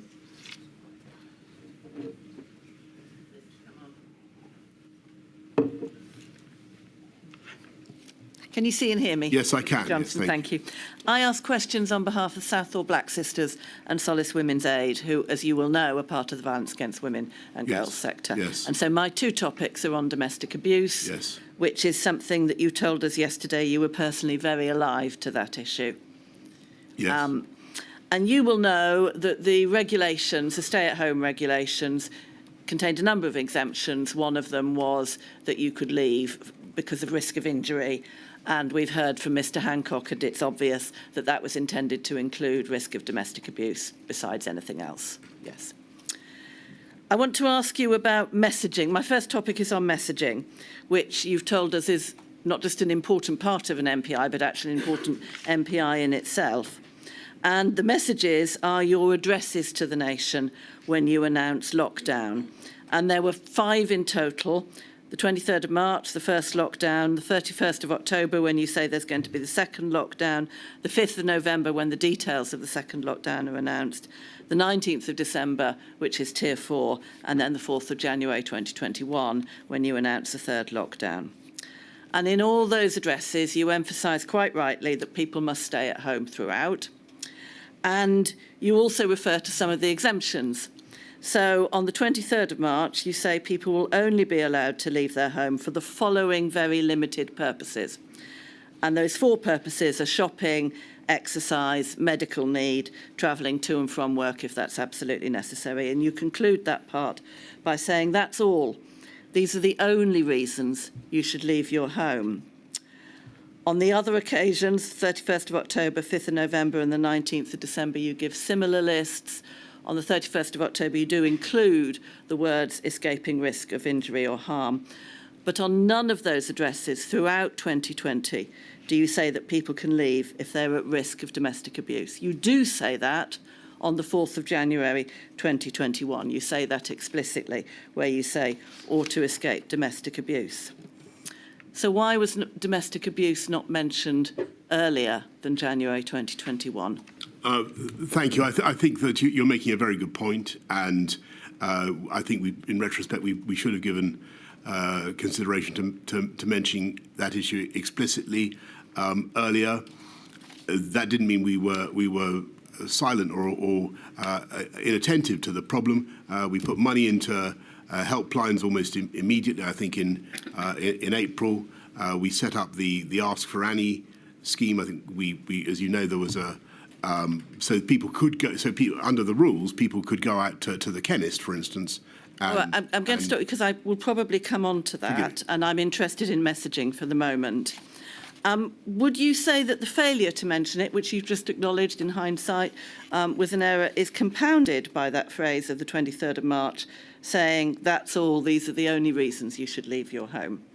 Well, I think that I hope that people would have understood that to report a criminal offence was also a reason to leave your home. But clearly, it was something we should have made explicit. And in her evidence to the inquiry, Dame Priti Patel, your Home Secretary at the time, said that she and her department had raised the need with Downing Street to refer to domestic abuse amongst the exemptions. So why did you or your team not respond to those representations sooner than January 2021? I don't remember her raising that with me. My second topic is about the hidden harms, which is, I think, what you were referring to a moment ago when I stopped you. And you say at paragraph 542 of your statement, we'd learnt many lessons from the first lockdown. We considered such things as the hidden harms, like increased domestic abuse and child abuse, and we wanted to ensure it was essential that services supporting women and children remained available and steps were taken to tackle these crimes. So that's post-first lockdown, learning lessons, and of course there was a Hidden Harms Summit in May 2020 as we're beginning to come out of the first lockdown. In fact, during second and third lockdown, the same thing happened with domestic abuse as it happened with the first lockdown. Rates of domestic abuse increased during lockdown. So what lessons were learned and implemented for the second and third lockdown in order to protect women and girls from domestic abuse? Well, in addition to the investment in the helplines, which I think, as I say, began almost immediately in the Ask for Annie scheme, where a victim of domestic abuse could go to the chemist and say that she... That was in February 2021. Say that she had a problem. In, I think, March 2020 and April 2020, the domestic violence bill is going through the That's Commons. got nothing to do with lockdown. And, well, it was actually, I think, a useful tool against DV, giving new statutory powers against coercive behaviour of one kind or another, and other measures. We put money into independent from, I think, right from the beginning of the government. We put more money into independent sexual violence advisors and independent domestic violence advisors, and across Whitehall, so people you could ring up, or people who would help you address the appalling issues that you face. But what we also did across Whitehall was to try to solve what, in my view, is still a chronic problem, which is the inability of the criminal justice system to deal with crimes of rape, domestic violence, sexual violence of all kinds, and to get enough prosecutions. Right. So the government as a whole was working a great deal on this issue, and specifically trying to address the needs of women in lockdown. The domestic abuse bill received royal assent in April 2021 and Correct. started to come into force in July 2021. Correct. So that doesn't help us with the... But you asked me what we were doing. in respect to the second and third lockdowns. Well, Did you not hear that part? I apologise. Well, as I said, we put money into helplines almost immediately, and did our best to encourage people to come forward. Thank you very much. Thank you, my lady. Thank you, Ms Davis. Mr Jacobs, are you hiding? Where is he? At the back this time, Oh. lady. He's usually over there, so... Yes, Mr Jacobs. Mr Johnson, I ask questions on behalf of the Trades Union Congress, OK? My first topic for you is on the approach that you engendered in your government as to consultation with key partners such as unions. And I'm going to ask you about a meeting in July 2021. You will recall, I'm sure, that at that time there was discussion about return to workplaces, and the unions that I act for were calling for various measures to advance workplace safety. If we have on screen 273901 and page 478, we will see a note from Sir Patrick of a meeting on the 2nd of July 2021.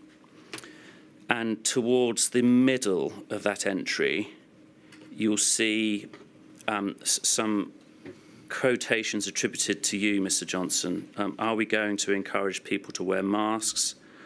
Are we going to continue this bollocks, he says, wants everyone back at work.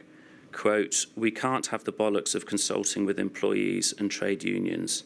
They need to all come back to work. All the malingering work-shy people, says how much of civil service is back. Mr Johnson, was it wrong for you as the Prime Minister to set such a dismissive approach towards consultation with unions?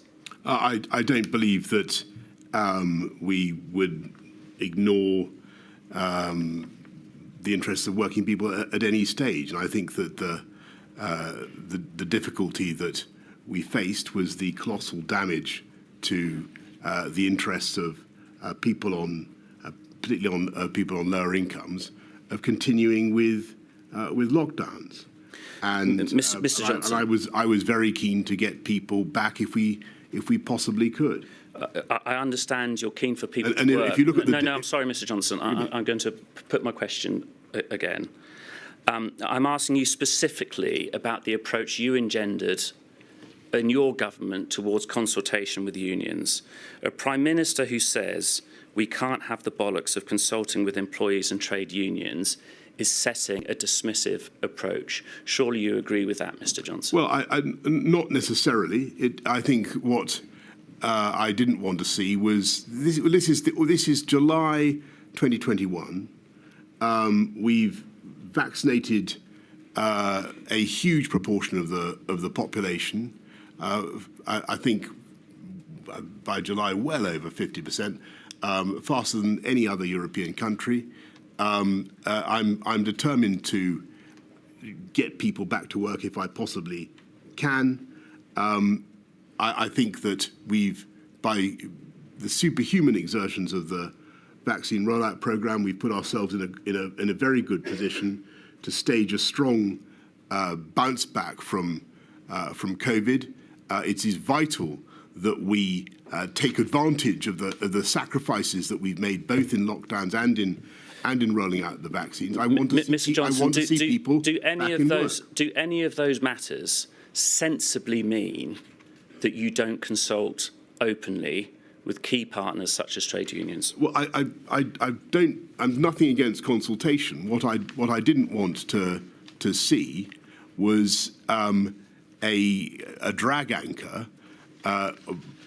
put on people getting back into the workplace after the colossal changes that we've been able to make in the epidemic, in the pandemic. The vaccination programme had radically changed our relation to the virus, and my worry was, to be absolutely frank with you, that people were going to be slow to acknowledge that, and that there was going to be an inertia and a desire to stay with the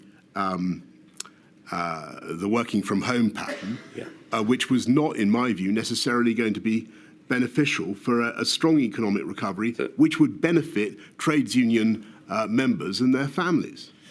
If we move, Mr. Johnson, from the slightly more general to the more specific, an issue on which you may recall a similar difference of view between unions, education unions in particular, and government, was on the issue of masks in schools. And in the summer of 2020, if you recall, education unions were generally advocating guidance requiring masks in schools. Government policy was permissive guidance in communal areas, and Scotland and the World Health Organization took a different approach. If we have on screen 283, 369 and page 41, we'll see a text message exchange between you and Dominic Cummings and Lee Kane. And at the very bottom, we see 25th of August, a message, a WhatsApp from you. You say, I'm on a train trying to make sense of our totally fucked up face mask policy. And then if we just hold that in our minds, Mr. Johnson, in terms of your assessment of the face mask policy in schools, if we go to 48313, page 53, we see some messages from the following day with Lee Kane again, Mr. Cummings again, and this time Mr. Case. And at the top, Mr. Cummings asks, in language with which we've become familiar, what's the true reason for the U-turn on masks? We just slow catching up. WHO and Scotland bounce. Gavin fucked up. PM dithering ? And then Simon Case, your soon-to-be Cabinet Secretary, offers an explanation.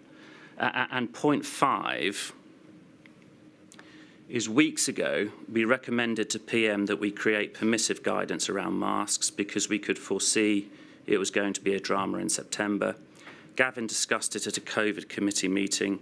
Because at that stage it was unions pressing for masks, no science backup, Gavin was in no surrender mode and didn't want to give an inch to the unions, so said we should hold firm. PM gave him full support in this approach. And then in his conclusions, his third conclusion is, at every turn, PM backs bullshit no surrender ideas from Hancock, Williams and Shapps, and then totally regrets it later. Mr. Johnson, when it comes to consultation with, working with unions, do we see here the proof in the pudding, in that we have a policy that you obviously saw as wrong-headed, arrived at further to being pointlessly oppositional with unions?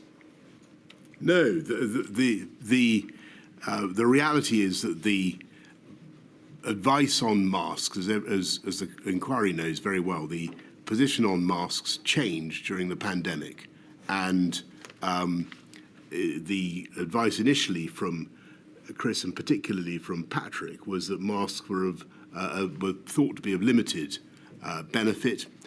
They might be thought to be of some symbolic benefit. That changed as the scientists thought that in the end it was a powerful signal to people to wear a mask, that you were taking precautions and that you felt that the virus was still something that was very dangerous. And there were also, as time went on, there was more evidence about droplet spray and so on, and the potential of masks to interrupt transmission. So what you're seeing there in that exchange is the natural political result of a change in advice and a change in understanding of the virus, eventually bringing about a change in policy, and that's what you'd expect. Mr. Johnson, is what we're seeing here, in fact, quite simply what's on the page, in that you describe, well, I'm not going to repeat your words, but a wrong-headed mask policy.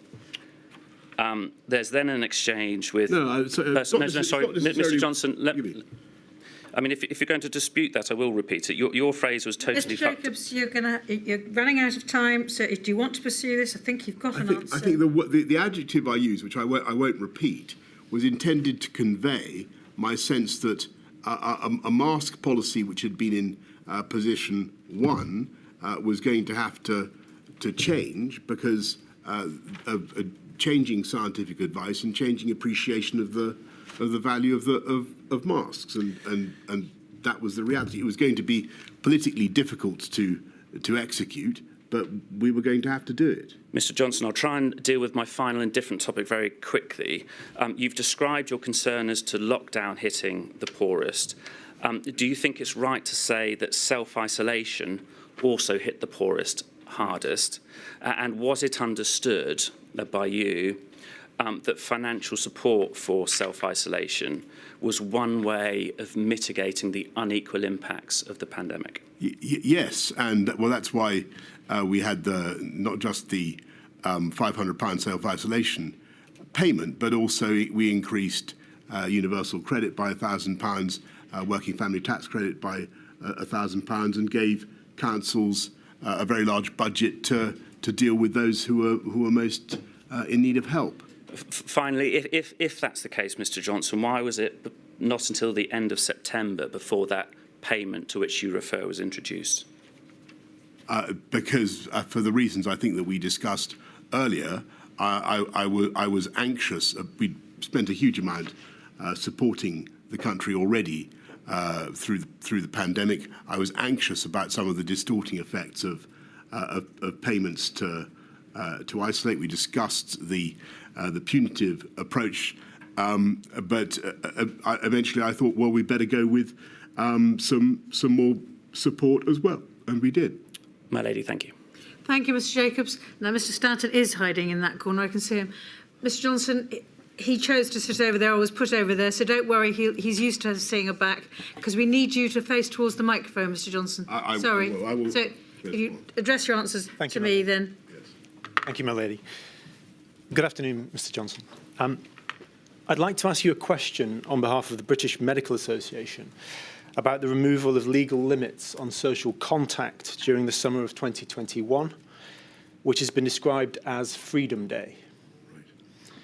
In his witness statement to the inquiry, Professor Philip Bamfield, the current chair of the BMA, raises concerns about the government's framing of the removal of restrictions in the context of freedom, which sent the wrong message that the threat of the virus had been fully contained.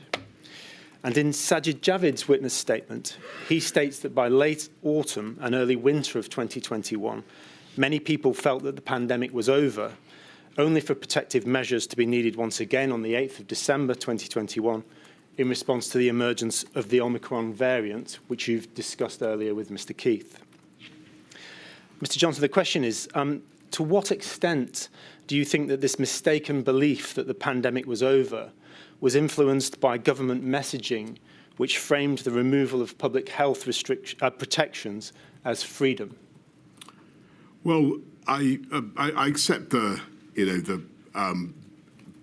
are going to quarrel with some of the language that we chose, and I have a massive respect for the BMA.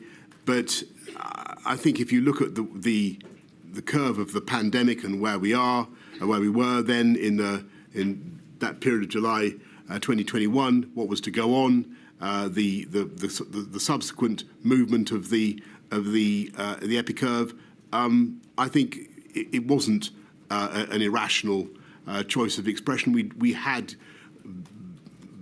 been able to get a huge amount of resistance into the arms of the British public, but I think by that stage, vaccinated all the elderly and vulnerable. It was an amazing achievement, and I didn't think it was an inappropriate way to talk about it. And as I said in my answer to the gentleman from the TUC, I was concerned that we were going to remain too cautious for too long. I think we needed to understand that we'd achieved a great deal, and that if it wasn't quite the end, it was at least the beginning of the end. Thank you, Mr. Johnson. Could I just ask quickly in follow-up? Accepting that the slogan Freedom Day wasn't a government communication strategy, but once it had taken hold in public consciousness, do you think more should have been done to counter that belief, having regard to the need for a precautionary approach? Honestly, no. Thank you, Mr. Johnson. Thank you, my lady. Mr. Keith, that completes. Mr. Alban, no questions that you wish to ask? No. That completes the evidence for today. Thank you very much indeed, Mr. Johnson. I know how difficult it must be to have 2 days giving evidence. No, I'm rather sad that it's over, because I wanted to. Yeah, please. No, I was. I may not see you again, so I just wanted to say one thing, which is that I do think all the testimony and the evidence is incredibly valuable, but I do hope that at the end of all this, there's a few things in particular that I hope that the inquiry will be able to think about, and not just the governmental stuff that we've discussed exhaustively in this module. But I do think that when you come to, I think the issues of health and social care are absolutely critical.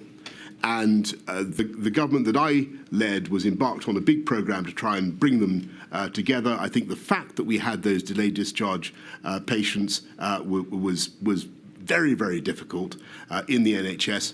I hope that this inquiry will give a kick to the powers that be to make sure that we really address that. Don't worry, we have specific modules both on health and on social care. And as final point, I absolutely promise you, I do think that, I know it's outside your scope, but I do think that the British public and future governments will need to be elucidated about exactly how this thing originated. And I think even if you can't, and I don't think you can look into it, the inquiry can look into it yourselves, but some sort of prod to the world to get the answer to the real origins of COVID, I think is going to be very, very important. Mr. Johnson, you set my terms of reference, so I'm afraid I can't all I'm asking you to do is encourage others. Right, thank you very much. 10:30 on Monday. Right.